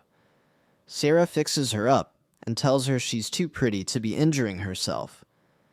Niney feels like she's just saying that to make her feel better, but Sarah insists that she means it. Sarah mentions all her qualities, and that's what makes her pretty. Niney then mentions her scarred face, and how she only gets things right because of the help she gets from everyone else. Sarah tells her not to think like that, because beauty comes from without. She has come a long way, and her face might be what's making her blind to her true beauty. Niney then asks her if Riley would think the same, and Sarah tells her to ask him if she's that curious. She rushes to meet Riley, who is standing at the entrance of the cave, staring at the blizzards. She tries to ask him about it, but after seeing his face, she realized he's not been sleeping. She then asks him if it was due to his nightmares, but Riley just shuts it down and attempts to sleep it off. Suddenly, they hear animals growling, and they presume it to be a pack of wolves. Riley pulls his sword and suggests they kill the wolves, but Niney smacks his hand and tells him he doesn't have to do things that way anymore, leaving him shocked. Niney holds Riley's hands and tells him he doesn't have to draw his sword every time, because that's not what he wants. She then asks him to let her handle the wolves with her words. The wolves approach her, with their eyes glowing, and a purple aura coming from them. Niney approaches them gently, and at first, the wolves snarl at her. But they eventually calm down, and Niney pats them on the head. Riley asks her how she did that, and she tells him she learned it from the mythical creatures in Endal's cave. However, Niney notices the purple aura of the wolves and tells Riley about it. He also seems to recognize it from the cave where he saved the children. Niney then tells him that Isiltur and Endal are chasing some people, and one of those people is responsible for the purple aura on the wolves. Riley says Epidemic is the person behind it, and Niney also mentions something about Kaval, too. She claims that they're using a strange power like magic, but it is different. She then suggests letting the wolves accompany them, because they can be quite helpful in frozen lands. Riley accepts her request, but Sarah seems terrified, and asks if they can just send the wolves on their way. After a while, Niney sleeps peacefully with the wolves, while Riley and Sarah are awake. They both talk, and Sarah mentions here she was once attacked by dogs in South Solia, which gave her phobia for dogs. She asks Riley about his phobias, but she just assumes he has any. However, Riley easily deduces that her phobias are related to South Solia, and Sarah was surprised he could read her easily. Sarah talks about her keen sense of smell, and further explains why it is much sharper than most. When she was young, she used to beg on the streets, and always got beaten up. Due to that, her sense of smell sharpened, and she was able to escape certain people that were known to beat her up. After hearing her story and her phobias, Riley asks her if she has gotten over any of them, but she says she hasn't. However, she doesn't let it keep her from enjoying life, because everyone's got fears, even Niney and him as well. She makes the point that everyone can live with one phobia or two. All they have to do is ask for help. But they must first acknowledge they have one, and only then will they be able to ask for help. Riley gets vulnerable, and attempts to share with Sarah, but she goes to stoke the fire, and tells him to sleep first, while she takes the first watch. Meanwhile, somewhere in the wastelands, Kaval is seen complaining about something. Suddenly, he gets a call from the one below, and he listens. He gets informed about Huriel's death, and Libesla's incapacitation. Now, he is charged with joining up with the head, and together they will make a pilgrimage to find a replacement for Huriel and Libesla. Then, a purple orb drops to the ground, and he grabs it. He then vows to destroy the people that caused Huriel's death, and wounded Libesla. Later in the afternoon, Riley seems out of it, and Niney worries about him yet again. However, he asks if lunch is ready, and promises to take a nap after. Helione suddenly pops out and calls out Niney for being too worrisome. Although, the matter of Riley not sleeping is worrying, and no one can live without sleeping, not even fairies. While Riley munches on his lunch, Helion and Niney cook up an idea on how to make him sleep. After a while, they continue their journey, but the blizzards are too much to handle. Sarah complains to Riley about it and how it's best they go back to the cave, but he refuses to stop. Just then, Nenny catches up to him and offers to cast a resistance spell on him. She and Helione combine together and cast a spell on Riley, and he falls into Niney's arms. Sarah gets worried, but Niney tells her it was a sleeping spell she cast on him. It was the only way to get him to sleep, so his body won't waste away. Sarah points out that she saw him sleep the night before, but Niney says he was just pretending. He has been having trouble sleeping since way before they embarked on their journey. Afterward, Niney puts up a barrier spell and they head back to the cave. A week later, Riley becomes very sick, and Sarah is taking care of him. She is really worried about his health, which hasn't improved in over a week. Suddenly, a Yeti appears out of nowhere to claim the cave. Sarah draws her sword and attacks it. She dodges the Yeti's swing and strikes it from above. Just then, Niney also attacks the Yeti with an incineration spell, which ends up catching Sarah too. With the Yeti issue over, Niney apologizes for burning Sarah, and Sarah asks her if she found any medicine. Sadly, she wasn't able to, and Riley's fever was getting worse. Niney wonders why he isn't waking up, because the sleeping spell must have worn out. She regrets putting him under the spell in the first place, but Sarah grabs her and tells her to snap out of it. Sarah claims there's no time for self-pity, and they can't just stay in the cave doing nothing. She then suggests they leave for the only place they know they can get help, the Felisneon Castle. They arrive at the castle, but the guard at the gate doesn't let them in. Sarah begs him to help them because they've got a sick person with them, but the guard refuses. He claims that he will get in trouble if he allows anyone without an invitation into the castle. Sarah accepts his reason, but she starts to cry out of guilt and not knowing what else to do. Niney tells her not to cry and gives Riley to her to hold for a while.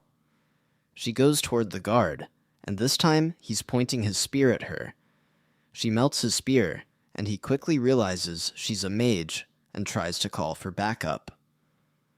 However, the emergency alarm button has been frozen up by Heliona as well.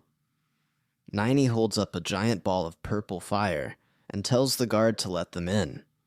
The guard lays on the ground, scared shitless. Inside the castle, the guests enjoy a banquet of food and drinks, and also discuss politics together with the current events in Solia.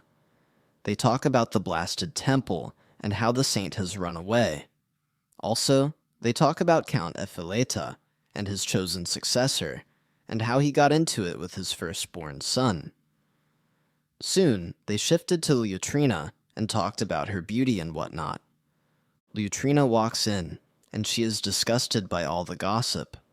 She thinks that the banquet is so dull, and now that Riley hasn't shown up, it will be really tedious for her to get through the party. Suddenly, a guard rushes in and informs her about the visitors from the Epheleta family. The moment she heard that name, the sparkle in her eyes returned, and she became alive again. Afterward, Riley is being taken care of by Niney and Sarah in a secluded room. In there, Riley groans and moans like he's fighting a battle in his sleep. Niney blames herself for inducing sleep on Riley. She thinks that he must have been avoiding something or someone from his past, which she didn't consider. She thinks that she's afraid of getting hurt because he's avoiding someone special from his past, and she starts to cry. Sarah notices this and tries to talk to her, but they hear a knock on the door. Afterward, Leutrina and her guard come in. After they enter, Sarah bows her head to greet Leutrina, but Niney just sits with Riley, ignoring her completely. The guard tries to scold her for being rude, but Leutrina cautions him instead and tells him to wait outside. After he leaves, Leutrina starts to talk to Sarah. She asks for their names, and Sarah tells her. She then apologizes for the earlier altercation, and Sarah also apologizes for causing a ruckus. Then, she asks if Riley is sick, but Sarah chooses not to answer. Completely understanding their intention, Leutrina decides not to pry anymore, but she lets them know that she's very much interested in Riley, and if there's anything else they need, they shouldn't hesitate to ask for it. Her calm demeanor surprises Sarah, who was expecting her to be a little less accommodating. Leutrina notices this and tells her that she's not only interested in Riley, but she also heard that one of them is the 7th Circle Mage that defeated Grand Mage Astroa. This gets Niney's attention, and she asks Leutrina how she knows about her. Leutrina tells them it's a secret that they must keep amongst themselves as women. She decides to leave them be, and hopes that they find their stay in her home comfortable. The days later, Riley still hasn't woken up while Niney tends to him. Then, Sarah suggests that Niney should get some fresh air because she's been cooped up in the room for 3 days, taking care of Riley. Niney tries to refuse, but Helione joins up with Sarah to convince her, and she finally gives in. She leaves the room with Helione, while Sarah stays back to watch over Riley. She remembers the nastily comments she overheard during the banquet. Apparently, the guests in the banquet got to know that Riley was the one invited to the banquet, instead of the Epheleta successor. It made them furious, and they called Riley all sorts of names. However, one of them said Riley has a secret weapon, which is the hideous maid he brought along.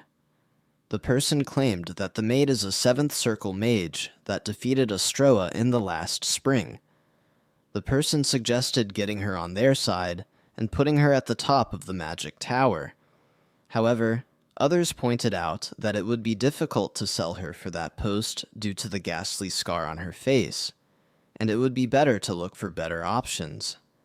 Sarah is upset about what she heard, and she condemns the nobles for saying such crass things about Niney without knowing what she is going through.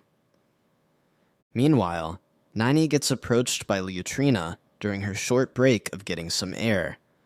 Helione doesn't like Leutrina, and she makes a sassy comment about her presence being a stroke of bad luck. Niney whispers to her to keep quiet as she entertains Leutrina's small talk. Leutrina asks about Riley's health, but Niney tells her with a dejected face that he hasn't improved or worsened. Leutrina stares down at her face and accuses her of having a thing for Riley. Niney does a bad job of denying it, and Leutrina advises her to give up on her feelings. She tells her that the Epheleta house is a noble one, and she doubts the Count approve of her due to her scar, which apparently can't be removed.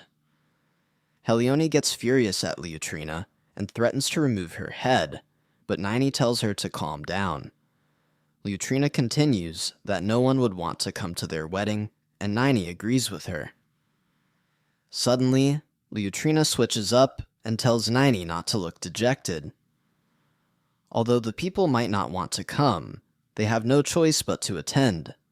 She tells Niney not to worry about her earlier comments, because they are just friendly jabs from a rival of Riley's heart.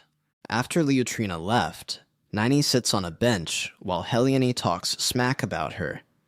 She claims that Indal would have burned her to a crisp due to those comments she made. Niney, however, feels sad about her comments because she knows Leutrina didn't mean them as a joke.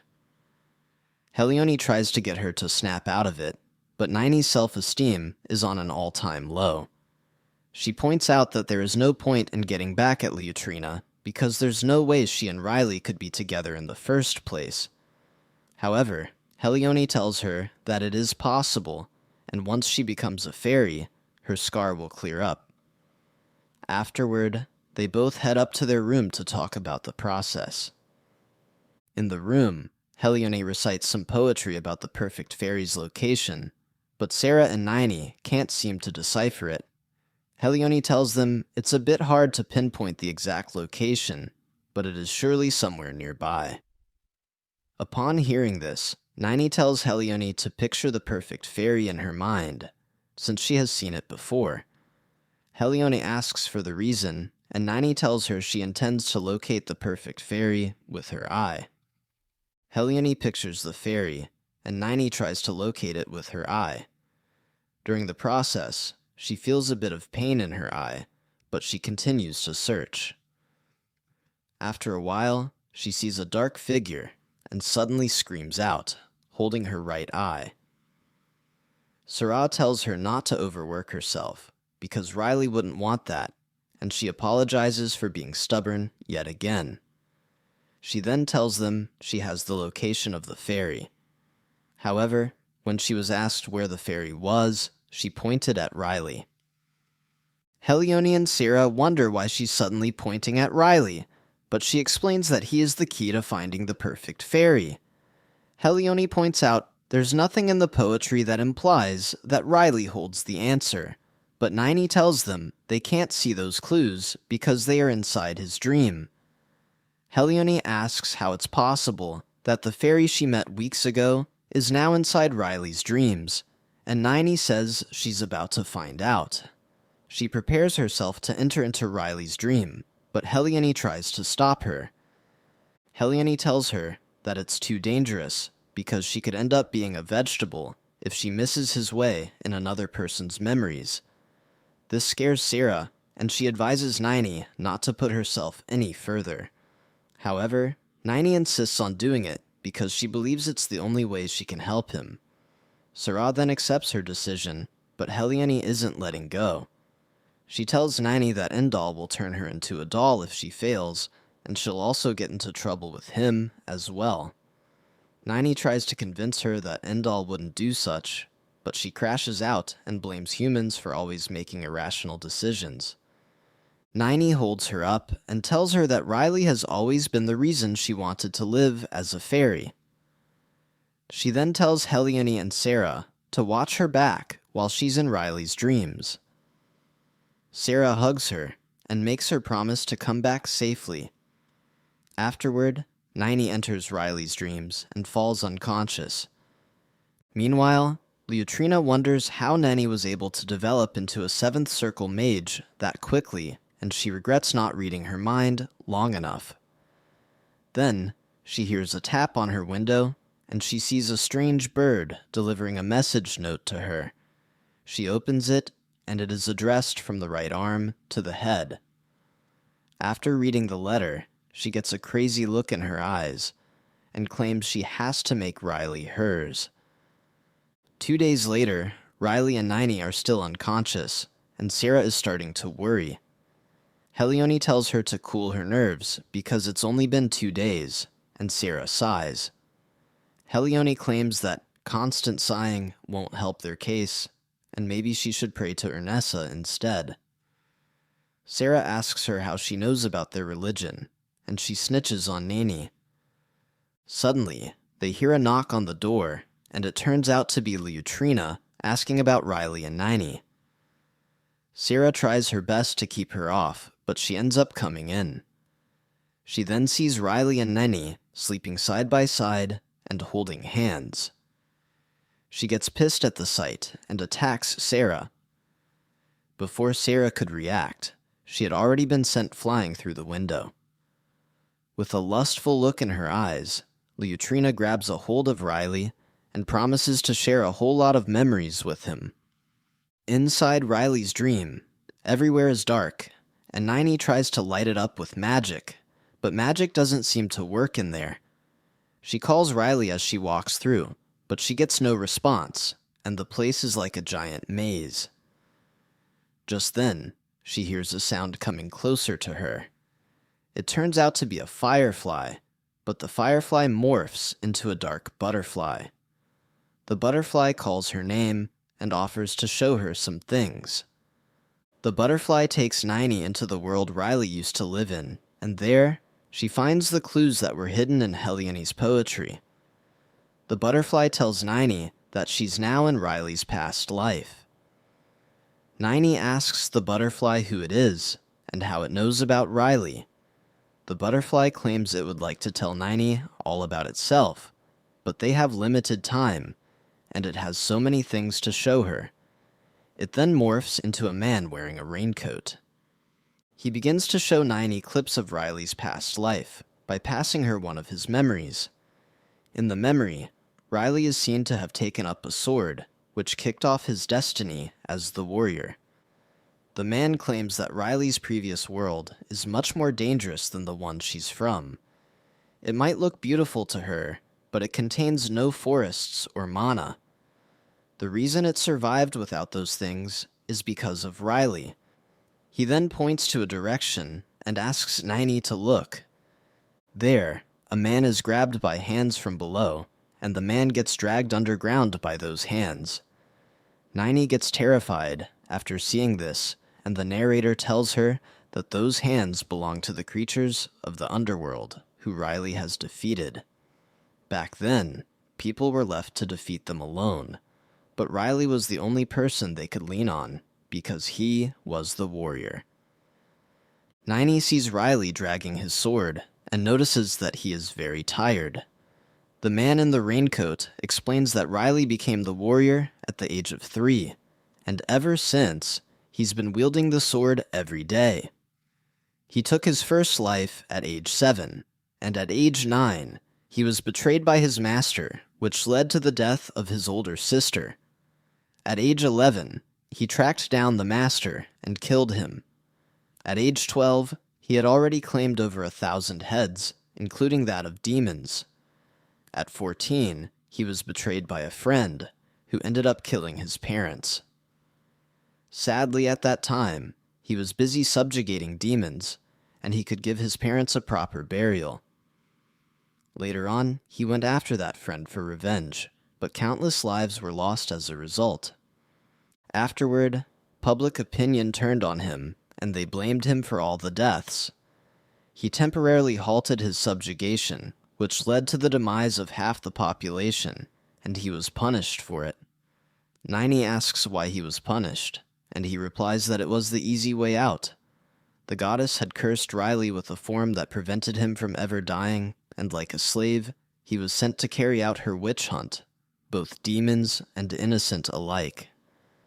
This caused resentment to be directed toward him, and he was eventually rendered incapable of saving them.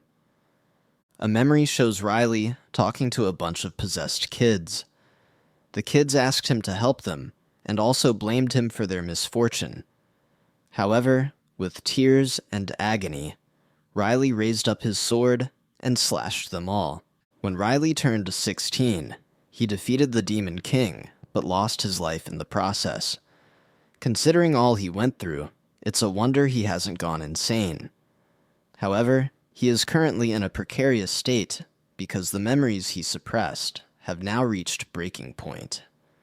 Even though his true intention was to let Riley enjoy his new life, he failed to his own shame and is forced to ask Riley for help once again.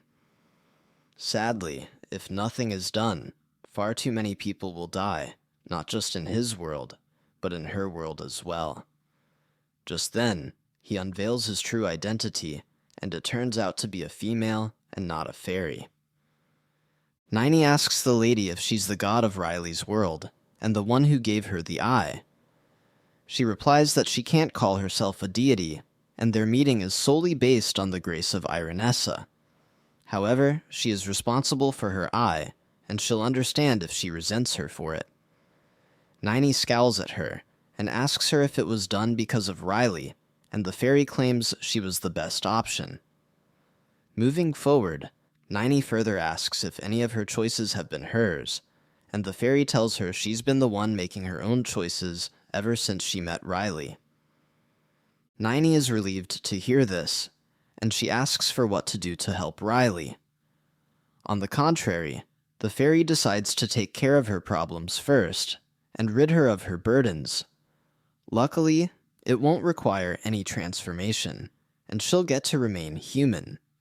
With a little time left, the fairy asks Niney to close her eyes and informs her that when she awakens, she should tell Riley to pick up his sword again for the sake of both their worlds.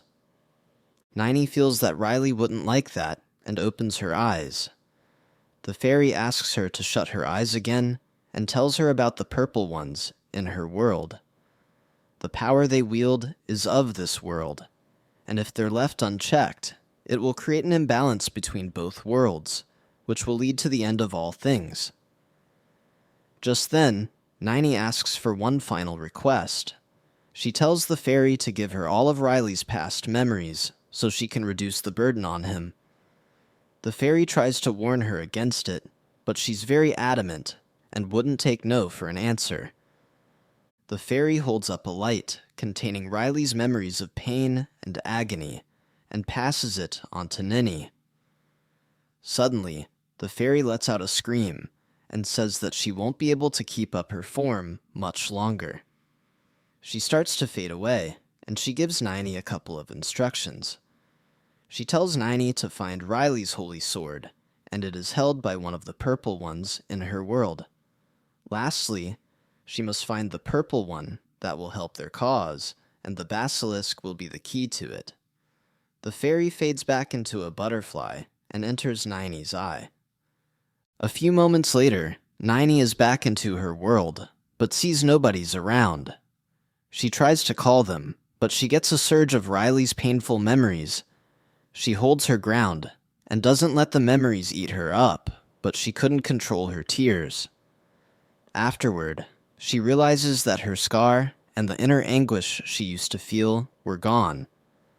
Also, she can feel her mana surging back and uses it to create a portal. Suddenly, she hears a scream outdoors and wonders if it is Leutrina. She decides to ignore the scream and look for her friends first. She teleports outside the room and runs into the front gate guard. He doesn't recognize her and starts complimenting her for being a pretty mage. She disappears from there and realizes the people might start treating her differently because her scar is gone. Then, she appears in front of Sarah, and she also doesn't recognize her. She grabs a hold of Sarah, and they teleport into another location. Meanwhile, Leutrina is inside Riley's memory, and she walks up to a place that looks like a cathedral. She peeps through the door and sees Riley talking to a large creature with a skull face. The creature is the Demon King, and he asks Riley how it is that he was able to escape death's door. Riley replies that it is just as he sees it. The Demon King tells Riley that he might have been blessed as a warrior, but he's still a human, and humans die in the end. Riley tells him that he isn't blessed, but rather, he is cursed. The Demon King acknowledges that there's indeed a curse upon him, and offers his condolences. Riley gets surprised that he's been consoled by the absolute evil, which is way more than he received from the saint. He starts to think perhaps he should have joined the Demon King, and maybe he would have had an earlier life. The Demon King tells him that it's not too late, but Riley refuses his offer. He claims he is a slave, and his will isn't up to him. Now, he has only one mission, and he must see it through, whether he fails or not. Riley points his sword at the Demon King, and the Demon King also takes a fight stance. However, the Demon King suggests taking care of the rat in the room, interrupting their battle. He drags out Leutrina with a power force and sends her flying into an ocean of memories. Due to that action, Riley realizes he has a lot in common with the Demon King, because he also doesn't entertain nuisances. In the real world, Leutrina keeps screaming her lungs out, and Riley, who is now awake, tries to get her to shut the hell up. While he struggles to keep her quiet, Niney and Sarah appear out of thin air. Riley immediately recognizes Niney, and just then does Sarah realize she's the one. Riley asks Niney to shut Leutrina up, and she casts a silence spell on her. Finally, the room becomes quiet, and Riley is at ease. He then starts to interrogate Sierra and Naini about what happened to him. Sierra explains the situation to Riley and how worried they were about him. Just then, they hear Liutrina's guards coming from her, and Naini suggests they leave the room before those guards arrive. The soldiers arrive in the room and find only Liutrina in the room. The next day, one of Liutrina's guards comes into Riley's room to investigate his whereabouts during the incident with Liutrina. Riley claims he was in bed sick all day, and his maids tended to him. The guard asks about Sarah, who was seen lying outside unconscious, but Riley makes up an excuse that she was probably tired from practicing the Epheleta swordsmanship. The guard buys into Riley's lies, and he apologizes for disturbing him. Afterward, Sarah and Riley talk about the earlier incident with Liutrina. Sarah claims that she acted in a strange manner and threw her out the window. This made her wonder if she was possessed by a ghost, which will explain her blood-curdling screaming as well. In the banquet room, the guests seem to be talking all about the new beauty that has just walked in on them. The beauty queen turns out to be Naini in a sparkling gown, and she is swirling heads all around her. Due to her beauty, different guests start to approach her, each asking her for a different thing. Naini ends up spending all day rejecting their advances, and it soon reached a point that she got overwhelmed. She runs out of the party as a result, but she gets grabbed by the hand by a stranger. She tries to reject the stranger, but it turns out to be Riley. After Riley grabs her attention, the guests in the banquet start to hate on Riley, calling him the lazy son of the Epheleta family. Soon, the guests realize how close they seem and deduce that she's his rumored maid. It comes as a shock to them because the maid doesn't have a huge scar on her face and she's pretty. Riley finds their gossip annoying and drags Naini away from them. They come into a quiet garden, and Naini finally understands why Riley was always looking for a quiet place to lay his head. Just then, Riley says she has to ask her something, and she gets nervous. He proceeds to ask her what happened to Liutrina, which makes Naini realize she had no reason to be nervous initially. She tells him that she probably failed to accept his memories and ended up in a limbo as a result. Deep down, Naini knows she might have ended up like Liutrina, if not for the lady that helped her. After seeing some of Riley's memories again, she starts to cry. Riley asks her why she's crying all of a sudden, and she says something is in her eye. Riley then tells her not to say anything, like he made her cry, to his mother, and Naini starts to laugh. Riley suggests they put the Liutrina's saga behind them, since there's nothing they can do for her at the moment. Also, they've sprinkled Helione's embers just in case, and if anything changes, they'll know right away. Riley then asks about the artificial fairy issue, and Naini tells him they took care of it in another way. She then asks him if she looks too different, because Sarah didn't seem to recognize. She gets worried that Lady Iris and Ian might also not recognize her, but Riley calms her down. He tells her that she has really changed that much. Even if her face has changed a little, it wouldn't stop anyone from liking her. Meanwhile, in the desert lands, Kaval and his crew are looking for the saint. Just then, they pinpoint their location, and Kaval smirks. Back in Felizneon Castle, Sarah is excited because they now get to go home now that Naini's been cured, and Riley is fine. However, Naini decides to stay back because she wants to say goodbye to the doctor that treated her. Riley also decided to follow her, and Sarah is left looking like a lost duck. Riley tells Naini that his memory is all fuzzy, but he clearly knows there was another reason for their trip. Naini isn't surprised about this, since his soul has always struggled with the memories of his past. Soon, Riley remembers the reason, which is to get back at Kaval for taking his father's arm during the battle at the border. He tells Naini to locate Kaval with her eye, and she gets to work. She sees that Kaval is in the desert lands, but she gets a sharp pain in the eye and screams out. She starts to cry again, and Riley at this point is tired of her constant crying. Nini keeps the real reason for her tears from him, which is that she sees his painful memories from time to time.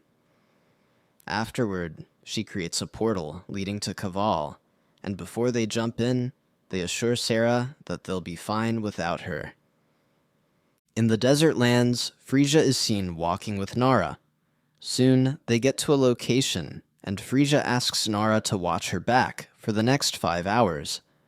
Nara gets worried because Frisia hasn't eaten in days, but she claims that she has fasted for longer. Frisia tells Nara that the revelation she received a few days back seemed menacing, so they have to be on high alert. The revelation told Frisia to be careful because the leg is seeking out the saint. After hearing those words, Nara takes them to heart and promises to look out for Frisia. Just then, Frisia cleanses their environment with a powerful magic, and this shocks Nara, who initially thought she was weak. Nara then thinks back at the revelation, but she doesn't do well with riddles. Suddenly, a leg belonging to Kaval appears behind her. Kaval seems happy to see his old friend, but Nara can't say the same. Meanwhile, Riley and Nini investigate their location, and Riley discovers that the whole place has been poisoned. This makes him realize that Epidemic might be somewhere close to them. He then asks Nini if she can still use her eye, but she claims it is still sore. They then decide to locate Kaval the old-fashioned way, and Nini casts a location spell. Afterward, the spell brings forth a path filled with footprints and blood. In the saint's location, Kaval and his crew have managed to subdue Nara and Frisia. They were about to head back to their lair, but Kaval wondered why Leutrina wasn't with them because he was sure he sent her a message a while back. While thinking about this, one of his men starts talking ignorantly about Frisia. Kaval hears this comment and calls them immature fools. He tells them that Frisia is the saint of the Solia Temple, and there is a big reward on her head. Also, the basilisk would come in handy later on, so she should be handled with care. Just then, Riley appears in front of them to confront them. He sees that Nara is still alive, and tells himself that she will be useful in finding other purple people, so he can't let her abductors slip away. Kaval recognizes Riley immediately and tells him not to get too mad about taking his father's arm, because all is fair in love and war. He continues to tease Riley, and soon he loses it. Riley released dark energy, causing everyone, including Kaval, not to move. Riley then counts the purple members, and after including Epidemic, there is one more he has to find. He then decides to cut down Kaval, but something strange stops him. Riley falls into a dark abyss, and in there, he talks to himself. He starts to wonder why he decides to pick up the sword again, even after vowing never to become anyone's hero again. He kneels face down at the feet of his other body, all dejected and filled with sorrow. His other body tells him picking up the sword is to avenge his father and also protect his family, since he couldn't do so in his past life. He then asks himself if he is so big of a coward that he runs away from everything he considers a nuisance. While Riley battled with his inner self, Kaval broke free from his dark energy. He tries to punch Riley, but his swing is dodged. He then grabbed his axe and smashed Riley with it, thinking he must have got to him this time. Unfortunately, Riley was able to dodge that too. Kaval then grabs him and asks if he is the person that has been pouring sand in their dreams all these while. Riley, who seems a bit out of it, mumbled to him to stop talking and fight him instead. Angrily, Kaval tries to hit Riley, but he hears Nini scream from a distance. He recognizes her as his maid and tells her it's too late to save her master. Shockingly, she teleports Riley to her location, leaving Kaval empty-handed. Nini then asks Riley why he isn't defending himself, and if it's related to his past life. She then tells him she's aware of how much he suffered in his past life, and the reason he decided not to take up a sword anymore. However, he has to follow his heart, so has to find a certain peace. She assures him that it wouldn't matter to her if he takes up the sword or not, because either way, she'll always be there to respect and support his decision. Her words bring peace to Riley's, and he almost lets his guard down. Suddenly, Kaval appears behind him, and Nini tells him to look out. Just then, Riley swiftly avoids Kaval's attack and cuts his hand off, just like he did his father. After getting a taste of his own medicine, Kaval crashes out and attacks Riley with full force. Their battle included several clashes of blades, and it appears as though they're evenly matched. However, Riley releases his dark energy once more, and Kaval tries to tank it with his Herculean strength. However, he was too slow, and Riley ended up finishing him off. Afterward, he moves to Neni and grills her on how she found out about his past life. She tries to avoid it and help Nara and Frisia, but Riley won't let her go. After a while, Nara and Frisia are fast asleep, and Nini explains her journey to Riley. She tells him about the goddess from his past, and how apologetic she was toward him. Riley still can't believe that the whole Netherworld business was related to his past life, and now he has to go find the Holy Sword. He then asks Nini how he fell asleep in the first place, and her body language gives her away. She confesses that she put a sleep spell on him, and Riley flares up. He tells her that he will follow his heart and pinch her on the cheek, and Nini apologizes. She then asks him how they'll find the Holy Sword, and all the talk about his past life makes him crave red bean porridge. He then makes Nini promise to give him some when they get home. In the Ephialtes manor, Sarah is worried sick about Riley and Nini, and as a result, she continues to sweep the same spot over and over again. This catches Lady Iris's attention, and she tries to get Sarah to stop worrying. She tells her that they'll be fine, and just believe in them instead of worrying.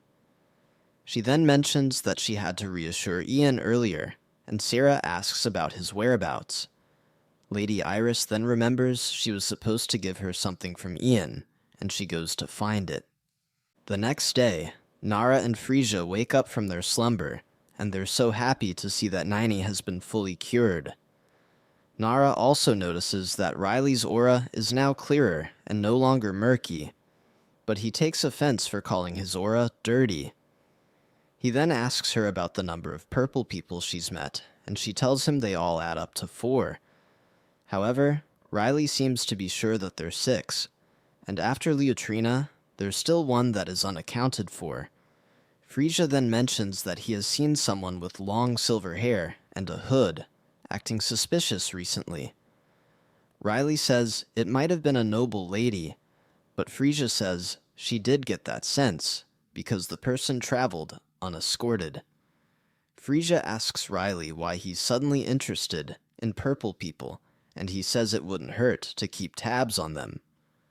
There's always a chance of the remaining 3 causing trouble, so they need to know who they're dealing with.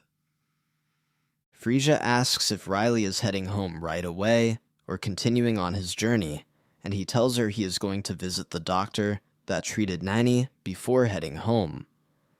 Frisia then offers to come along, but Riley turns her down. Nara tries to support Frisia and mentions her recent revelation. The revelation instructed Frisia to follow the child of the dark butterfly, which she thinks is Nini. Nini whispers to Riley that it might be related to the butterfly she saw in his dream, and he agrees. He then asks Nara what she thinks about it. Nara says she will go along with whatever Frisia says, but Frisia asks for Nini's opinion. However, Nini hesitates because of how the saint treated Riley in his past life.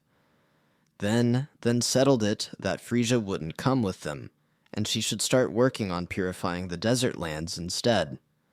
Frisia asks if she could join them afterwards, but Riley refuses. The next morning, Riley and Nara discuss how the poisoned lands of the desert might be related to the plague in the country. According to Nara, the cause of the plague is a moving person, and witnesses have seen this person beg others to kill them. Also, it has been seen heading toward Anthurium, and an evacuation order has been issued. Riley hopes his travel route doesn't involve Anthurium, and he asks Niney about it. Still in a deep sleep, Niney mumbles that Indal's cave is nowhere near the Anthurium, and just then does Riley feel the need to sleep as well. Afterward, he thinks back on Niney's advice to follow his heart, and he realizes she was right, because finally, he feels a sense of relief. The next day, Nara and Frisia head out to cleanse the desert, which will take about 3 days. Frisia then makes the last push to join them afterwards, but Riley shuts her down again. They go their separate ways, but Niney tells Riley that she's worried about Helione. She hasn't seen her in a long time, and she has never been gone that long. She's worried something might have happened to her, but Riley assures her that Indal will be able to figure something out, since he's her master. They then decide to head to his cave, and Niney teleports them. However, they arrive in a different location, and Niney isn't sure what has happened. Suddenly, she sees a bear and calls it the gatekeeper of Indal's cave. Riley thinks that it looks like a regular bear to him, but Niney claims that it helped her during her training. Both of them are close, and it might know something about why they are there. Niney runs toward the bear, but something seems strange about it. Niney wonders what's wrong with it, and it suddenly attacks her. Niney manages to block its attack, and she's quite sure it's because it doesn't recognize her. She then restrains it and tries to calm it down. Just then, the bear's eyes shift, and it calls out her name. Niney then asks about Indal and why they weren't teleported directly to his cave. The bear then pleads with her to free it first, and she does. It then explains that they were stopped by a magic barrier because a while back, Indal told it to make sure nothing goes close to the cave. He must have set up a magic barrier around the mountain to help with that. The bear further explains that it was trying to scare away some humans during its patrol, but they were very resilient, and that explains why it was in a bad rage and couldn't recognize Niney earlier. Niney informs Riley that there must be something dangerous ahead to warrant Indal to put up a magic barrier around the mountain. She tells the Guardian to remain there, while she and Riley go to the mountain on foot. She mentions that they have nothing to worry about because she's friends with all the Guardians, and all they have to do is focus on the path in front of them. Riley asks if there's another way besides walking, but Niney says if they recklessly teleport into the magical barrier, they can lose a body part. However, the journey to the cave shouldn't take more than an hour. 1 hour later, the two of them are still en route, and Riley feels like it's been 2 hours since he's been walking. Niney says it's just been an hour, but they haven't reached the cave because the Guardian couldn't recognize her now that she's got no scar. Riley says they were just on edge trying to follow Indal's orders because she hasn't changed that much. Suddenly, a group of jobless kids come out of nowhere and start to question their identity. Niney tells them she's a maid who serves the Red Dragon and asks them who they are. They reply that they are warriors, and they're there to defeat the Red Dragon, who threatens the peace of their village. Riley gets annoyed with the kids and just leaves them to Niney to deal with. Niney scolds the kids for having no evidence to prove that the Red Dragon was indeed disturbing the peace of their village, and the children start to panic. She then shows a bit of her powers, and the kids get scared, thinking she's a human guardian. Niney tells them she's not a guardian, and advises them to leave the mountain. She then attempts to scare them a bit by sending a mild attack their way. To her surprise, one of the children deflects the attack. The girl apologizes to Nini and blames their youth and inexperience.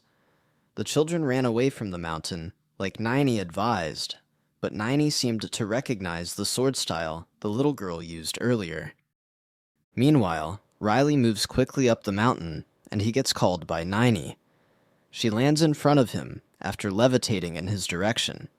He asks her why she didn't tell him about her levitation prowess, but she says it just slipped her mind. As a punishment for that, he pinched her cheek, and she apologized. She then makes him levitate, but Riley just flaps around without moving. Riley asks why he isn't moving, and Nini tells him she hasn't granted him flight privileges. After a while, they flew up to the peak of the mountain, but they noticed it was shrouded up with lots of mist. Nini then suggests going to the cave, and Tylee can't wait to meet Endal, who has been too busy to come and welcome them. Upon getting to the cave, what they both see shocks them. They see Endal in his dragon form, all laid up and covered in poison. He claims that one of the purple people did it to him. Strangely, the first thing the purple person said was to end his life. This got him thinking how it is strange that people who take other people's lives find it difficult to do the same to themselves. However, Riley mocks Endal for getting himself beat up, and Endal tells them he needs to rest. They also find out that purification magic, which is Endal's specialty, didn't work on the poison. Just then, Helione appears and apologizes for disappearing without a word. However, her master's condition was too serious, and as they can see, her purification spells had no effect. As a result of this, she set up a barrier spell and told the Guardians to be on high alert. However, that didn't solve the real problem. Nini then thinks back, that the poison is made up of the same substance as the desert lands. Therefore, if they want to save Endal, they'll have to kidnap Frisia. Nini locates Frisia and Nara using her eye, but finds a shady person with them as well. Riley then asks if she has made any progress, and Nini is sure she'll be done in the next 3 days. Nini then asks why they can't just tell Frisia the truth, but Riley says that it will hurt his ego, and he wouldn't hear the end of it from her. He claims it's better to wait till she's done and kidnap her. Nini gets worried that Endal might not make it, but Riley assures her that he's been alive for thousands of years, and he wouldn't suddenly croak in 3 days. However, if she's that worried, she is welcome to use some time magic, but he will suggest they keep calm for the next 3 days. Meanwhile, the girl from the mountain was getting scolded by her grandma for going to the Dragon's Mountain with her friends. Her name is Errol, and her grandmother, who is blind, tells her to be careful not to get innocent people killed. Errol claims that they don't have much time left, and her grandmother hugs her. She asks Errol not to be patient, because destiny will make its will known to them soon. Errol asks her what will happen if the warrior never appears, and her grandmother replies that it means it was fated to be that way. After 3 days, Frisia has successfully made the desert sparkling again, and it was the best time to carry out the kidnapping. Nini gives Riley a mask, which apparently was used a lot in his memories when kidnapping people. Riley then suggests she does the job on her own, since she's a 7th Circle mage, and he'll probably slow her down. Nini accepts it and heads into the portal.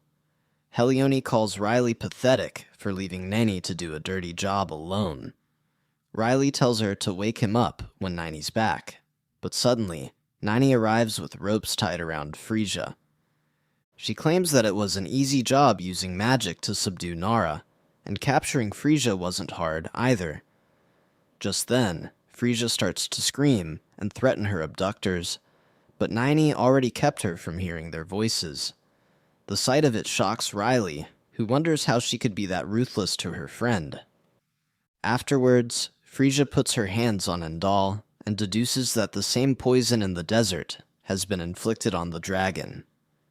She then asks them why they want her to heal a dragon. Riley replies that he is a friend, and they have no evil intention behind it. Frisia takes his word for it, and prays for Endal. Luckily, her prayers are answered, and Endal becomes well again. Afterward, Nini offers to take Frisia out of there, but suddenly, Endal calls out Riley's name, halting Frisia in the process. As a reflex action, Riley smacks Endal in the face and claims that he must still be out of it because he's spewing nonsense. Angrily, Endal crashes out and shouts at Riley for smacking his face. He then claims that his maid, Nini, knows better than to smack him. Suddenly, he stops and realizes that he is well again. Sadly, he already spilled the beans, and Riley called him a stupid lizard. Afterward, Frisia starts to boast about her revelation, and Endal thanks her for helping him. She scolds Riley for kidnapping her, and also claims she now understands why he reacted differently to her prophecy about a dragon. It was because he is friends with one. Endal then stares at him with fire-blazing eyes, and Riley asks him what that look was all about. They soon start to argue with each other and hurl abuses in the process. Frisia asks Nini why she isn't stopping them, but she says she's already used to them bickering all the time. Riley then asks Endal what he's planning to do with Epidemic, and he says he's going to find and eliminate him. Riley feels it's not a good plan, because he might get poisoned, and this time he shouldn't come to him for help. Endal then asks Frisia for advice, and if she's actually seen the culprit. Frisia says she will see him according to her revelation, and that's why she's sticking with Riley and Nini. Nini also supports her, and Riley wonders whose side she's on. Frisia then tells him she only trusts both of them, and that's why she wants to stay with them. Endal makes a sassy comment about trusting his disciple, Nini, and not Riley. Riley decides to go to bed, and leaves them to figure out a solution to their problems. Meanwhile, in a cave, Epidemic is struggling to come out after a horrible fight with a dragon, in which fire burns his hand. He screams out that he wants to stop killing, but a voice calls his actions a nonsensical delusion. The voice claims that his powers are best suited for him, and the Great One said his powers are only seen once in a lifetime. However, Epidemic replies that he doesn't want those powers, and he's been saying this for the past 10 years. He then shouts that he doesn't care about their great dream. Just then, Libesla comes out and says he hates to force him, but time is of the essence, because they need their stench-spreading left leg, and he must live up to that name. He then drags him back into the cave, and claims he has to decimate a city, and kill a few dragons in the process. On the other hand, Riley wakes up and sees a couple of stars in the sky. He complains about it not being morning, yet attempts to go back to sleep. However, he discovers that he's in a different place entirely, and wonders where the hell he is. Before he could panic, Endal tells him that they're at the borderlands, where Epidemic is hiding, and they made the journey while he was fast asleep. Nini tells him she wanted them to make the decision together, but Endal pushed ahead with his. Riley thinks that he should have let him die while he had the chance. Just then, they both get into it and start bickering like sisters again. Frisia interrupts and tells them she has finished interrogating the cave, and it's the same person as the one carrying the pestilence. They then decide to enter the cave and catch him while he's still recuperating. Inside the cave, Endal tells them about Epidemic's resilience during their clash. He struck him with gusts of wind to blast his head off, and then combined it with ice to break his body apart. Finally, he set him ablaze to reduce him to ashes, but somehow he survived it all. Strange thing was, when he looked in his eyes, he had no will to fight, but he just kept asking to be killed. Every time he left him alone to die, he came back to life, exuding more pestilence. This made him conclude that his powers aren't enough to kill him, but maybe the divine power can. Frisia then asks him to describe what he looks like, and he does. Speaking of the devil, Epidemic appears right in front of them, exuding his pestilence and horrible stench. After seeing him, Frisia begins purifying him, but is a lot stronger than the poison in the desert. However, Frisia believes it is not beyond her power, and she tells Endal to carry her out of the way once Epidemic rushes at her. Immediately, Epidemic runs toward her, and Endal responds by taking her out of harm's way. Just then, Frisia continues her purification process on Epidemic, and he lets out a scream like he's being exorcised. Riley then remembers a similar situation from his past, a person known as Breath of Affliction. In Riley's previous life, mana didn't exist, but other powers did.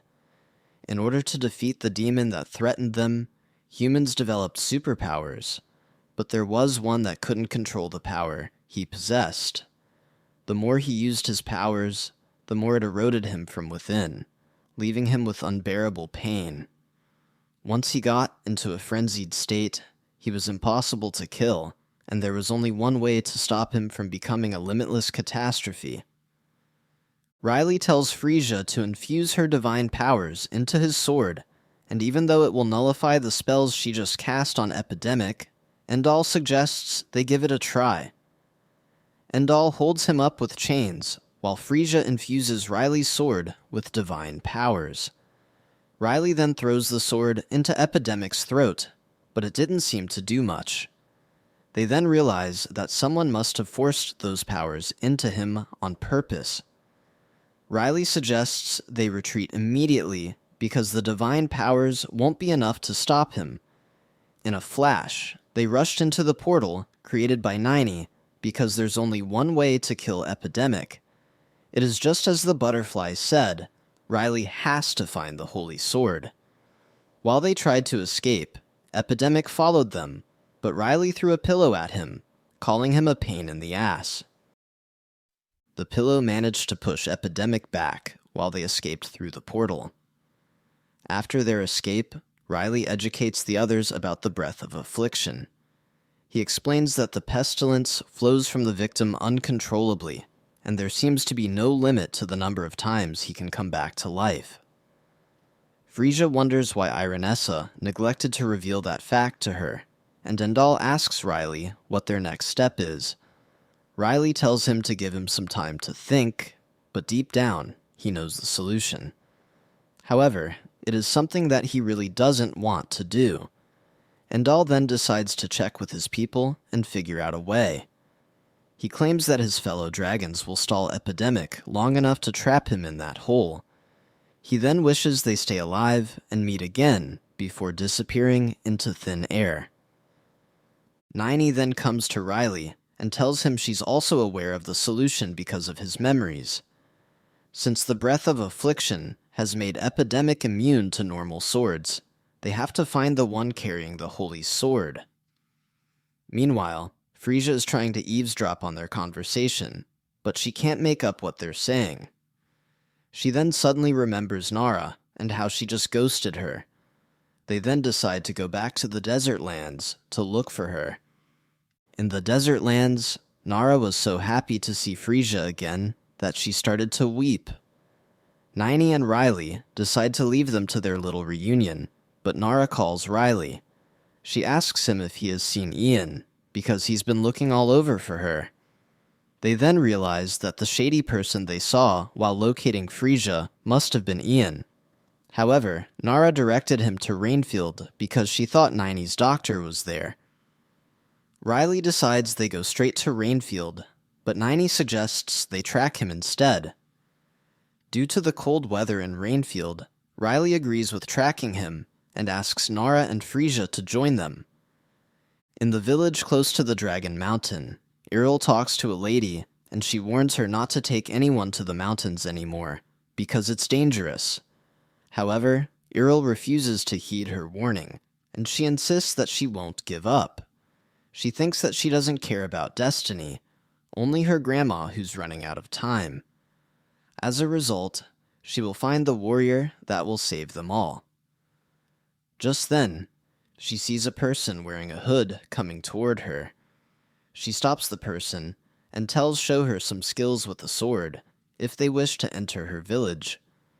The stranger promises not to hold back on her because she's a little girl, but Earl laughs in his face, calling his bluff. The villagers see Earl arguing with the stranger and conclude she's about to get scolded by her grandmother yet again. The stranger draws a sword and begins to fight with Earl. Surprisingly, the stranger sees that Earl is no joke, and she's indeed good with the sword. She not only parries his attacks, she also counters them. He then asks her who she is, and she tells him her name is Earl, with no last name. The stranger then unveils his hood, and he turns out to be Ryan. He initially wanted to tell her his last name, but he changed his mind and told her he doesn't have a last name, just like her. On the other hand, Riley and his company saw a village named Ramella when they're traveling to find Ian. They thought that they should rest there, since it's the largest village near the desert, and they might know something about Ian's whereabouts. Riley said that he was starting to get tired from the desert, and he also wanted to eat store-bought food. Niney noticed something strange about Riley, so she asked him if there was something wrong. Riley responded that he thinks that the sacred sword that the goddess was talking about is in the village. Niney was alarmed after hearing that, while Riley said that it seems they have one more thing to ask about, thus he quickly called Nara. Nara said if it was about Ian, she was going to investigate, even without him asking. However, Riley ordered her to gather all the info about Ramella Village. Anxiously, she asked Riley how she would do that, to which Riley just glared at her. Nara just said that she understands, and she would try her best. Soon after, they went to a pub, and Riley was having a time of his life because he got to drink cola again. On the other hand, Nara was so tired and thinks that she needs to catch her breath. Riley told her that it was his treat because she worked hard. Then he asked her if there was any useful information, to which Nara said that there's one piece of good and 2 pieces of bad news. Riley told her to tell him about the 2 bad news. Nara said that she doesn't think that Ian has arrived at Ramella Village because no one had seen him when she asked the townspeople about him. Secondly, she said that a major crisis will befall Ramella Village because of the plague. She said that the monsters that used to live near the border have started a migration, and the group of monsters are so dangerous that even Solia and Anthurium have agreed to a temporary ceasefire. While they were talking, the pub was energetic as usual. Shortly, Nanny suddenly told Riley that she finally got the cola he mentioned last time was brown sugar beer. Nara was confused about what Niney said, to which Riley told her not to worry about it because it's something between them. Then, Riley told Nara that it's weirdly peaceful for a village that's soon to be invaded by a horde of monsters. Thus, Nara said that it's related to the good news that she mentioned earlier. The reason that the villagers could rest assured and continue with their lifestyles is all thanks to the witch that lives on the outskirts of Ramella Village. Nara told them that the witch seemed to be coexisting with the villagers while helping them. Nara said that she heard that the witch doesn't use magic, and the reason that the woman is called a witch is definitely because she's one of the purple humans. The next day, Riley called Niney right after they woke up, and he asked her if she found the witch. Niney said that there's only one house with traces of a person. Then she used her magic on Riley to make him fly up in the sky. Naimi pointed to the only house with smoke coming out of the chimney, so they decided to go there and asked if there was anybody home. Quickly, the door opened, and a woman apologized that it took a long time for her to come out. She then asked how she might help them, but Niney and Riley were shocked to see that the woman was blind. Nini composed herself and conversed with the woman, but she told them to come inside if it's a long story, because she has a body that can't be exposed to the outside air for too long. When the witch sat down, she told them that she's spending her days with the help of her disciple because of her eyes. Even though her disciple is quick-tempered, she is very kind for her age. As they conversed, Nini observed them, but suddenly, Riley conversed with Nini through telepathy, telling her to bring Nara in. He told her that he has a feeling that the person in front of them is the witch. While Nini was preparing to leave, Riley conversed with the woman and also told her his name. The woman also introduced herself, saying that she's called Enaril Isodams. When Nini left, Enaril immediately noticed, and she asked Riley where his friend went. Riley responded that Nini just left because she had to go to the bathroom, and Enaril asked Riley if they were lovers because the atmosphere felt like that. Shortly, Nini arrived with Nara, but to their surprise, Enaril knew that Nini was a mage. She also said that there's one more person there, as she heard a new sound of someone breathing. Thus Riley asked her if she can't really see. Enaril said that she couldn't, and it's just that her senses have become more sensitive as she has lost her sight.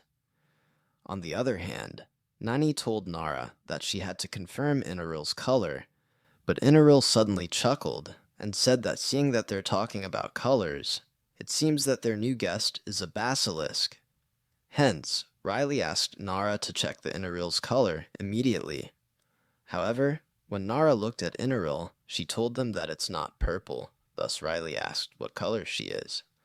With a strange look in her eyes, Nara informed them that she is colorless.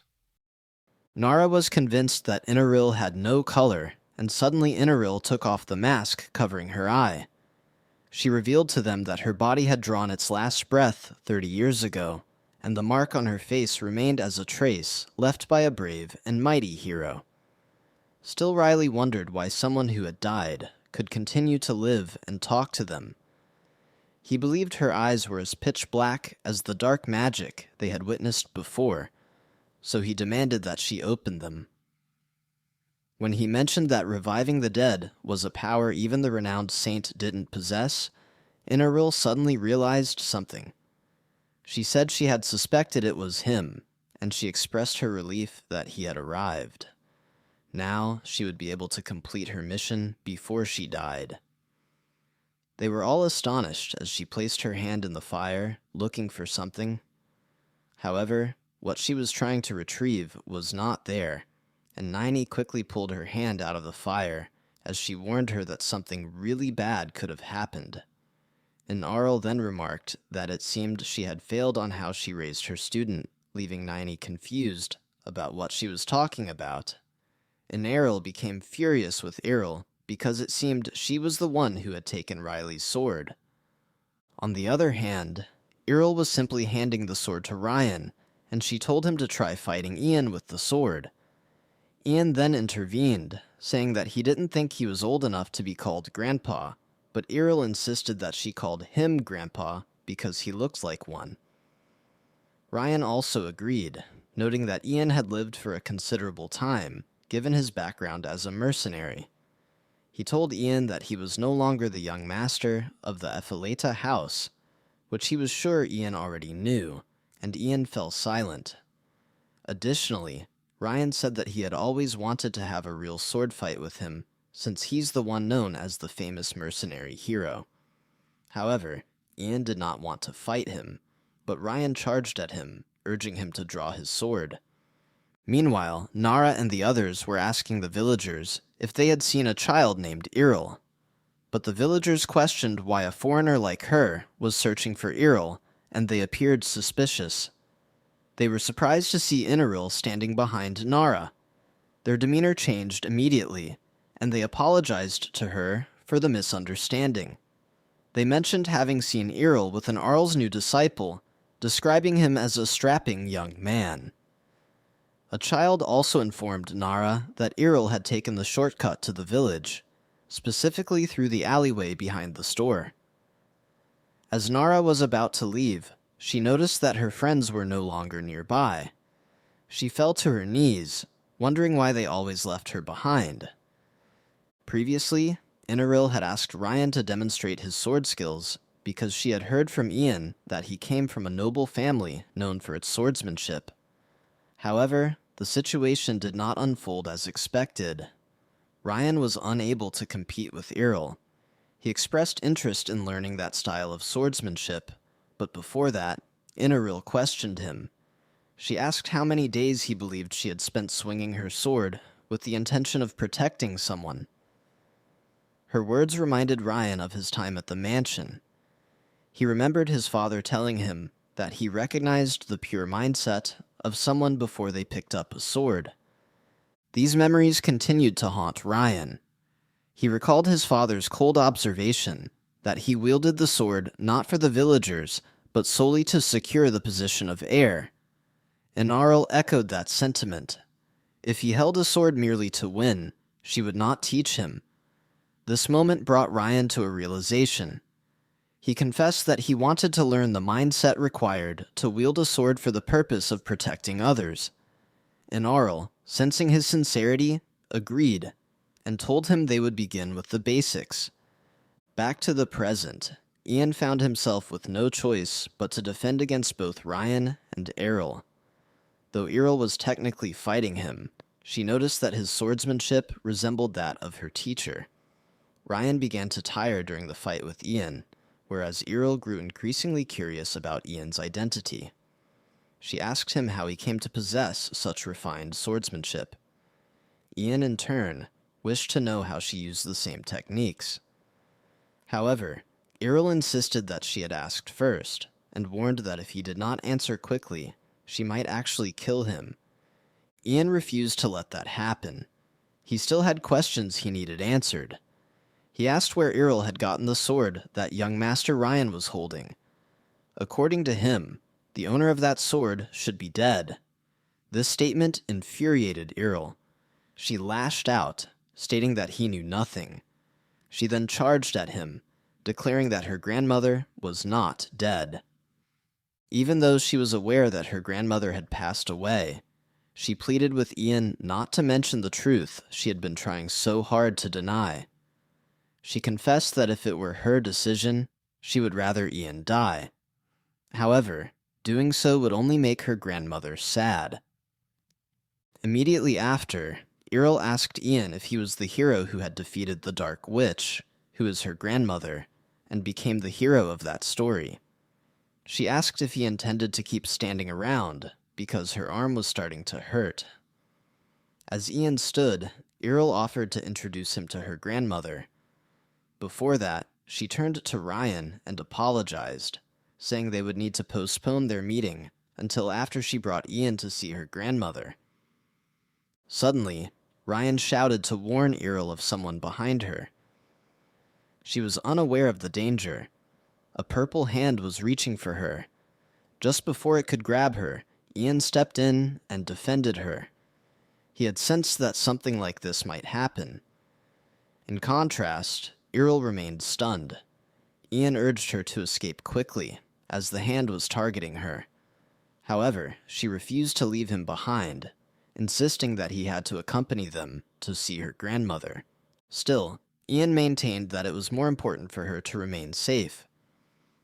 He turned to Ryan and asked if he agreed. Understanding Ian's intentions, Ryan acted swiftly as the purple hand plunged deeper into Ian's body. Errol, shocked by Ryan's sudden actions, was told that Ian had insisted the hand was after her. Ryan emphasized the need to escape. Although Errol wanted to return and help Ian, Ryan did not stop. He knew it was too dangerous. Errol felt heartbroken and stunned. She realized Ryan did not understand just how much her grandmother wanted to see Ian. As the purple hand chased after Errol, Ian was left behind and wounded. He thought to himself that her teacher now had a disciple, even more stubborn than he had been. It became clear to him that Errol had inherited Riley's will. She must not die under any circumstance. Ian had lost a tremendous amount of blood. As he lay on the ground, thoughts of regret overwhelmed him, things he wished he had said to his teacher. To his surprise, his teacher, Inaril, appeared before him. He longed to apologize and express his sincerity from the moment they had met until now. The figure called out his name. However, it turned out to be Riley, and the entire moment was a hallucination. Riley, observing Ian's condition, realized the situation was dire. Ian was already talking nonsense. Consequently, Riley ordered Nini to take Ian to Frisia. Nini responded that she would leave immediately, and then asked if Riley would accompany them. Riley declined, because he intended to return to Inaril, whom they had left behind. He believed they still needed to have a parent-teacher conference. On the other hand, Inaril was searching for both Riley and Nini, as they had disappeared without warning. Suddenly, Inaril felt an ominous aura moving around the area. At the same time, she sensed someone nearby. She swiftly countered a sudden attack with sharp reflexes. She asked the intruder who he was, and when he responded that he would be the one asking questions, she realized it was Riley. He told her that in the very place where she had claimed her granddaughter and disciple were present, his colleague, whom he had been searching for, was lying with a pierced chest. Inoral urged Riley to calm down, and explained that she had been by his side all along. She then asked if he had dealt with the purple people he had been pursuing. Riley responded that he had handled 2 of them, but a priest had escaped. Inoral noted that if it was a priest, then it must have been Lebesla, which prompted Riley to ask how she knew that. Inoral admitted that she was also a purple human, and had been responsible for being the right hand. She also mentioned that she had sensed a dark aura in the forest for some time, indicating that Libesla was nearby. Riley then inquired about their reason for being there. Inoral explained that they were after the sacred sword. It appeared that its presence had been detected after being brought outside. However, Inoral found it difficult to track the culprits, since the aura kept shifting. Riley concluded that the person who had taken the sword must currently be fleeing, which raised concern for Inoral. Meanwhile, Ryan and Iril were still hiding from the purple hand. Ryan was curious about its nature. He noticed it did not seem to use mana, and when he attempted to cut it, his sword passed through without effect. Suddenly, Iril stepped forward and declared her intent to avenge Ian. She blamed the purple hand for Ian's death, and resented that her grandmother would be saddened by his passing. Ryan tried to stop her, but she ignored him. She struck the purple hand, which dispersed momentarily. However, it quickly reformed. Seeing this, Ryan rushed to protect Iril. He pushed her aside to prevent her from being struck. Closing his eyes, he believed he was about to die, but someone grabbed their cape and pulled them out of danger.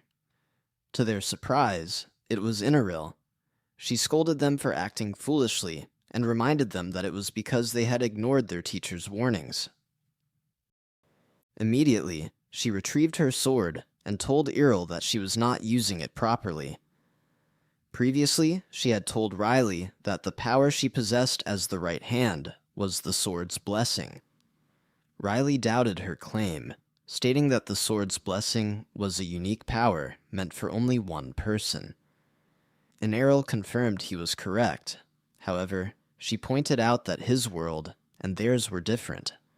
Just as each world has its own goddess, there was nothing preventing a unique blessing from existing in each one. The same logic applied to the sacred sword. When Inaril had died, the sword's blessing, having lost its vessel, had most likely passed to Riley, who had just been born. The power of the lower world returned to the one person from that world. Furthermore, she explained that she remained alive because of the Black Butterfly's mission. Her role was to deliver the sacred sword, salvation, when the hero came to find her. In the same way, the sword had also waited to fulfill its purpose. Right after that, Inaril knelt and asked Riley to accept the sword as its rightful owner.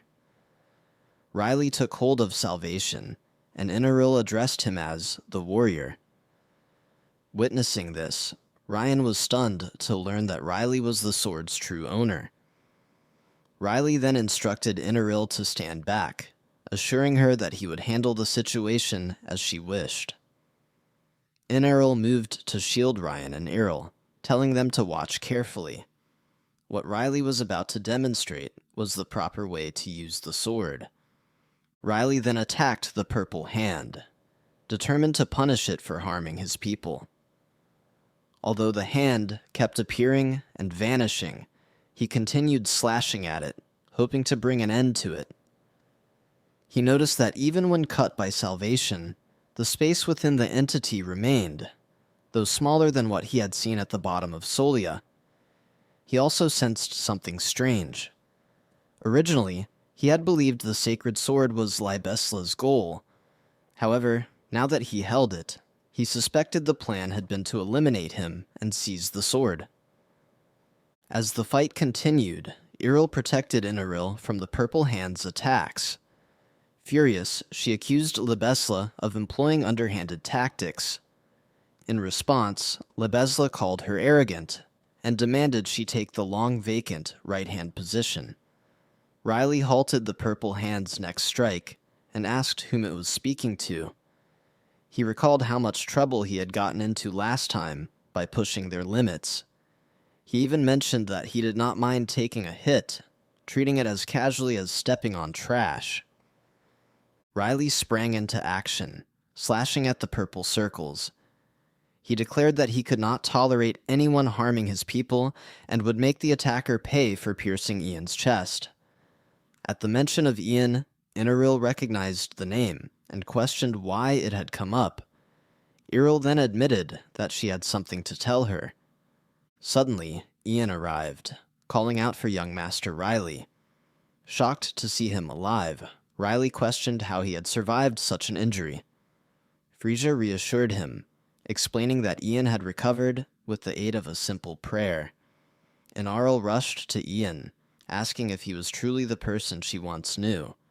However, Riley interrupted, insisting that the reunion would have to wait. There were more pressing matters to attend to. A barrier materialized as Riley launched another attack on the Purple Hand. He stated that there were many reasons he had to finish this battle. While Riley fought, Ryan observed his swordsmanship in awe. He could hardly believe that the man now standing before them was the same one who used to sleep on top of trees. Riley asked Niney if she believed their plan could work. Niney replied that they would not know unless they tried. Iril was surprised to see Niney with Riley, especially since she had just been beside her a moment earlier. She was amazed, recalling how impressive Niney appeared in the mountains. Iril even speculated that Niney might be the Dragon Endall. Meanwhile, Niney executed their plan swiftly, and informed Riley that she had gathered all the targets. The Purple Hands were confused by her actions. Niney understood their confusion. Magic likely did not exist in Riley's world. She had used the skill space warp to gather all the scattered holes, removing the element of surprise. Consequently, the one behind the purple circles grew furious, enraged that they dared to manipulate the power he had authorized. In response, Riley challenged the person inside the circle to step out, even if it meant his death. The person told Riley he was overstepping, but Riley retorted that it was his master who had forgotten their place. He admitted that defeating the Demon King should have ended everything. However, remnants still remained.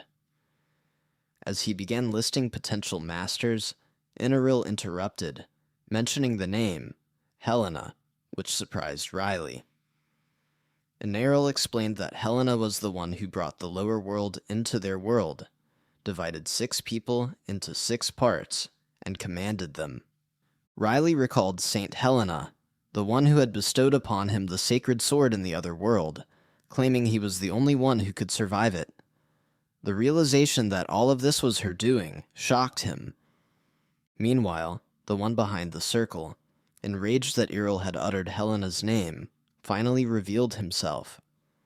It was Libezla, who declared that he would deliver judgment in Helena's name.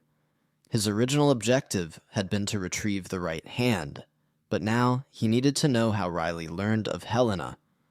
Libezla offered leniency if Riley answered, though he suspected Riley would not comply. Riley confirmed his suspicion and said he also wished to know how Libezla knew Helena. Nini asked if they should retreat. However, Riley disagreed and instructed her to keep watch over Libezla. Libezla, growing angrier, believed Riley was underestimating him. He unleashed purple magic to begin his interrogation, but Riley deflected the attacks with ease and reminded Libezla that it was he who should be answering questions. Libezla lamented not eliminating Riley earlier. Riley countered that the sentiment should be his instead. Observing the clash, Earl wondered if Riley was also a dragon. Frisia clarified that although both Riley and Nini were highly skilled, neither was a dragon. Ryan still harbored doubts, having known Riley as someone who often slacked off and napped. Ian argued that Riley was still human, as he was born of Iris. Had Iris been a dragon, she would not have succumbed to poison. Frisia confirmed Nini's humanity using her saintly eye, trusting that the goddess would not lie. In the meantime, Libezla formed a massive sphere of dark magic and hurled it toward Riley and Neni. They destroyed it effortlessly. During the battle, Libezla came to understand the sword's significance. At first, he had not grasped why Helena wanted it retrieved, but he now realized it was important. Riley mocked him, commenting that his attacks were slower and questioning whether that was his full strength. Libezla responded that he had more to offer, so Riley urged him to use everything he had. It would be unfortunate if he died due to a mistake. Not long after the warning, Riley severed his arm. Libezla's arm flew off, but he intended to continue fighting while still holding it. However, Nini caught the arm and declared she would keep it. As Libezla grew agitated, he failed to notice Riley closing in. When Riley struck, Libezla conjured a shield barrier. Riley switched his sword to his left hand and attempted to breach it, but the weapon bounced off. Libezla laughed, noting that Riley's dagger wouldn't pierce a barrier. The sacred sword could not. Nevertheless, Riley continued his assault. When Libezla used a deceptive attack, Riley pierced through it and stated that Helena had never mentioned the sword's true power. The sacred sword, Salvation, not only endured his mana, it also nullified the superpowers of the lower world. Riley then shattered the barrier and drove his blade through Libezla's body, revealing the underworld weapon long sought by the purple humans. Despite his wounds, Libezla resisted and called Riley insolent and despicable. Riley pointed the sword at him and demanded answers about Helena. He warned that if Libezla refused, Nini would extract the memories directly. Riley reminded him of Leotrina's fate, implying a similar outcome if Libezla resisted. Under pressure, Libezla agreed to share what he knew about the Great One. Riley corrected him, emphasizing that nothing about Helena is great. He asked if she was currently human or not, but at that moment, Riley noticed something unusual. Libezla emitted no killing intent. It felt as though his mind might break. Suddenly, Libezla's body began to melt, startling both Riley and Nini. Nini shouted in concern, recognizing the phenomenon. She recalled that in his past life, Helena's followers would dissolve like this if they spoke out of turn. Nini realized she could not retrieve Libesla's memories in the usual way, and decided to extract them before his complete dissolution. First, she asked Riley to cast a slowing spell. Acting swiftly, Nini began the extraction. While she worked, Riley waited until he was unexpectedly interrupted by Ian, who shouted in admiration of Riley's extraordinary display of swordsmanship. Riley realized he had forgotten that Ian was watching, and he was certain Ian would bring up the matter of him hiding his skills again. To his surprise, he noticed that Ryan was also present. Ryan asked him to calm down, expressing that he had many questions to ask. Later, Riley and Ryan had a private conversation because Ryan wanted to ask something personal. He asked Riley if he was the same person he had known. Riley replied with a simple yes. He explained that he might have seemed like a completely different person since that incident. However, like everyone else, he had secrets he kept from the family. Still, he affirmed that he remained the youngest member of the Epheleta family, and that had not changed. Ryan looked at Riley to determine whether he was telling the truth. After a pause, he stood up and accepted the answer, stating that he needed to clear his head. Riley was left alone in the room until he heard voices coming from the next room. Curious, he went to them and asked about Ian's condition. Frisia informed him that Ian's state had stabilized. However, he needed to avoid overexerting himself for a while. Ian had been overly excited during Riley's fight with Libesla and had reopened his wound. Inaril remarked that Ian must have grown old since, in the past, he would have recovered as though nothing had happened. Riley thought it was unfortunate they had not had a chance to speak, although Inaril was confident Ian would recover by the next day. Suddenly, someone knocked aggressively at the door. Riley was instantly on alert, telling everyone to stay back, as it might be an enemy. However, Nani believed she knew who it was. Shortly after, the door opened, and Nara entered, gasping for breath. She complained that they had left her behind. Riley and Frisia were surprised to see Nara appear so suddenly. Nara warned them that she would be truly angry next time if they abandoned her again. As night fell, the younger ones went to bed to rest. Meanwhile, Riley and Nini went out for a walk. Riley noted how quickly Nara had fallen asleep, despite being so loud earlier. Nini remarked that it had been an eventful day. Riley was surprised to hear Nini use a 4-character idiom and acknowledged that he had improved. They discussed how their thoughts were in turmoil, only made more complex by how intertwined their situations were. The news that Iril had only a few weeks left to live made Nini worry. She felt sorry for Iril, who would be left alone despite her youth. More so, she sympathized with Inaril, seeing in her the reflection of her own past when she had been terminally ill. Inaril likely had many things she wished to express to Ian. Riley believed they would be fine. Ian had thought his teacher was dead. Nini, however, believed Ian could not forget Inaril, as his affection for her ran deep. She was certain he wanted to remain by Inaril's side as long as possible. When she asked about Riley's plan, he replied that ideally he would like to return home. However, the monster migration and epidemic were a greater concern. Once that issue was resolved, the purple humans could be dealt with. He believed tracking down Helena was the highest priority. However, he lacked the means to access another world, and was currently unable to act. Unexpectedly, Riley admitted he had not been able to nap in recent days because he could not find peace in sleep. Normally, he would ignore everything and take a nap, but recently he had been troubled by a certain maid who wanted to extract his memories in a bid to save the world. When Nini realized he was referring to her, she apologized. Riley mentioned that he was in a similar situation to Ian. If the world were to end, there would be no future.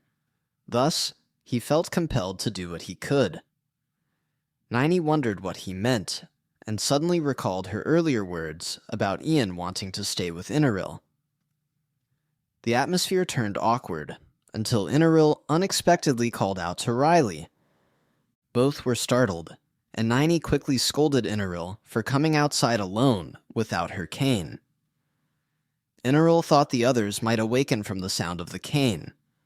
Inaril then told Riley she had a personal request. She wanted to cross swords with him. She was curious to see who would triumph between someone who still possessed the blessing of the sword and someone who once had it. Riley remarked that she did not look like someone who had ever lost. Inaril admitted she had lost once before, and Riley correctly guessed the opponent was Ian. Riley instructed Nini to fetch some wooden training swords. Nini questioned if he was truly going to go through with it, but he assured her not to worry. He would hold back. Their swords clashed evenly, both displaying the full extent of their skills. Even though they were not using full power, Riley felt troubled. The duel continued, with neither yielding. Eventually, Nini noticed Ryan watching. Ryan expressed his disbelief at Riley's skill, even after witnessing it many times. He assured Nini he was not there to interfere. He simply wanted to observe their swordsmanship. The match between Riley and Inaril went on for hours. Riley noted that someone blessed by the sword could fight for days if in peak condition. He then cast a slowing spell, causing Inaril to lose her grip. He concluded that she was too out of practice to match him as he was now. When Inaril asked if he had used magic, Riley admitted to using temporal magic to enhance his movements. He said she could call it a shortcut if she wished. Inaril responded that she was grateful he had indulged her and advised him not to waste such a valuable gift. She accepted her defeat, having satisfied her curiosity, and claimed to have no more regrets. Riley questioned whether she was truly content, sensing lingering attachment from her. Inaril replied that it could not be helped. She had once been human. Although she had resolved a long-standing desire, she now faced new worries. She had taught swordsmanship, but not how to live, and she had failed to complete Ryan's training. Additionally, the approaching monster threat to Ramella village added to her concerns, made worse by her limited time for preparation. When Riley asked about Ian, Inaril explained he had been her first disciple, and the hero who had freed her from Helena. She stated that Ian had wished for her to live longer, and had searched for her even while unconscious. After that, Riley took her hand, and said she had not expressed everything she wanted to say. He then cast a time spell on her, which shocked her.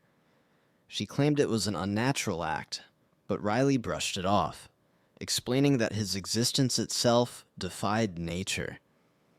Given what the goddess had done, he felt this was a minor matter. He told her she would live a little longer than expected. As the sun set, Riley told Nini they should return to the mansion. When Nini asked if he was leaving Ian behind, Riley replied that he had done all he could and that Ian deserved a vacation. Upon returning, they heard the news that mercenaries had slaughtered thousands of monsters that had invaded Ramella. The names Iril, Inaril, Ian, and Nara were even mentioned. Iril, Frisia, and Ian were highlighted due to recent events. Nini remarked that they seemed to be enjoying themselves. Riley responded that it was not a bad thing, and thus acceptable. They speculated that the unidentified man in the hooded cloak was Ryan. They felt relieved that everyone was doing well, which Riley considered natural since he had personally approved the winter vacation. Feeling tired, he said he would take a nap and asked Nini to wake him in the evening for dinner. However, someone interrupted and asked if he was not tired of sleeping all the time. It was Endall. He kicked Riley for sleeping and ignoring him. Niney commented that he could wait until evening, but Endall insisted he had to speak immediately. Niney asked if Epidemic case had been resolved, pointing out that Endall had been hiding its traces since the last incident. Endall confirmed this was precisely why he had come. He explained that he had chased after Epidemic upon discovering he was in Anthurium, but a reckless human had found him first.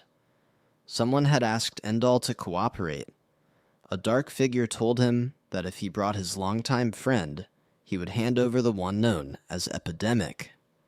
When Endall asked how he would recognize his friend, the figure replied that he knew someone skilled with a sword. The black figure then instructed Endall to tell Riley that he still remembered the last words the hero spoke before falling from the sky. Riley was stunned upon hearing this and asked if it was really said. Endall confirmed, and added that the figure had also mentioned a final battle with the hero. He admitted he did not understand, but knew Riley was the best with a sword, which was why he came to recruit him. Niney and Riley communicated mentally, and realized that the one Endall referred to was the person who had been with Riley in his final moments from a past life. It was the Demon King. They set out immediately for an abandoned village to meet the figure. Riley asked Endall if he was sure the meeting place was correct, as it seemed deserted. Endall explained that it was abandoned due to the plague, leaving only children behind. He also asked why Riley had left Niney behind. Riley said he had no choice, since only Niney could create a stand-in for him back at the manor. Soon after, a person greeted them.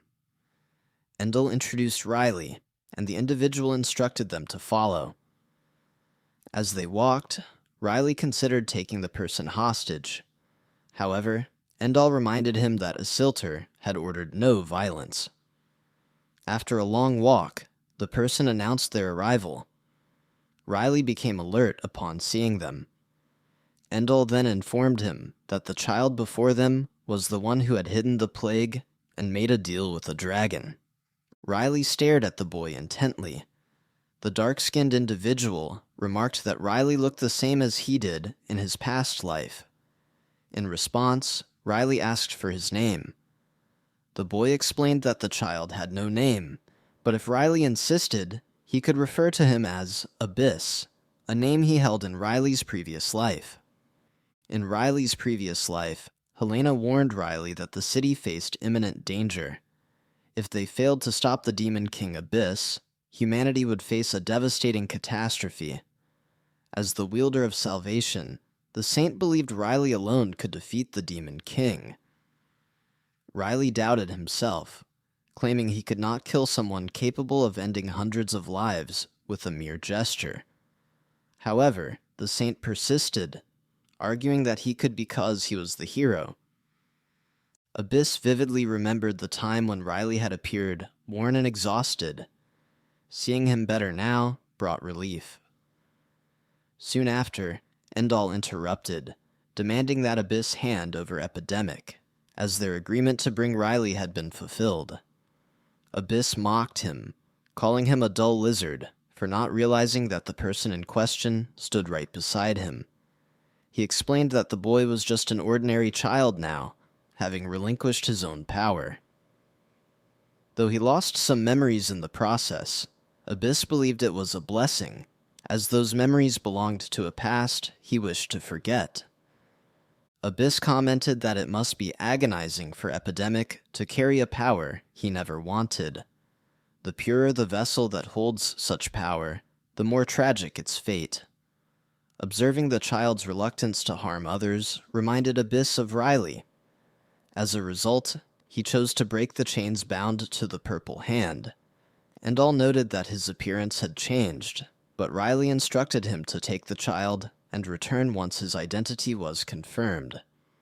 When Endall asked for confirmation, Riley responded that it was acceptable. Riley confessed that he had expected to speak with Abyss eventually.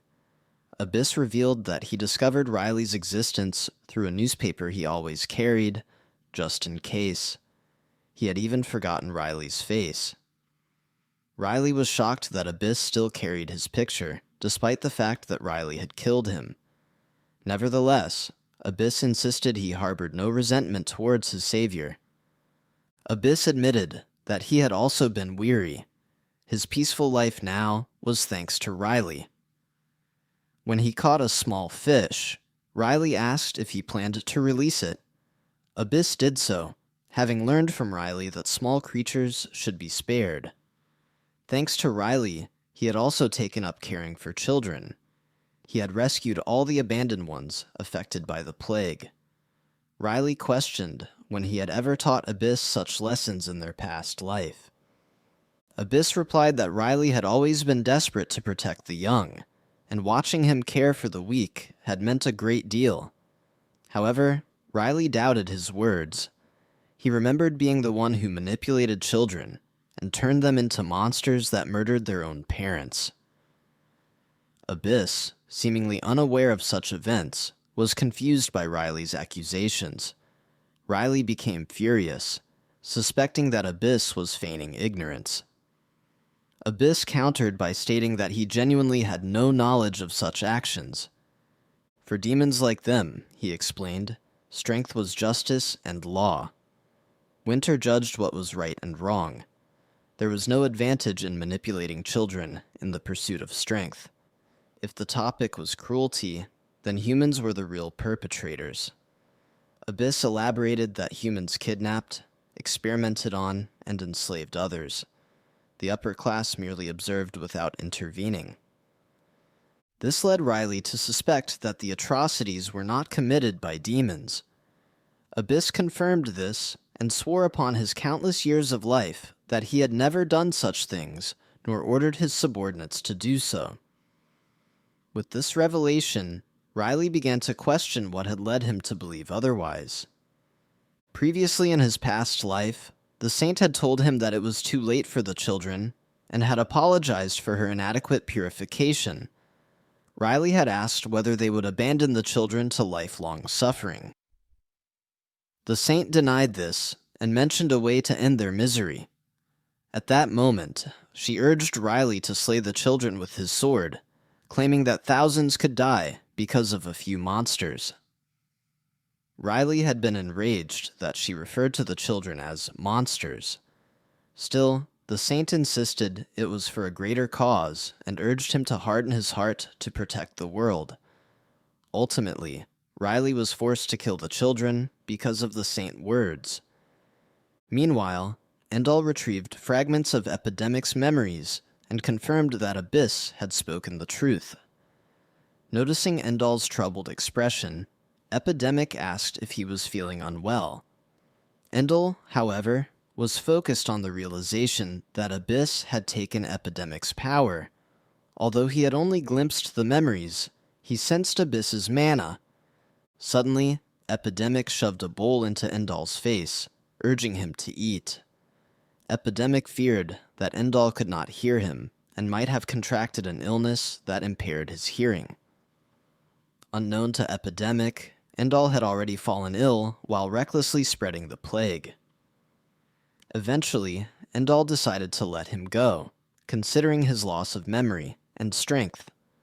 Instead, he asked him if he was close to Abyss, and encouraged him to share more about him. Epidemic described Abyss as a good person, a capable leader, and someone admired by everyone like a chief. Endal agreed, noting that Abyss had a maturity beyond his years. He then asked if there was anything else. Epidemic mentioned that Abyss wanted to try something called coke, which surprised Endal. He remembered that Riley often requested coke at his bar, even though he had no idea what it was. Riley had once explained that it was a drink liked by someone from long ago, implying that a dragon like Endal had no need to know. Endal retorted that he had lived far longer. Reflecting on this, Endal realized that Riley and Abyss were connected in ways deeper than he had imagined. They both longed for the same obscure drink. Riley then began comparing events from his past life with Abyss. First, he realized that the demons had no intention of exterminating humanity. Second, Abyss had been manipulated into following someone else's will. Third, the demons had only targeted their world to meet the goddess from their former lives. Abyss reached a conclusion as well. The saint and her inner circle had colluded with each other, and their goal had been to drive demons to extinction. Riley asked Abyss how he had been able to interfere in their world. Abyss revealed that he had killed the goddess of another world. He stated that gods could be killed. Riley thought it would have been useful to know earlier, but Abyss explained that there had been no opportunity to tell him. Abyss remarked that it was oddly satisfying to realize he had been deceived all along. After a moment of silence, he asked Riley if he could gather 6 people he trusted. Riley inquired about the reason. Abyss explained that the purple humans Riley had mentioned seemed to be imitating him, though poorly. Riley then understood that Abyss planned to create 6 parts to prove to the purple humans that their perception was flawed. Abyss added that it did not matter whether Riley accepted or not. He could always cross into the other world with the children when they matured. Riley asked if he could really do that, and Abyss confirmed it. Considering the offer, Riley agreed to gather 6 individuals, already having someone in mind. At that moment, Endel arrived, and confirmed that the child was indeed epidemic, just as Abyss had claimed. Endel was surprised by Riley's lack of reaction. Riley replied that he had already suspected as much, since Abyss did not seem to be lying. Endel addressed them with a question that had been on his mind. He wanted to know what the drink called Coke was, and why it seemed important enough for both Riley and Abyss to seek it out. Abyss merely chuckled. He assumed one of the 6 had already been chosen, clearly referring to Endel. Meanwhile, in the Epheleta mansion, Niney was in the library with Riley's dummy. She wondered if everything had gone smoothly, as Riley was late. Suddenly, she heard a sound outside. Nervously, she recognized Sierra's voice, who mentioned it was strange that Riley's scent seemed to come from 2 people.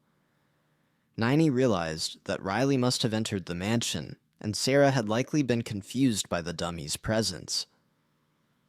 Abruptly, Sarah entered the room, looking for Niney. Niney feigned innocence and asked what was wrong. Sarah mentioned she heard that Nenny had been doing something else, instead of tending to young Master Riley. She requested a moment to talk with Nenny privately. Just then, Riley appeared behind Sarah, catching Niney's attention. Sarah grabbed Niney by the neck, leaving Riley at a loss for how to explain the situation. Consequently, Niney ended up being scolded by Sarah. Riley apologized, saying he couldn't think of a better excuse. Niney retorted that he could have at least informed her through telepathy. He reminded her how she forgot levitation magic once, suggesting they call it even. Seeing that she was still upset, Riley apologized again. Niney accepted the apology, glad that Riley had returned safely from meeting Abyss. Riley then informed her that Abyss had instructed him to gather 6 individuals, just as the purple humans had done. He laid down a paper listing 6 names he had thought of, seeking Niney's opinion. She believed the individuals were trustworthy and competent, but pointed out that there were 7 names instead of 6. Riley admitted he was still deciding between Ian and Earl. Niney believed Ian might be more reliable, though he had recently sustained an injury, making Earl a more feasible option. Riley suggested they take their time making the decision. Niney asked how he planned to recruit the others, considering the difficulty of convincing them about his past life and Helena. When Riley remained silent, Niney realized he intended to trick them with his cunning ways. She reminded him that he would also need to inform his parents, given that their journey would not be brief. Riley replied that it would be fine, although it might become a problem if they stayed long enough to visibly change. He then suggested they start by convincing Sarah, who was close by. Upon hearing the news, Sarah was shocked. Riley told her to start packing immediately, but she hesitated, overwhelmed with questions about the lower world and the movement of the great evil. She wondered why they needed a maid like her instead of a knight. Riley responded that her unique abilities, her sense of smell and sharp intuition, were irreplaceable. Suddenly, Sarah sensed danger and instinctively dodged a sword strike.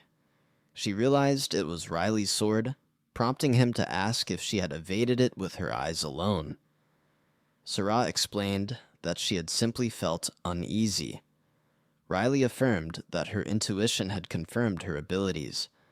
Niney acknowledged Sarah's concerns, but encouraged her to trust them, reminding her that Riley had chosen her for a reason.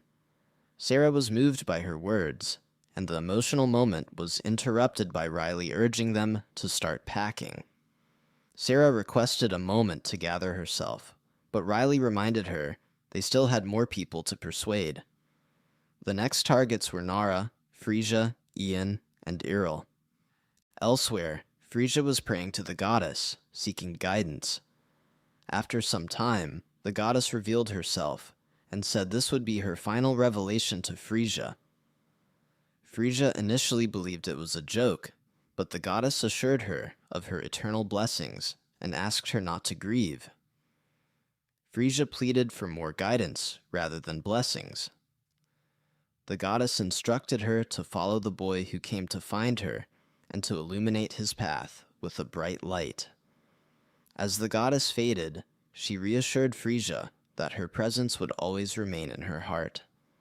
Frisia reached out, begging for more time in prayer. Tears streamed down her face as she opened her eyes. Nara asked if she was all right, and Frisia confirmed she was. Nara then informed her that Riley had come to speak with them. Frisia rose and faced Riley and the others. She asked if she was someone important, given that he needed her for a significant journey. Without hesitation, she requested an explanation. After a discussion about the lower world, Nara was confused, but Frisia listened carefully. Without delay, Frisia declared that both she and Nara would join the journey. Nara questioned her understanding, to which Frisia admitted she didn't fully grasp it, but believed in the goddess's final revelation. She believed their success could lead to a world of peace without the gods. Trusting Frisia's conviction, Nara agreed to follow. Riley joked about how easily Nara was swayed, but she insisted the choice was her own. Riley and Niney felt relieved that this part had been resolved more easily than expected. Now, only the last two remained.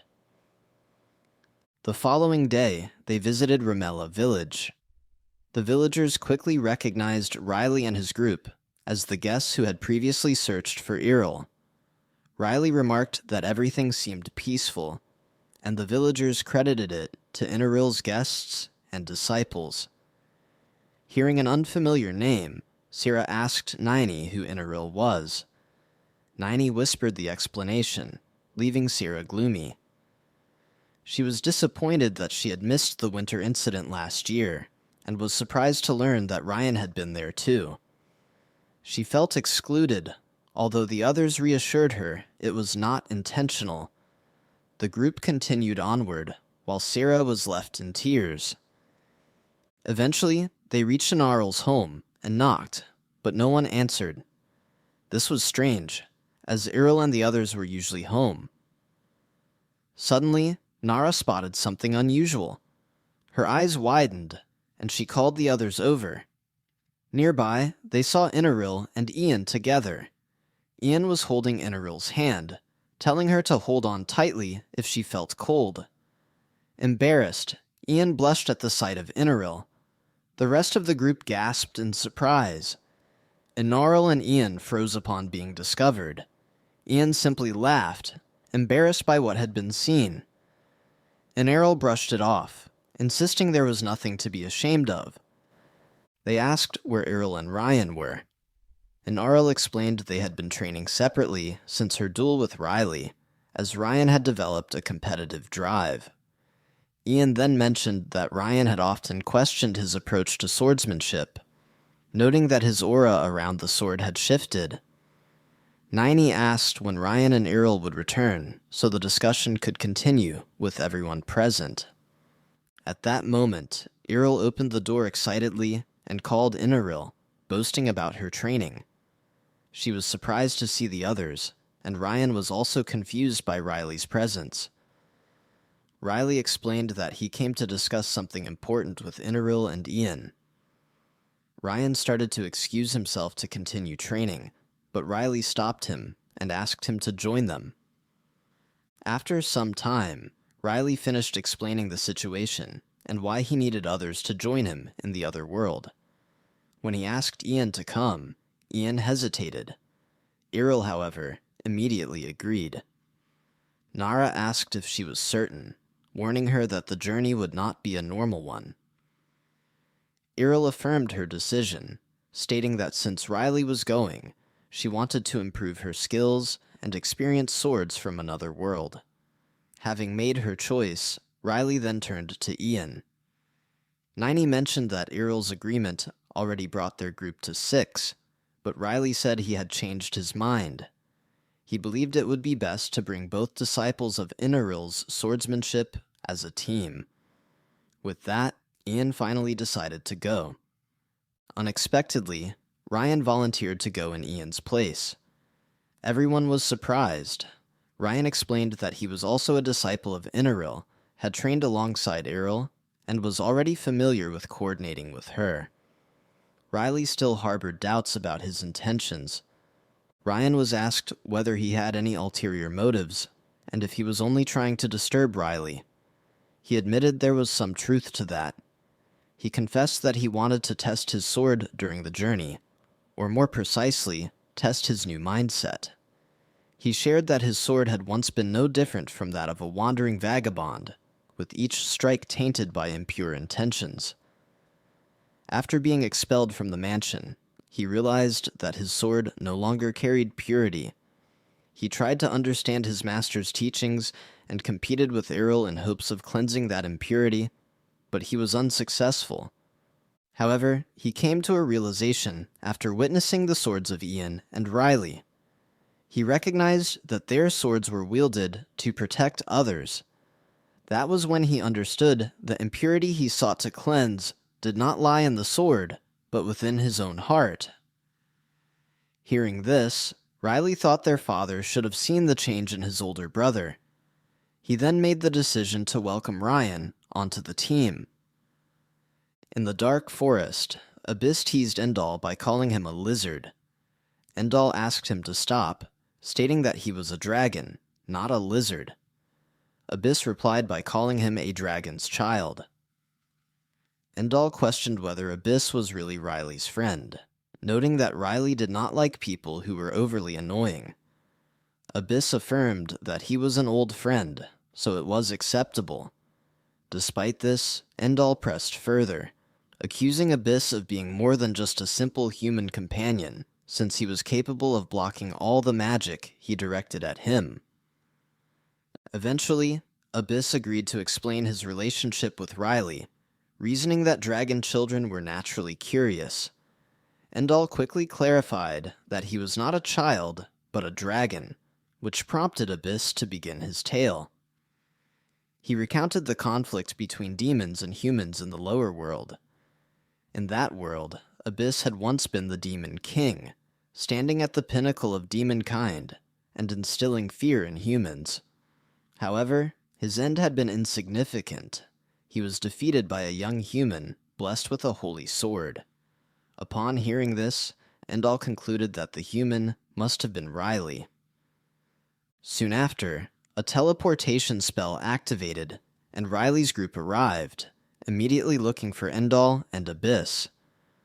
When Riley saw them, he was taken aback, especially by the change in Endal's demeanor. Abyss explained that he had shared some old stories, which seemed to capture Endal's interest more than their personal relationship. Suddenly, Endal grabbed Riley's shoulders and insisted they go to the lower world immediately. Riley was surprised by his urgency. Endall claimed he now understood everything. The cars, airplanes, and buildings Riley once mentioned, which he had thought were nonsense, actually existed. Shaking Riley, Endall said he had to see them with his own eyes. Meanwhile, Ryan and Sarah recognized Endall as Nine's doctor. Nine considered explaining things to them for the sake of the future, but Nara suddenly shouted that Endall must be the Red Dragon. Both Ryan and Sarah were taken aback. Ryan found it hard to believe, while Sarah thought it was impossible. However, she recalled that Nine's illness had been described as severe, yet Endall had claimed he could cure it. Ryan also remembered the overwhelming pressure he felt from Endall, something beyond human comprehension. They both realized that if Endall was indeed a dragon, then everything made sense. Riley told Endall they needed to stop at his cave first to retrieve weapons. Endall responded by opening a portal and urging them to move quickly. Riley pushed Endall forward and told Nine he would return shortly. They disappeared instantly. An awkward silence settled over the group, as there was nothing left to discuss. Suddenly, Abyss approached and greeted them. He told them not to be on guard, since he only wanted to observe them. Despite this, Nine quickly formed a barrier and warned Sarah that Abyss was dangerous. Abyss laughed and mocked Nine for her arrogance. Releasing a purple aura, he challenged her, curious to see if she would maintain her composure after being struck. Recognizing the aura, Nine identified it as Abyssian grappling technique.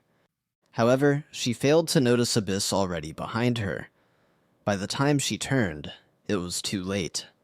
He struck her back, sending her crashing to the ground.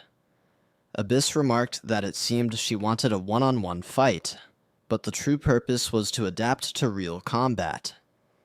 Nine trembled on the ground, helpless. Meanwhile, Abyss charged at the others, declaring that enemies in the lower world would not fight on their terms.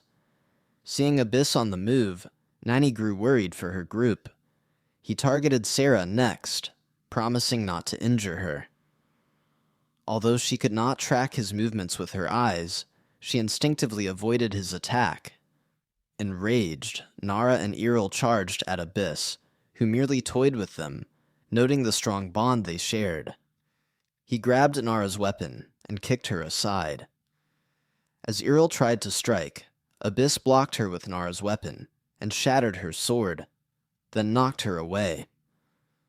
Frisia offered to heal the wounded, but Abyss mocked her, claiming she would easily become a target in the lower world. Sarah warned Frisia to stay back, offering to protect her, but Abyss tripped her. Grabbing her leg, he threw her with great force. Fortunately, Ryan caught Sarah before she hit a tree. Concerned for Nara, Ryan let his guard down, making him an easy target. Abyss grinned while holding Ryan by the neck, stating that his expression was the most satisfying. Suddenly, magic surged toward Abyss. Nine warned him to stop, threatening to unleash fire if he moved. Abyss paused and acknowledged her tactic, saying she would have earned his praise if the goal had been to catch him off guard. But the outcome was already decided. Nine realized this and withdrew her magic. Abyss smirked, satisfied that their warm-up was complete. Elsewhere, Riley wondered if the weapons he held were sufficient for the younger group. Endall's fairy complained about his remark, but Riley told her to be grateful he intended to use them. Endall asked Riley if he needed armor, stating that he brought some along.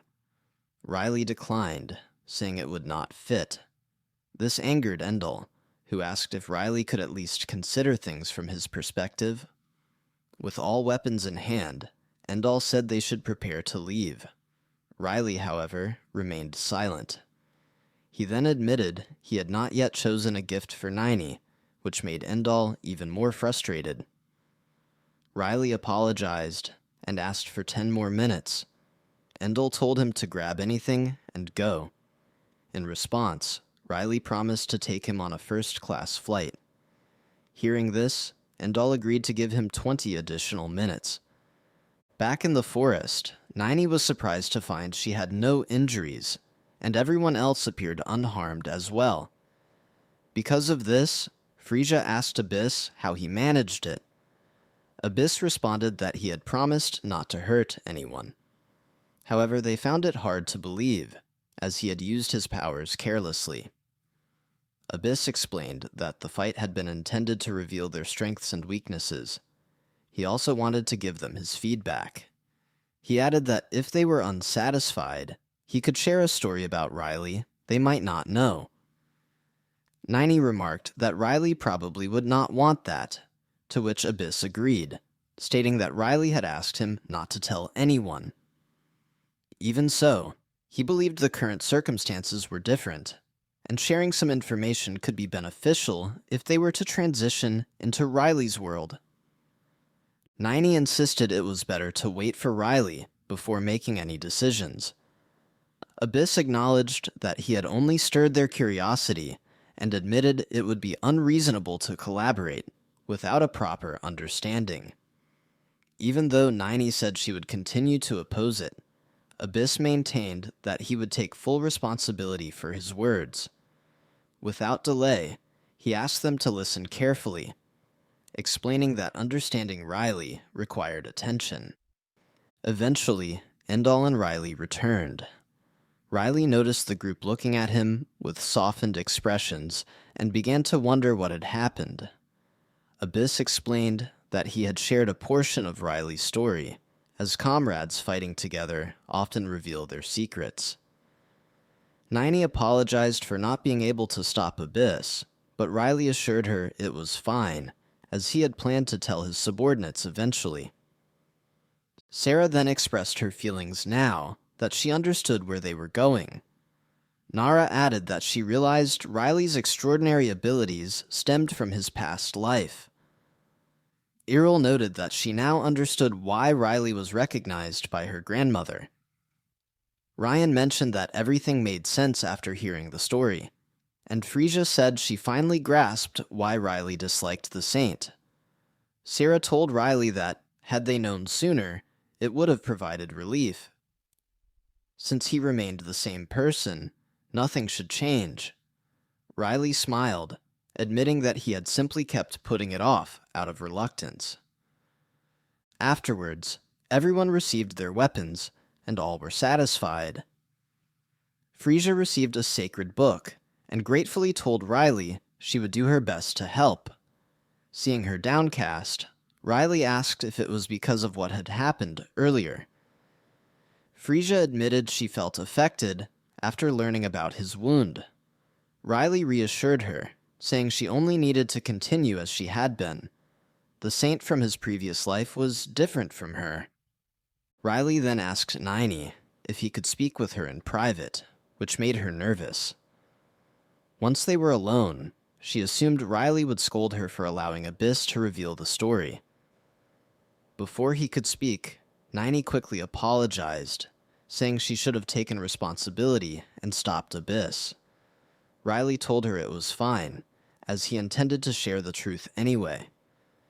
He then asked Nini to look at his hands and brought out a scarf, explaining that it was the only thing that seemed to suit her and that it could regulate mana flow. He wrapped it around her and said he thought the color would match her well.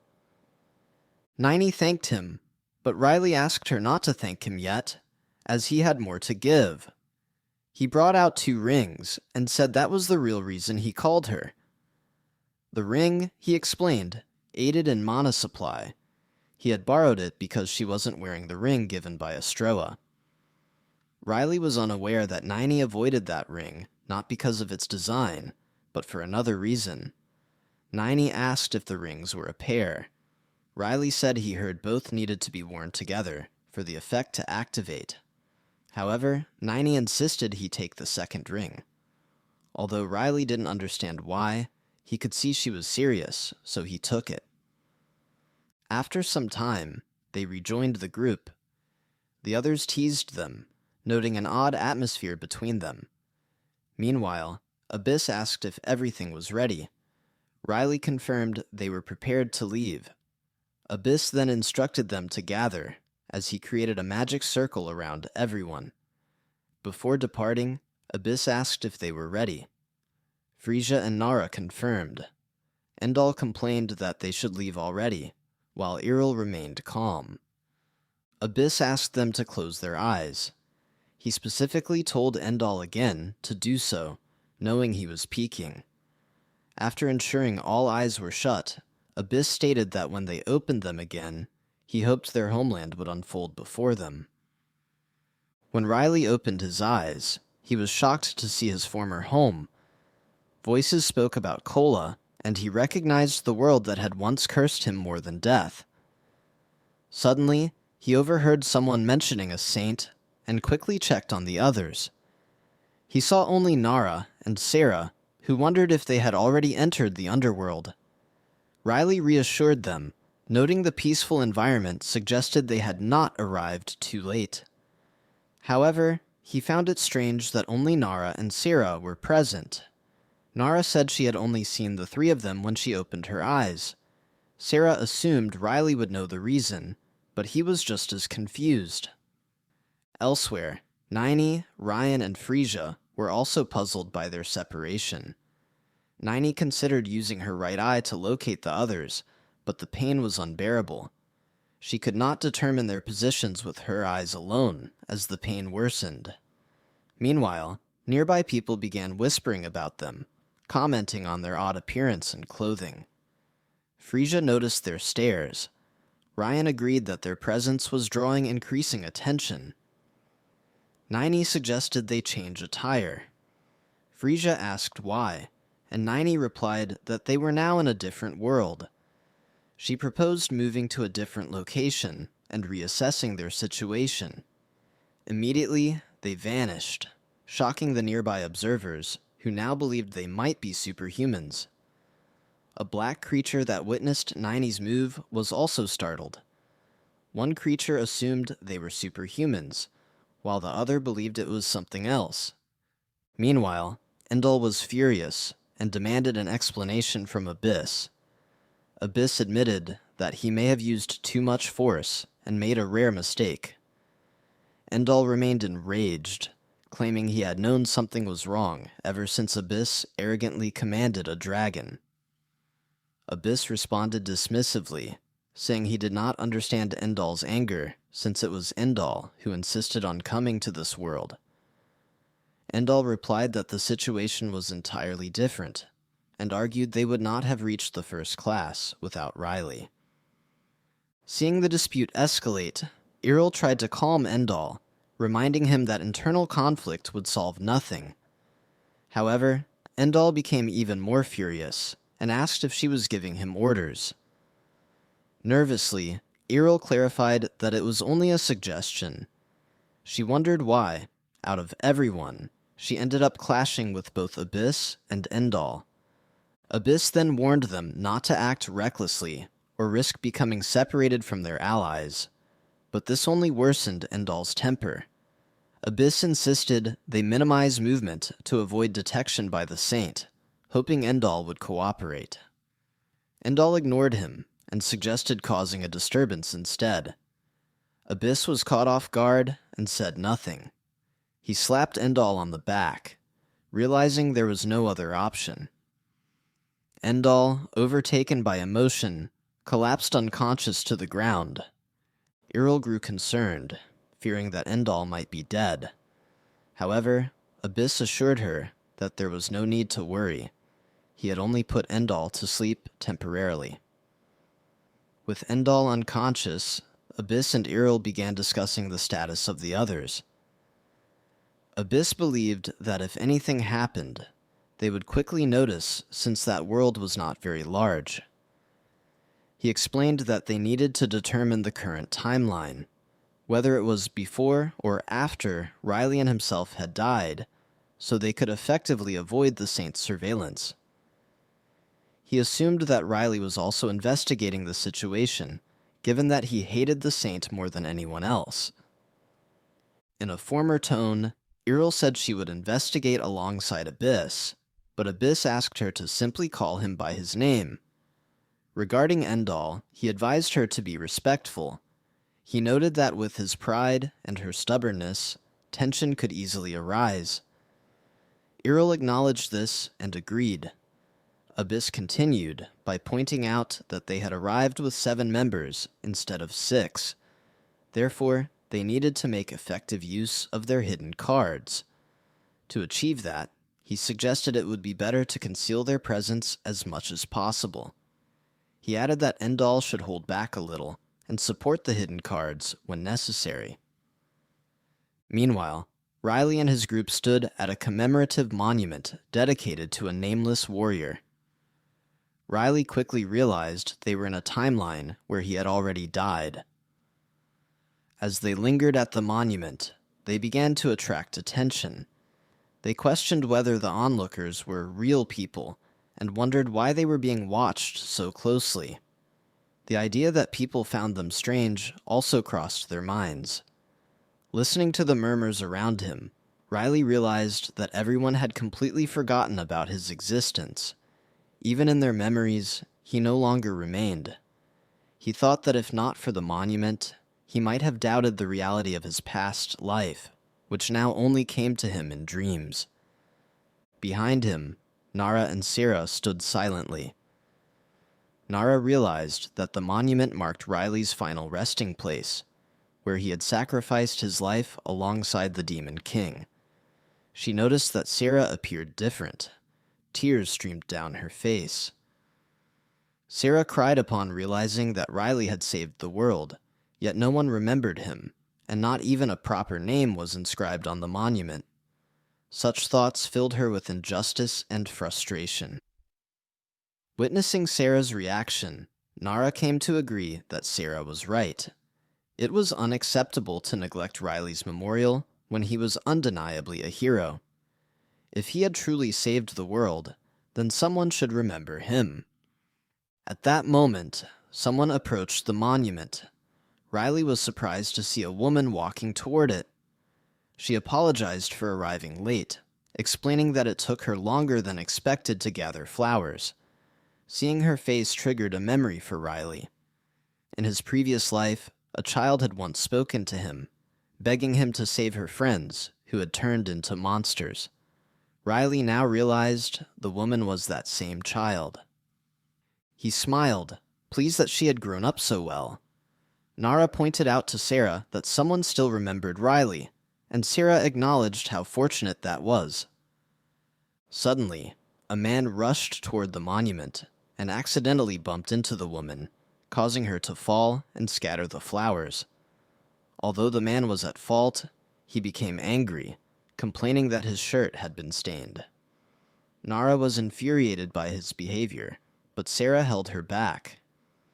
As the woman tried to gather the flowers, the man, assuming she was a beggar, tossed money at her and told her to handle it herself, claiming he had no time to deal with her. Nara grew more furious and asked Sarah not to stop her from hitting the man. However, she was shocked to see that Sarah was already confronting him. Without hesitation, Sarah slapped the man. He was enraged, demanding an explanation and calling her crazy. Sarah demanded that he apologize to the woman immediately. The man, not understanding her language, assumed she was a foreigner and called for someone who could communicate with her. Meanwhile, Nara asked Riley if they should stop Sarah. Instead, Riley quietly helped the woman collect the flowers. He used his time magic to restore them to their original state and handed them back to her, advising her to be careful next time. As she reached for the flowers, she noticed something strange. They seemed different from before, and not quite how she remembered them. While the man searched for someone to assist, he was startled when someone called to him from behind. Riley ordered the man to pick up what he had dropped and leave. The man grew anxious, fearing Riley might possess abilities. He reminded Riley that foreigners were not allowed to use powers in other countries. However, Riley ignored the warning and repeated his order. He warned the man to leave if he did not want trouble. Lacking any powers, the man quickly ran off, muttering that he would return. Riley found the man's words melodramatic and reminiscent of a third-rate villain. The girl thanked Riley for helping her. He replied that it was no big deal. When asked if she had sustained any injuries, she confirmed she was fine. She then asked who they were, noting that they did not seem like ordinary foreigners. Riley simply responded that they were travelers from abroad. He placed a cap back on her head and asked if she knew a place that could accommodate 7 people, explaining that they had forgotten to make a reservation, and he would greatly appreciate any help. The girl froze, recognizing Riley's face. She asked if he was the man from back then. Meanwhile, the man from earlier had reached his office and complained to his supervisor that he was late because of a foreigner with possible abilities. His supervisor dismissed the claim as an excuse and ordered him to write an apology letter. Afterwards, the supervisor made a secret call, whispering that a foreigner had appeared at another location. Later, the girl brought Riley and the others to her house. Riley instructed Nara and Sierra to remove their shoes before entering. The girl lived with her mother, and Riley wanted to greet her to make a good impression. However, the child seemed hesitant.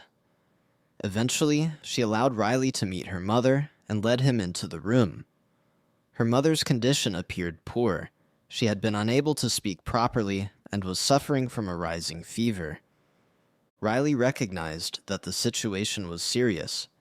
He shared his mana with the mother to ease her pain temporarily, and planned to leave her care to Frisia and Endal, who had advanced healing skills.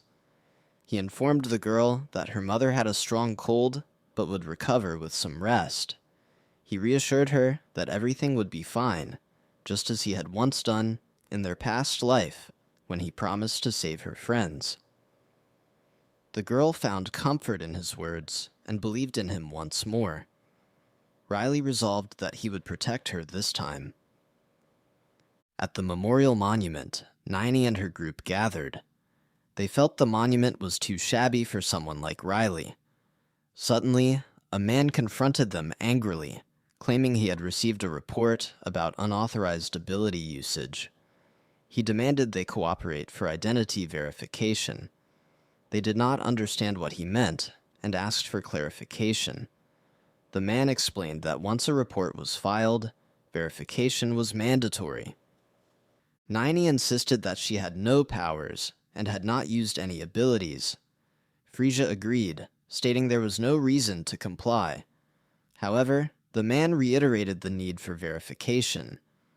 Frisia and Ryan looked to Nini to handle the situation. Nini stepped forward and began casting magic, which prompted the man to warn her against suspicious actions. Despite the warning, she formed a barrier around them, shocking him. When asked what she had done, Nini explained she created a barrier and had something to discuss with him. The man responded by drawing a gun and ordering her to stop or face consequences. Unfazed, Nini charged at him. The man, with no other choice, fired. She stopped the bullet using her vision ability and told him it seemed a peaceful resolution was impossible. She then used her powers to search his memories.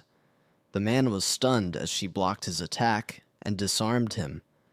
Nini stated that what had just happened would be remembered as a simple outing, and both her presence and his reason for coming would be erased from his memory. Realizing she could use multiple abilities, the man concluded that they must be illegal ability users. Sensing his unfamiliarity with mana, Nini explained that, even without formal abilities, such power could still be used. The man tried to respond, but Nini destroyed his weapon and said the conversation was over.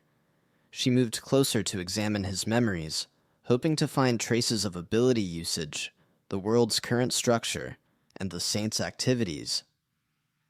Elsewhere, the girl, Mirai, admitted to Riley and his companions that she was initially scared of outsiders. However, she now felt at ease because they seemed kind. Riley told her that even though they came from a different place, they were still human. Riley fabricated a story, convincing Mirai that they had just escaped from a foreign land. He did this because telling the truth that he had returned from the dead would have been too shocking for her to believe.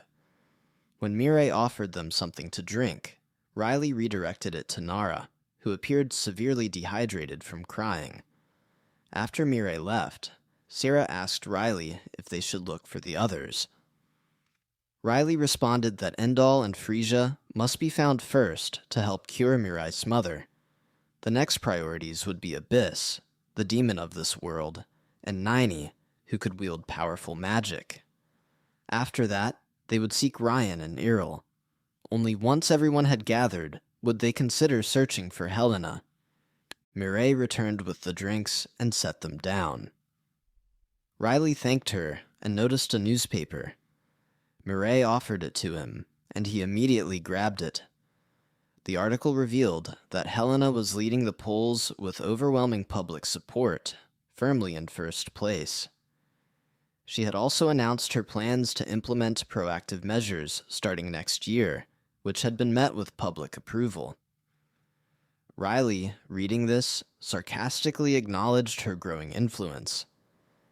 As much as he wanted to act immediately, he realized he needed to wait and remain hidden, suspecting that the saint was a cunning strategist who had likely prepared multiple escape routes.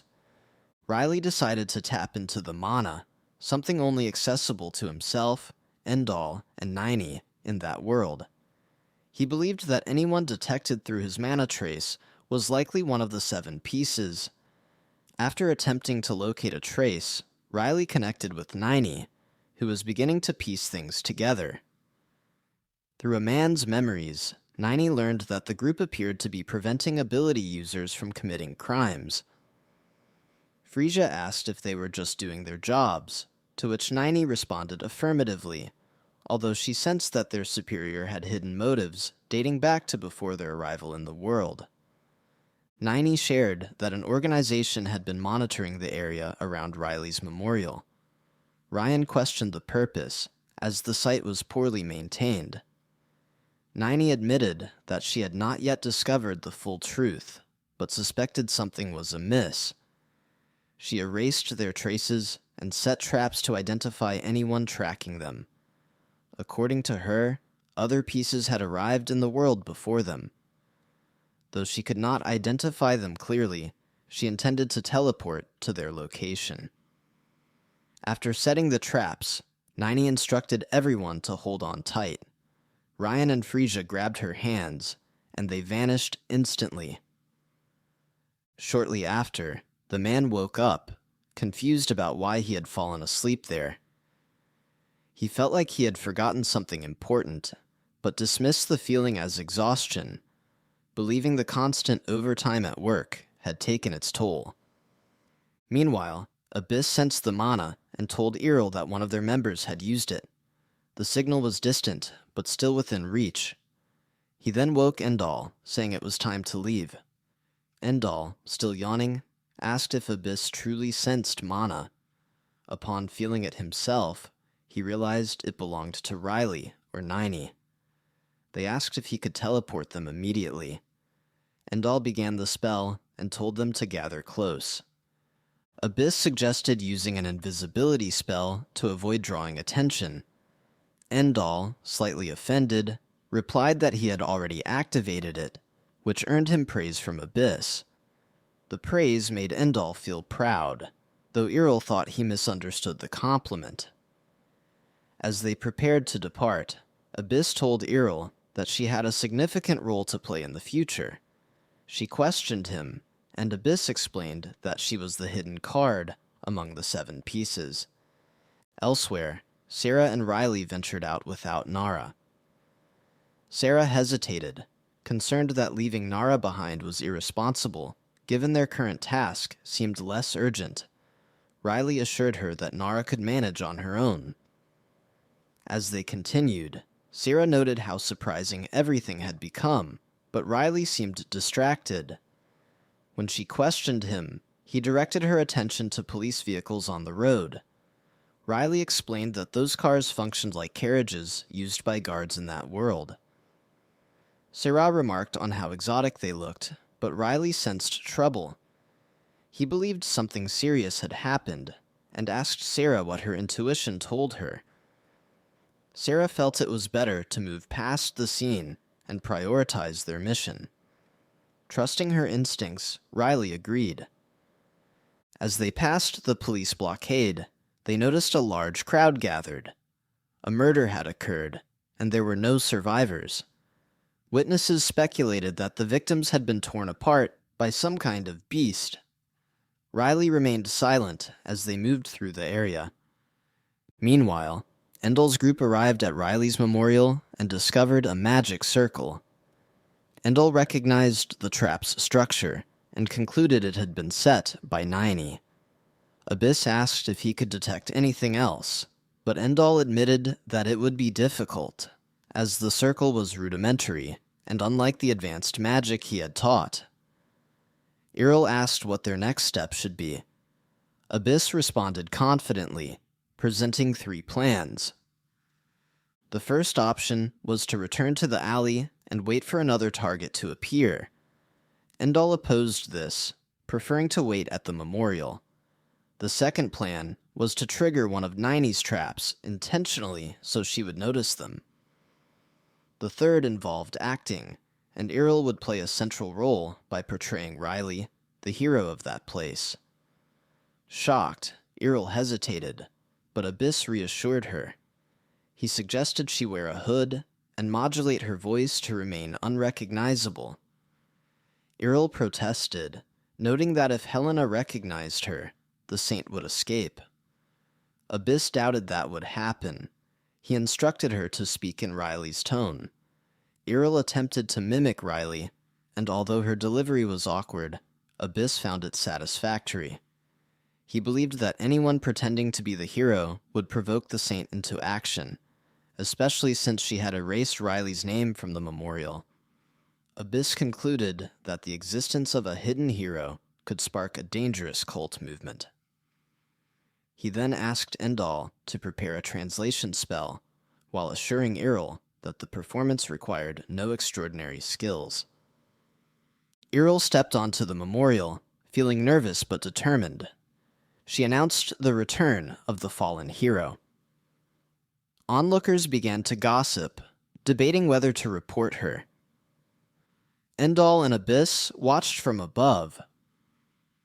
They spotted a man quietly alerting someone about a person claiming to be the hero and instructing further observation. Earl continued her act, going so far as to threaten to destroy the memorial. Suddenly, a fire spell flew toward her, which she deflected with ease. The crowd, shocked by her display of power, became more intrigued. She realized the fire spell came from Endal. Abyss asked if the arrows were ready, planning to enhance the spectacle. The crowd, concerned for Earl's safety, shouted warnings. However, she stood firm, slashing through the magical arrows and showcasing her abilities. Her swift response amazed the onlookers, who began to wonder if she was truly the hero. Although exhausted, she persisted. Abyss expressed a desire to intensify the act, but resources were limited. He prepared one final, massive fire arrow. Earl was supposed to leap to a nearby building after deflecting it. She braced herself and clashed with the arrow, causing a powerful explosion. As the smoke cleared, the crowd realized the hero had vanished. One man asked his friend if the scene had been recorded. The friend confirmed it, and they uploaded the video online. Earl landed safely on the adjacent rooftop, confident their plan had succeeded in drawing attention. Unbeknownst to her, Riley stood behind her. He questioned her motives, asking for an explanation. Earl admitted she followed Abyss's plan, hoping it would alert other factions and provoke Helena. She also believed that Abyss's subordinates might gather upon hearing the news. Riley asked where the others were, but a sudden alarm within him interrupted the conversation. Riley suggested they discuss it later, and Errol asked where he was going. He believed the plan had worked to some extent. Watching her closely, he concluded that someone had come to assassinate her. Errol turned to find armed enemies aiming guns at her. Riley warned her that their weapons were faster than arrows or spells, and advised her to watch their finger movements. She was confused, but quickly understood once they began to fire. Errol, sweating and shocked, deflected the bullets and charged at them to test their strength. Upon impact, their bodies vanished, prompting her to question whether it had been an illusion. Riley confirmed it was a diversion and warned that the real enemy was behind her. Errol turned swiftly, deflecting a surprise gunfire attack. Riley alerted her to an incoming lightning ability and instructed her to redirect it to the ground. Errol quickly turned around and remarked that Riley made it sound too easy. Still, she followed Riley's advice and deflected the lightning just after it struck the user. She then turned her focus to the man in front of her, only to realize that he was an illusion. The man was standing with his palm raised, preparing to unleash something. He conjured an ice-like formation in his hand, and Errol hesitated, unsure of what to do, since it was already too late to dodge. Suddenly, someone attacked the men in black, piercing them with knives. To her relief, it was Sarah who had come to her aid. The man recognized Sarah's twin blades, prompting them to believe that Riley had indeed returned. Errol questioned the men in black about their identity, their reasons for attacking, and whether they were acting under orders. However, the man responded arrogantly, criticizing Errol as inexperienced and flawed for not finishing them off. He claimed that if she were truly the warrior, they would already be dead. Errol and Sarah were left confused by his words, especially when he accused them of being mere imitations of Riley. To their astonishment, the men began to dissolve. Sarah was shocked by the sight of them melting, while Errol noted that she had witnessed such a phenomenon before. Riley then stated that the orders given to those people had undoubtedly come from St. Helena. As they melted like ice, he immediately asked Errol about Endall and Abyss. She pointed to a nearby rooftop, explaining that they were there. However, when they looked, no one was present. Errol was taken aback, questioning where they had gone, as she was certain she had seen them just moments before. Riley sighed helplessly, frustrated by the group's lack of coordination. Elsewhere, Nini and her group wandered the city, having teleported to a new location. Nini suggested they rest for a while, observing that the place appeared to have once been a restaurant. Frisia then asked Ryan to accompany her, curious about the space. Although Ryan suggested she go with Nini, Frisia insisted that Nini had already been through enough. Suddenly, an unusual noise came from a certain direction. They turned to find a blood-covered man with black eyes crawling across the floor. Ryan and Frisia were confused, but Nini immediately recognized the danger. Seeing the man's black eyes triggered a memory, and she quickly instructed Frisia to dodge. The man was already close, but Ryan intercepted him with his sword. Ryan realized that the man was no longer human, especially when he blocked the blade with his bare hands, leaving it unscratched. At the same time, Nini considered the state of the man, which matched Riley's memories. She believed Helena had turned him into a monster, just like the cursed children from Riley's past. Ryan urged Nini to cast magic, and she instructed him to create distance so she could cast a barrier. Ryan pushed the man back with his sword, and as soon as there was enough space, Nini created a barrier to contain him. Enraged, the man shouted that he was hungry. Frisia was startled to hear him speak. Nini attempted to communicate, asking if he remembered how he ended up in that state, but the man remained silent. Ryan then asked what they should do, since communication seemed impossible. Niney admitted that the only way to stop him might be eternal rest. Frisia hesitated at the idea of killing him, suggesting there might be another way. Niney responded that the blood on the man belonged to others, and that he had injured people. She remembered Riley's memories of children who no longer wanted to kill. Riley had tried to help them, but in the end, one child had begged Riley to end their life.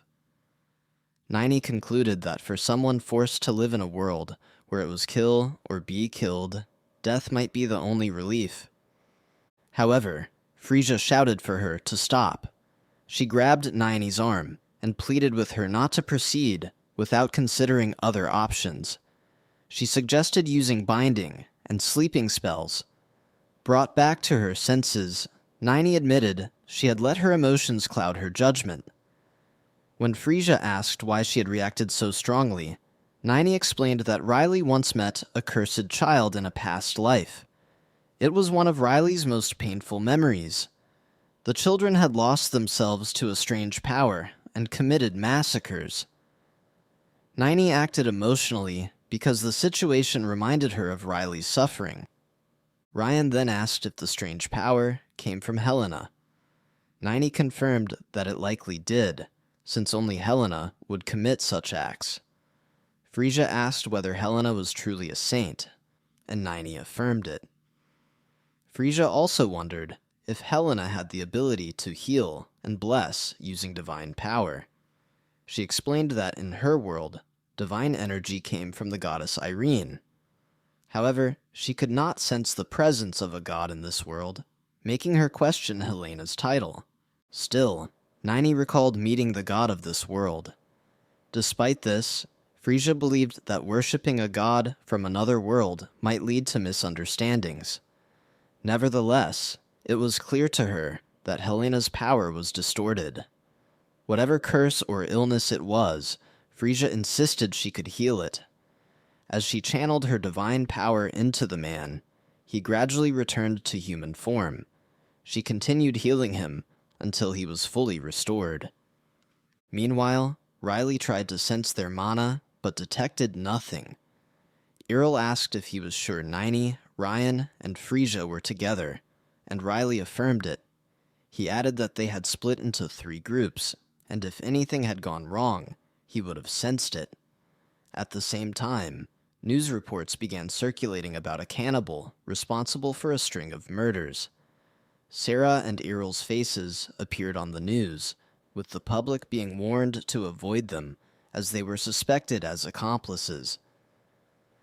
The broadcasts triggered gossip among bystanders. In response, Riley told Sarah and Earl that they needed to relocate. Sarah asked about Niney, but Riley assured her that Niney could manage the situation. Their priority was to return to their designated shelter. Meanwhile, Niney continued reading the man's memories. Although the information was hazy, she confirmed what Frisia had suspected. Helena had turned the man into a monster.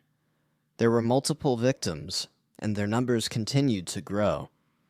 Frisia asked if they would also become monsters if they were affected by Helena, but Niney replied that transformation required specific conditions.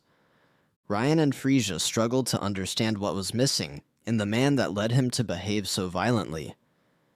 Niney decided to visit the memorial monument, where a trap had triggered. They needed to investigate immediately. Before leaving, they asked what to do with the man. Ryan felt that he should face consequences for harming others, and Niney agreed. However, Frisia argued that Helena alone was to blame and deserved punishment. Niney explained that the world might not see it that way, and their duty was to capture Helena and expose her crimes. Doing so might reduce the man's punishment. Frisia accepted this and told Niney to leave the man with them and return quickly. In an instant, Niney teleported to the monument. No one was there, which led her to think that the intruders had already moved on. Then she heard reports about multiple murders, catching her attention. To her surprise, it involved Sarah and Iril. She concluded that the pair must have left in a hurry because of that news. She began to wonder what had happened in that short time, and suspected a fight had occurred atop a nearby building. Suddenly, she sensed someone heading to the rooftop. A man opened the door, grumbling about his superiors making them work overtime. She recognized him as someone they had previously encountered. From this, she concluded that the recent news had been manipulated by his superiors. The man also felt that something suspicious was unfolding and expressed his eagerness to uncover the truth. As he left the rooftop and descended the stairs, someone opened the door and called his name, Lee Han-seong. He turned around and was surprised to see Naini. She told him that she genuinely wanted to have a proper conversation and asked if that would be acceptable. Meanwhile, Riley and his companions returned to Mirei's house. Nara seemed unwell, prompting Iril to ask if she was all right. Nara commented on Iril's intense demeanor, recalling how she had arrived swinging just after Mirei appeared. Realizing that it was Riley, he asked what had happened. Nara explained that a masked man had tried to break in. She described him as strange, and noted that no matter how much she attacked him, he remained unscathed. When Riley asked if the man had black-stained eyes, Nara confirmed, and added that the man had been crying black tears. Riley suspected Helena's involvement once more. Suddenly, Mirei called him to ask if the house was secure. Riley assured her that it was, and that the threat had been eliminated. He then introduced Iril to Mirei. Iril was surprised he was calling her over, but Riley explained that Mirei had kindly offered them shelter, and that Iril was one of his skilled companions. Mirei greeted Iril warmly, and called her big sister, happy to meet another foreigner she could talk to.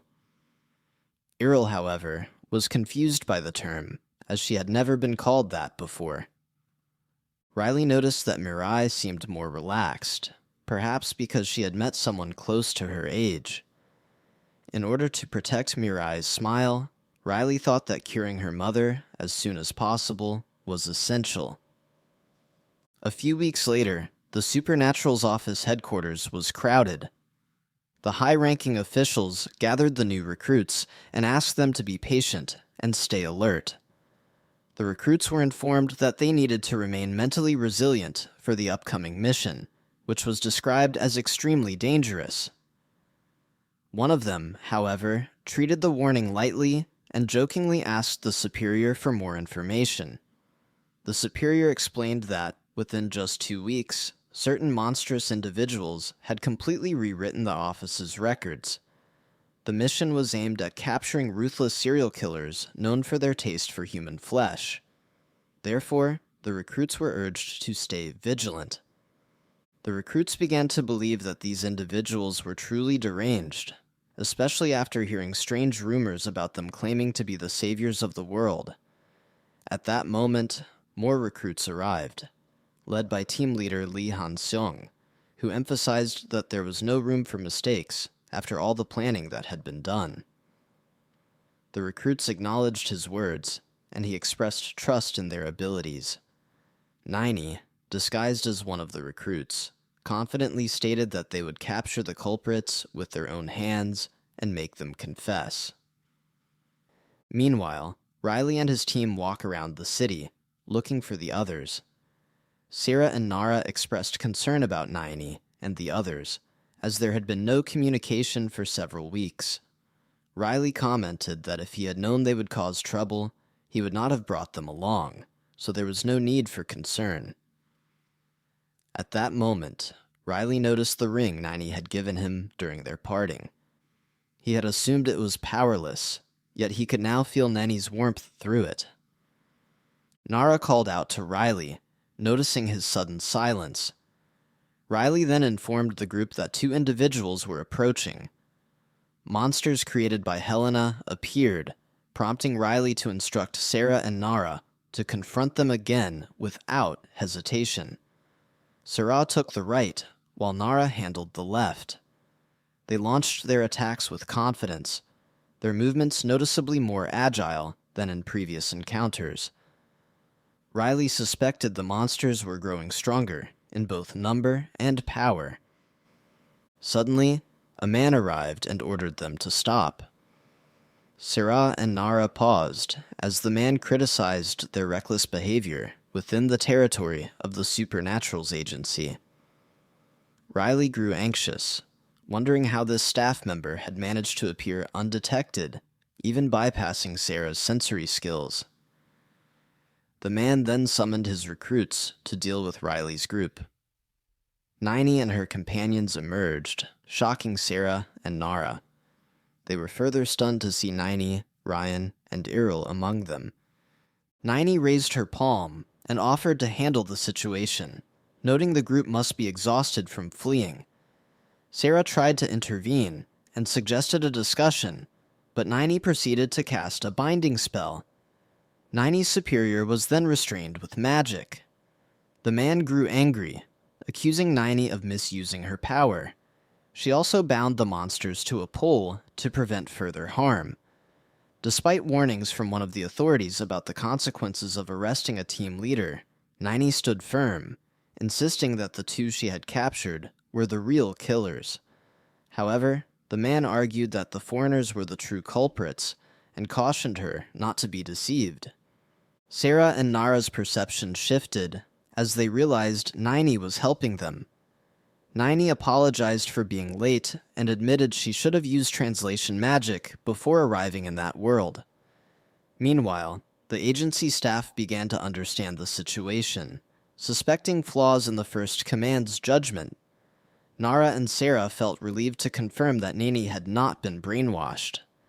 The superior remained furious and ordered his men to subdue the recruits, warning them that disobedience would not be tolerated in the office. However, team leader Lee Han-seong appeared and noted that young people no longer follow orders blindly, suggesting the superior's mindset was outdated. When asked why he was present, Han-seong replied that it was natural since his team was involved. Niney urged them to act quickly.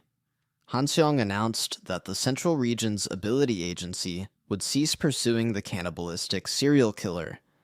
He also declared that team leader Kim, who appeared to be manipulating the case, should return home. Kim accused Han-seong of insanity and demanded to know who was in charge. Han-seong responded by ordering Kim's arrest.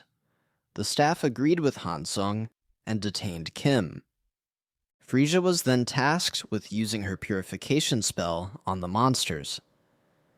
Kim was shocked as he watched, questioning whether purification was truly occurring. Niney stated that their actions were self-directed and that they would return, having found an ally who shared her resolve. She told Han-seong that she would rely on him should any brainwashed individuals reappear. Han-seong expressed his gratitude and resumed his duties, urging everyone to return to work and prepare for busier days ahead. Meanwhile, Niney and her team took time to enjoy their reunion. Elsewhere, at the Saint's Temple, Helena was informed by her disciple that she would have to wait longer because all 6 parts had been lost. Enraged, Helena demanded a solution. The disciple asked her to calm down, noting that everyone was equally confused. Helena suspected that the black butterfly was responsible for these disruptions, and was infuriated that it still troubled her, even in death. She then inquired about the progress at the memorial monument, and was told they had failed to catch the culprit. The man tried to soothe her by revealing that the so-called hero had been exposed as a fraud. Mid-conversation, the man's body began to melt and transform into an unidentified black creature. Helena immediately ordered her disciples to apprehend the one who had praised the deceased hero, declaring that even in death, her enemies dared to defy her. She resolved to eliminate both the man and the woman involved. According to Niney, the Abilities Office was divided into factions, with suspicions centering on Helena. After contacting a representative from the opposition, they received support in covert operations and obtained critical intelligence about Helena, including her location. Riley felt they were getting closer to her. All that remained was to wait for Endall and Abyss. Suddenly, Mireille's neighborhood was engulfed in flames. Sarah asked Niney where the portal had opened, to which Niney replied that she had opened it correctly, but did not know what went wrong. Concerned, Riley rushed to Mireille's house. Niney stopped him, asking if he was heading to Iril, then handed him a mask, reminding him not to get caught by Helena. She assured Riley they would manage the situation and that he should go to Iril. Riley wore the mask and instructed Niney to contact him if anything happened. Without delay, he ran off while the rest of the group prepared to assert their presence. On the way, Riley tried to contact Iril. When he finally heard her voice, he informed her that he was on the way, though her response was faint and unclear. Passing through an alley, Riley heard a scream. A creature covered in white cloth was about to attack a woman. He swiftly grabbed the creature and urged the woman to flee. Observing the attacker's attire, Riley concluded it matched Helena's aesthetic. He asked whether the fire was the creature's doing or the saint's. Unbeknownst to him, the creature held a small weapon. To his surprise, it slashed its own arm. Riley found it difficult to believe it had injured itself just to escape. When he saw its face, he recalled a human dummy from his past life. An entity capable of replicating humans and following commands, yet incapable of bleeding. This creature, however, bled.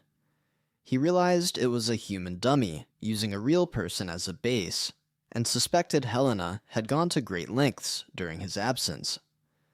Meanwhile, Niney encountered another human dummy and used a binding spell. Riley contacted her via telepathy and asked if she had also faced someone in a white cloak. Niney confirmed and noted there were many. Riley warned her not to destroy them, as they were real people. Niney quickly relayed the message to her team, instructing them not to kill the dolls. Riley continued toward Iril. At Mireille's home, Iril tried to comfort Mireille, urging her to breathe deeply. She told her that Riley was coming and encouraged her not to lose consciousness. However, Mireille was in distress, clutching her head and crying out in pain.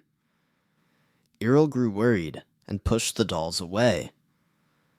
When she asked Niney if she was all right, she was stunned as Niney grabbed her by the neck.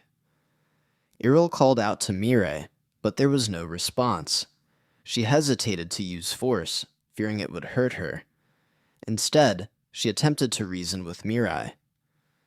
To her horror, Mireille's eyes had turned pitch black, and black tears streamed down her face. Soon, Iril began to lose consciousness. When she awoke, Riley informed her that Frisia had saved her life.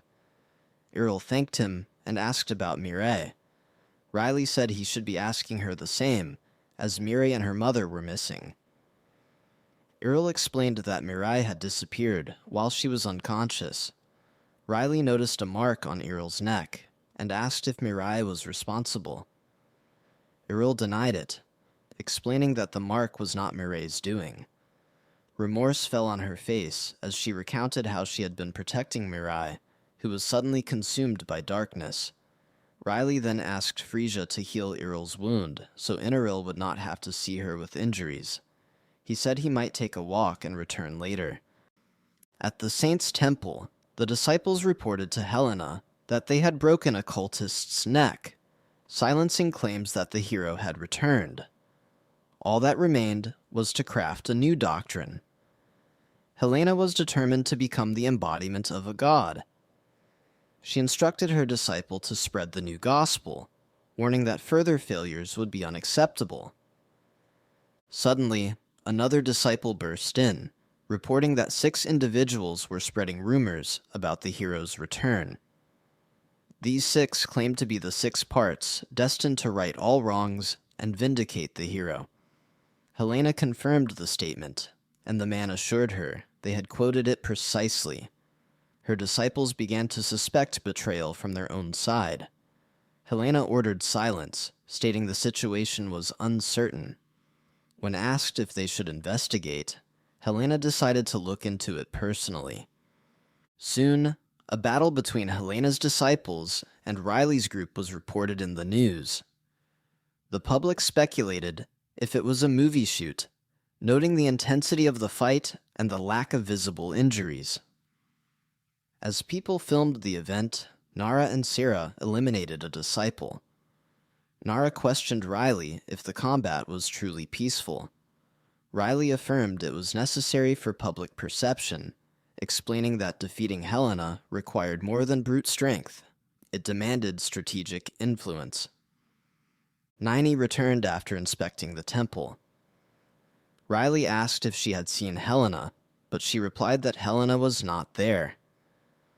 Riley remarked that Sarah's intuition was off. Sarah defended herself, stating that she was not a prophet and could be wrong.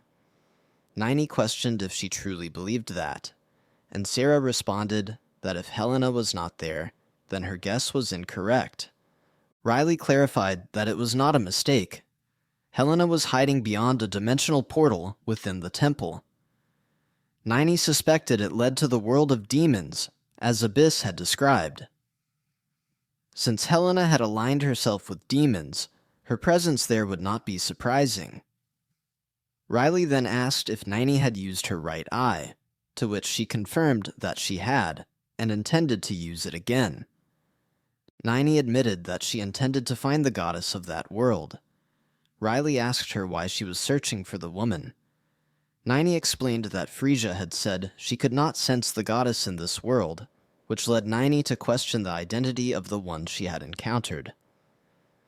Riley advised her to take a break and resume the search later. However, Nini ignored the suggestion and activated her right eye. As she saw something, tears filled her eyes. Riley asked if she had found it, and Nini confirmed she had, but something felt strange.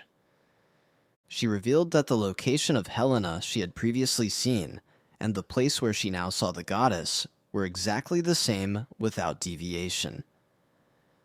Nini sensed something ominous and warned that tampering with the dimensional portal might be unwise.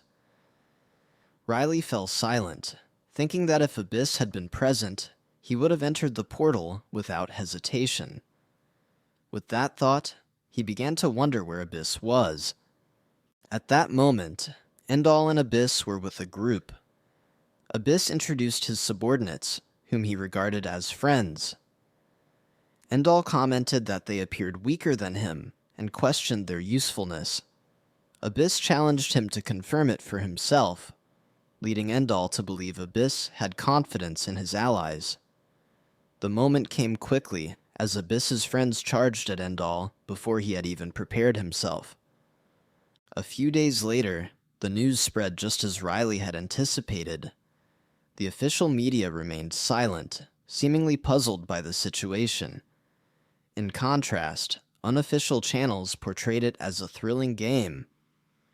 Various individuals began investigating the mysterious hero. These days, the hero was widely recognized, elevated in public perception to an urban legend. At the memorial, Nini asked Riley if he was ready. He replied that they should wait until the crowd grew larger. Nara also asked if he was fine, noting that he had been restless since the incident involving the future. Riley affirmed that he had made a promise not to feign ignorance anymore, acknowledging that Helena was far more dangerous than he had expected. He then told Nini they should begin. At that point, there was no one in the Central District unaware of the rumor about a hero who saved the world in place of the Holy Maiden. They speculated on what might happen if the news spread across the city. Soon after, Nini called for attention, declaring that she had come to share the story of the person who saved the world. The crowd's curiosity was piqued. They assumed she was a follower of the hero, and remembered the boy who had once spoken atop the monument, thinking the situation mirrored that previous moment. Riley believed public interest would only intensify and suspected the people around would try to take advantage of it. Niney and her group seized the opportunity. She urged the crowd to spread her words far and wide. She told them about a human who had crashed into their world a year ago, the protagonist of the Spirit Memorial, the forgotten hero. As the audience watched her video, they questioned its truth. Many began to believe that the forgotten hero was indeed the same person who had saved their world. His presence, though hidden briefly, was known to all. Reporters remarked that it was the first time this long-standing hypothesis had been officially presented. The video showed Niney urging the people to remember and awaken. Without hesitation, she used her magic and destroyed Riley's memorial. The crowd was stunned by her display of power, unfamiliar to their world. After shattering the monument, Niney explained it was no longer needed. The hero was gone, and 6 individuals had gathered to carry out his will as warriors from another world. A reporter paused the video, pointing out that this was the most critical part. The man concluded that since Niney was using a power unknown to them, it likely came from another world. Another reporter questioned whether these beings might pose a threat, and whether the public should be concerned. A female reporter agreed, noting they had been obstructed by an unidentified person the previous night. However, she added, there were no injuries. They soon transitioned to the next topic, which was even more serious, the corruption of St. Helena. There appeared to be an issue. Niney hit the TV in frustration, and Riley told her it would not be fixed that way. Ryan mentioned they had checked the Supernatural's office, but found little information about Helena, though it was clear public suspicion was growing. They wondered how Helena would react if she saw it. Suddenly, the TV resumed, announcing urgent news. An anomaly had been detected in the airspace above the Western District. Residents were advised to evacuate to the Central or Southern districts. A human-like figure emerged from the unfamiliar sky. The crowd was shocked as a person fell from the anomaly. Seeing Abyss and Endall, Riley instructed everyone to prepare. They needed to intercept the ones escaping. Immediately, Niney used teleportation magic to move everyone. At the same time, Endall and Abyss continued to fall. Endall hugged Abyss to protect him during the descent, but Abyss used his power to avoid crashing. Upon landing, Endall complained about nearly dying, while Abyss expressed frustration at encountering someone during the final stage. Soon, Abyss's friends emerged, scolding Endall for not better protecting their lord. They saw Earl approaching, calling their names. She slapped both of them, scolding them for leaving without informing her. Abyss apologized, but Endall grew angry that Earl had dared to hit him. Riley then asked Abyss about the violet things around him. Abyss explained that they were his comrades. He had imprinted his presence on the remaining demons to prevent betrayal and had eliminated them personally if needed. Abyss then encountered Helena while preparing to confront the final enemy. He told Riley that Helena's expression had changed significantly, and if she saw Riley again, it would likely become even more amusing. Niney suggested they proceed to the demon realm, since the sky was still open. However, Abyss stated it was unnecessary. At that moment, Helena emerged from the dimensional portal. Helena addressed the people of the world, urging them to listen. She claimed that demons remained in their world, beings she had defeated during her prayers, yet still haunting them. Helena urged unity and resistance against fate. She called for an end to corruption and the beginning of triumph through trials. She implored them not to heed the whispers of the devil. Unbeknownst to her, Riley was watching and preparing for a confrontation. He launched his sword at her, Helena, caught off guard, was shocked to recognize the sacred sword. Riley retrieved his weapon and greeted her, remarking on their long absence. Helena did not respond with joy. Riley asked for understanding, stating he had just returned after 20 years. Still, Helena stood frozen in disbelief, realizing the hero was truly present. In their world, gods were seen as unreachable ideals. It was commonly believed that humans could not ascend to godhood. Helena rejected this belief. She sought to prove otherwise, and allied herself with the devil that disrupted the world's balance.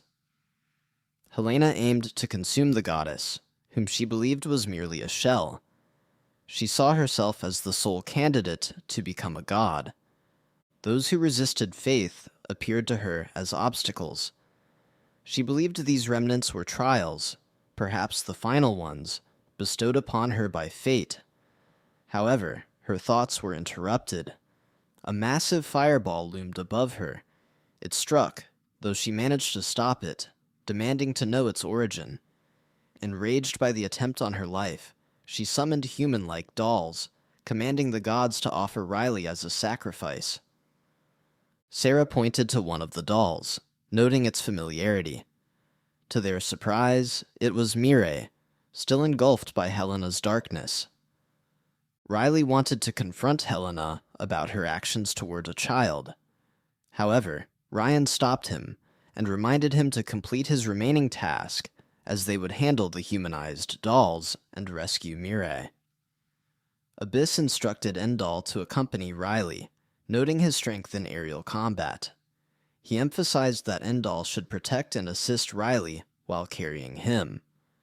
Endal questioned the instruction, but Riley teased him with the mention of first-class airplane travel.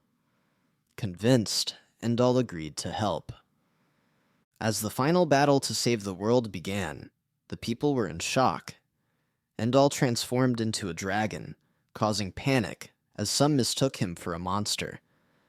Ignoring the stares, Endal flew ahead. While approaching Helena, she observed them with disdain and likened them to mere insects. Endal flew around her and found an opening. Riley prepared to attack, but Helena mocked the attempt and slammed him to the ground. Endal asked if Riley was all right. Riley questioned whether he had seen a butterfly appear with every evaded or blocked attack. He described a white butterfly fluttering behind Helena. Riley then requested Endal to attack in his place. Although reluctant, Endal recalled a skill he had learned from the horned warriors in the demon world. He transformed back into human form and summoned a powerful palm strike taught by Abyss's comrades. Meanwhile, Iril struck Mirai hard enough to knock her unconscious. She knew that once Mirai lost consciousness, her fake mother would lose control over her. It was revealed that the woman pretending to be Mirai's mother was Helena's subordinate, a con artist. Iril realized this woman had kidnapped Mirai and turned other children into monsters.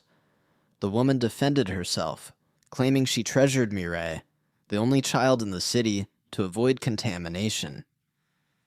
The woman admitted to transforming the children for her own amusement, expressing pride in raising Mirai to suit her desires.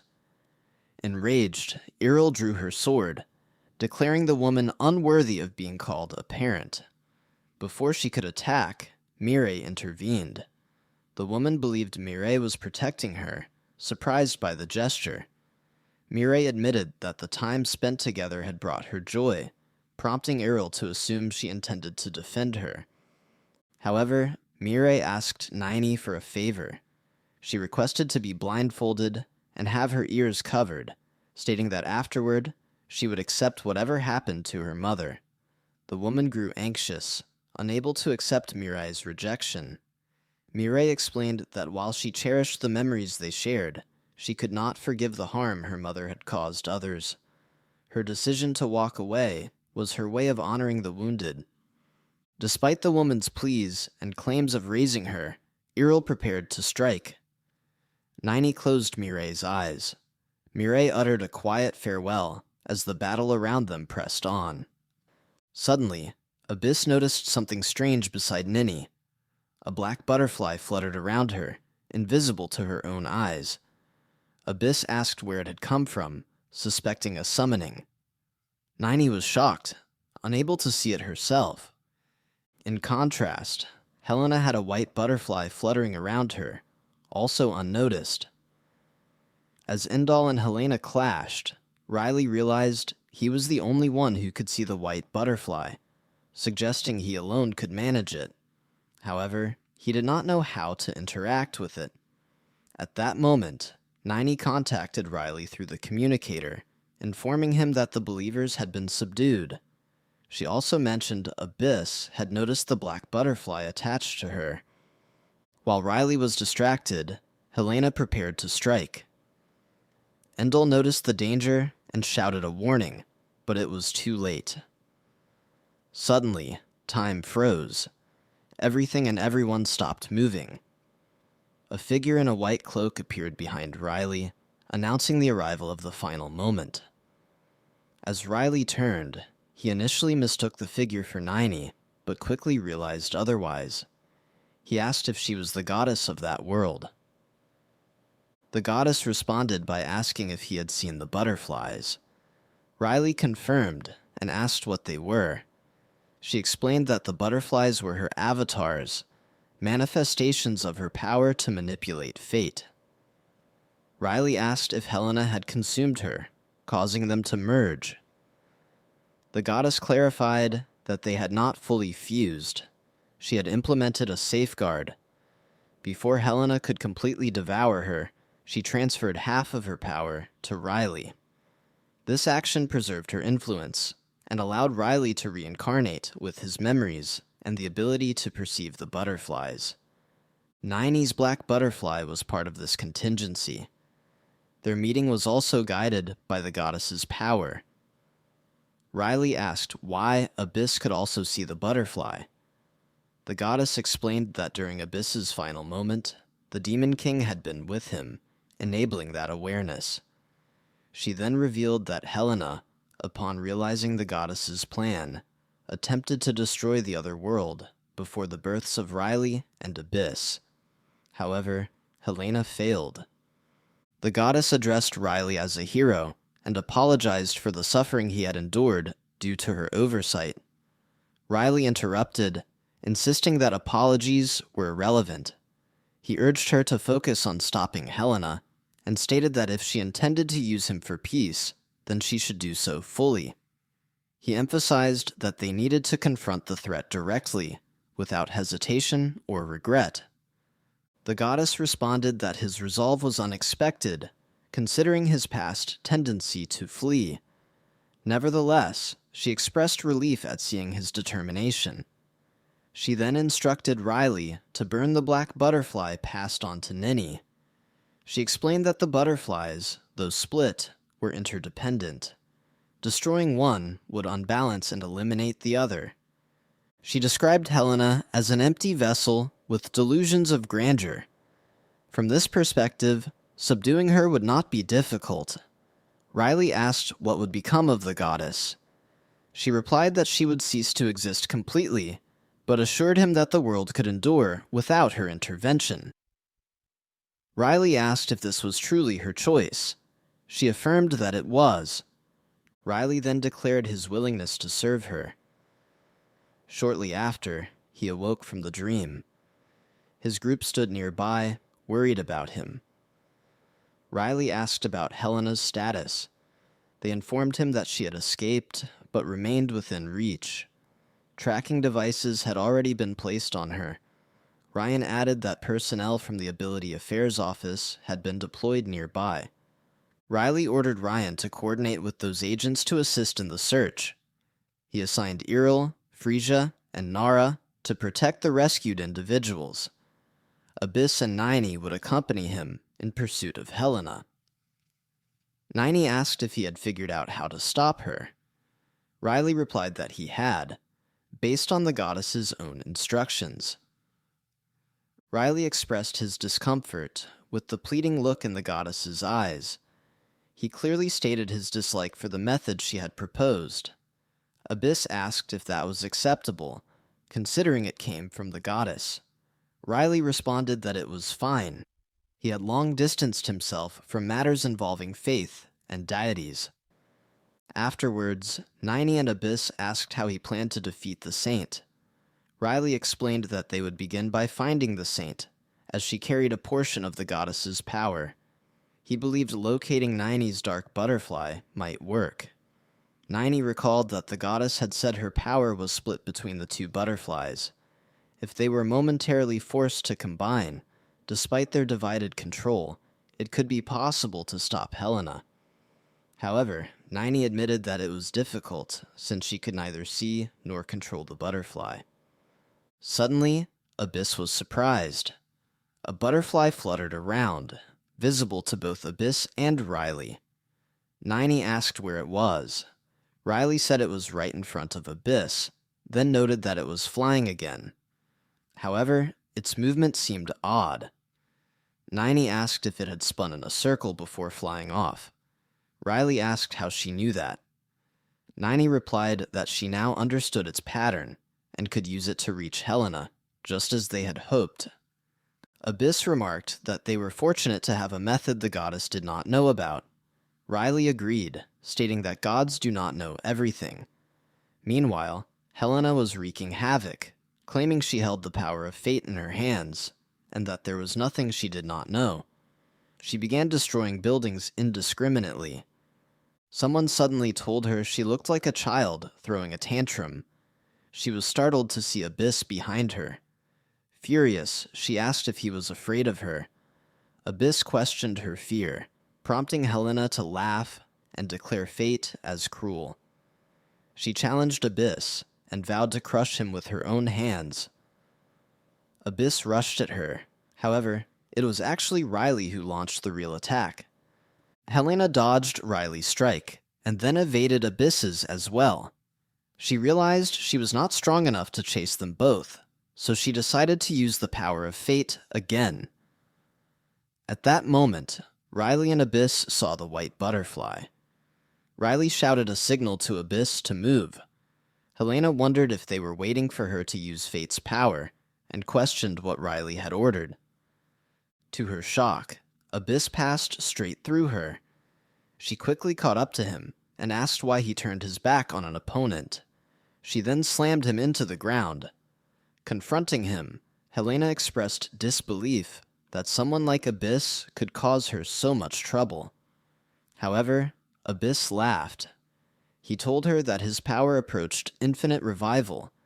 His body would have to be completely destroyed 100 times before he would die. Only one warrior had ever succeeded in doing so. Helena thanked him sarcastically for revealing how to kill him. At that moment, she was suddenly restrained. Ryan and the Supernatural Affairs Office had arrived. Despite this, Helena remained confident, asserting that their abilities would not hold her forever. Unbeknownst to her, their target was not Helena, but the white butterfly behind her. Riley stated that they only needed a few seconds. Riley arrived, carried by Niney, and whispered to her about the butterfly behind Helena. The black and white butterflies began to merge. Riley immediately severed Helena's arm. She was stunned. Unknown creatures began pulling her detached arm away. Helena held the severed limb, confused, and wondered why fate had not protected her from death. Riley instructed Niney to aim for Helena's left arm and then her head. The butterflies remained merged, and Niney successfully attacked. Helena felt something unfamiliar hindering her. She could not understand the sensation. She believed that only the goddess could interfere like this, yet she had already dealt with the goddess. She looked up and saw Riley and Niney. Helena mistook Niney for the goddess. Niney flinched at the intense glare. Helena quickly gathered power to kill the goddess again. However, Riley blocked her. He separated from Niney and flew off with Helena in tow. He told Helena that although Niney resembled the goddess, she was not the problem. Riley declared himself her true problem. He told Helena that falling for her deception had taught him a lot. He confessed that he once hated words like saving and peace. When he gained a new life, he chose to live for his peace alone. However, there were situations he could not ignore and people he could not abandon. He came to believe that his suffering was not the cost of ignoring peace. Rather, it was a result of the increasing number of people he needed to protect. He told Helena that peace was a chain, something that could not be achieved alone. He was amazed he had not gone mad, trying to do it all himself in his previous life. He acknowledged that his strength came from others. Riley tightened his grip on her neck. Helena claimed he could not kill her. She insisted she needed to become a god and restore balance, or the world would collapse. She offered to use divine power to return his lost family and comrades. Riley hesitated, visibly shaken. Helena thought he was finally listening, yet Riley remained determined. He could not imagine someone so pitiful becoming a deity. Helena struggled against his grip. She was furious. His sword pressed against her neck. Finally, Riley killed her. Shortly after, Ninny arrived and asked if it was over. Riley replied that it was not, as there was still someone they needed to meet. White butterflies began to spread around. Riley noticed it originated from Helena's body. A blinding light forced him to close his eyes. The goddess appeared, confused. She wondered where she was. Riley told her he was glad she had escaped destruction. The goddess was surprised to see both Niney and Riley. She asked if they had burned her butterflies. Riley replied that they had not. He said there were many reasons. First among them was her eyes. They held a look he recognized. He mentioned his past life and said it reminded him of his own reflection after he had given up. The goddess thought Riley wanted her to disappear. He responded that she had apologized to him and Niney. That was reason enough for her to live. She had to repay them. The goddess realized he was right. She laughed, recognizing again that Riley was truly a warrior. Only someone like him would defy a deity. Riley accepted the acknowledgement and told her to thank her bad karma. The goddess agreed it was time to repay her debt. She was too weak to offer imperviousness or immortality, but she could give them the chance to choose their fate. She believed they deserved that much. She told them to speak to the butterfly. Riley and Niney stood silent for a moment, before finally stating their wishes. Afterwards, they prepared to leave. Lee asked Ryan if he was really departing. Ryan replied that they should return to their own world, as they were not originally from this one. Lee tried to convince him to stay, saying they would love to keep him around. Suddenly, they heard Riley calling. He urged them to leave. Endel, however, complained about not getting to ride a first-class plane because of Abyss. Annoyed, Abyss made him vanish. Riley asked where Endal had gone. Abyss said he sent him ahead. He could not tolerate Endal whining like that. Abyss's servants asked if he was truly leaving. Abyss replied that leaving was the right choice. They were concerned about who would serve him in the other world. Abyss assured them there was a human child he trusted.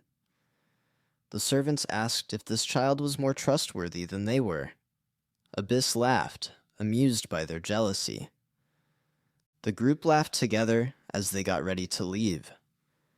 Ryan watched them and suddenly remembered he was speaking with Mr. Lee. He apologized for leaving. Mr. Lee reassured him, saying it was fine, and advised him to reconcile with Riley. Ryan agreed and said he should be on his way. He reflected that warriors remained the same, no matter the world.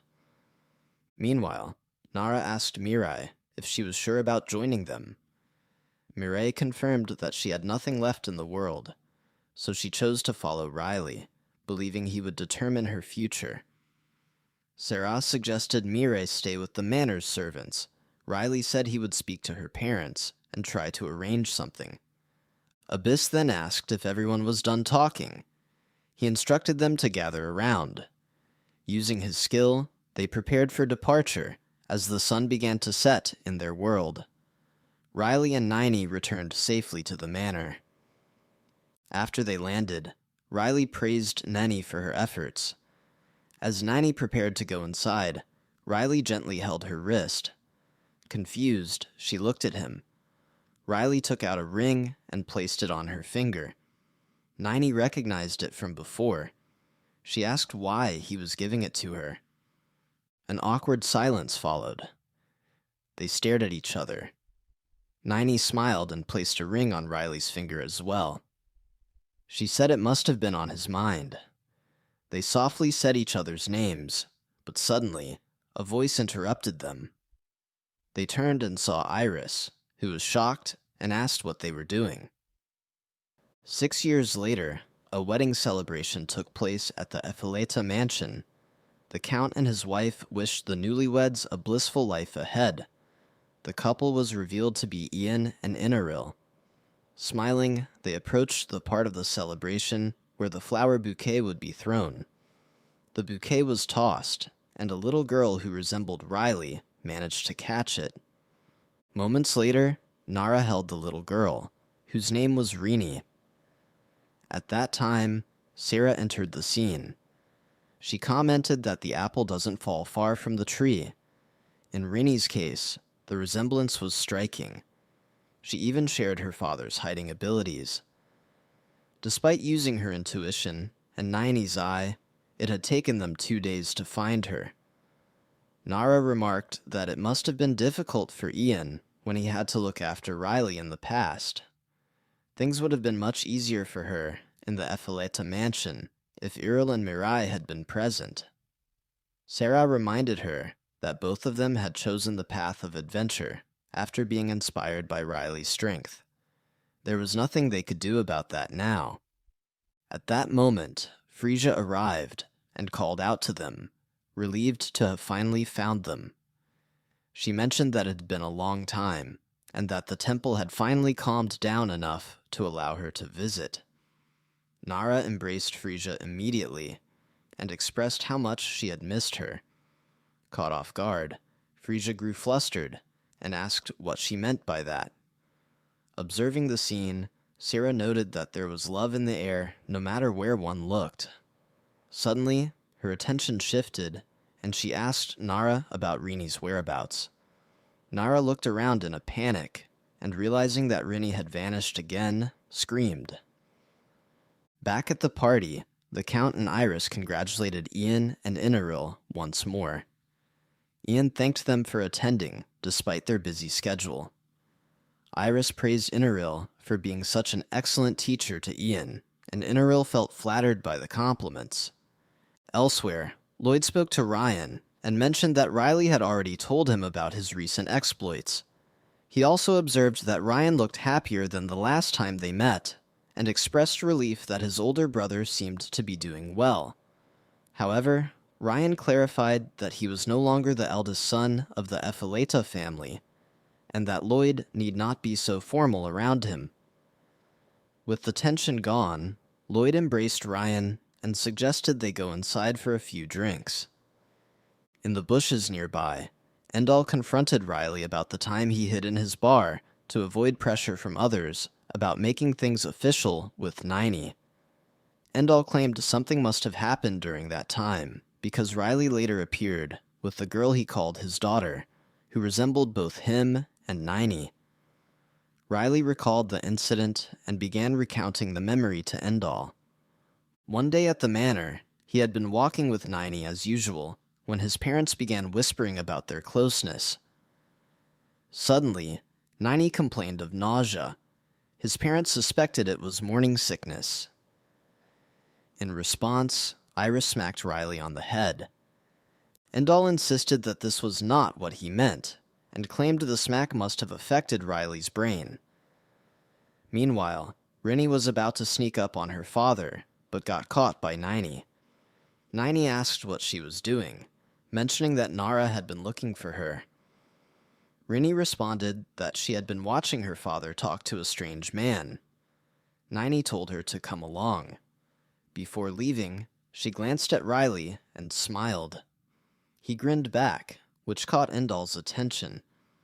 Nini remembered a moment she had shared with Riley.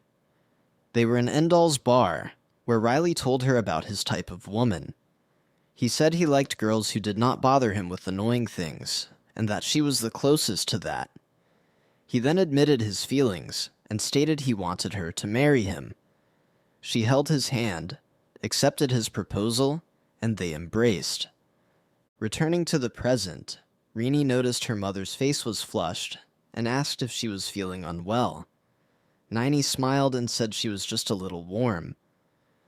At the same time, Riley stretched and decided to take a nap. However, Endal refused to let him leave without answering his earlier question. Throughout his life, Riley had believed that it was impossible to predict what consequences choices would bring, or what the future held. However, what truly mattered was what followed those decisions. All they could do was live with the outcomes alongside those they loved and cherished. In the end, a warrior could only choose to live for today.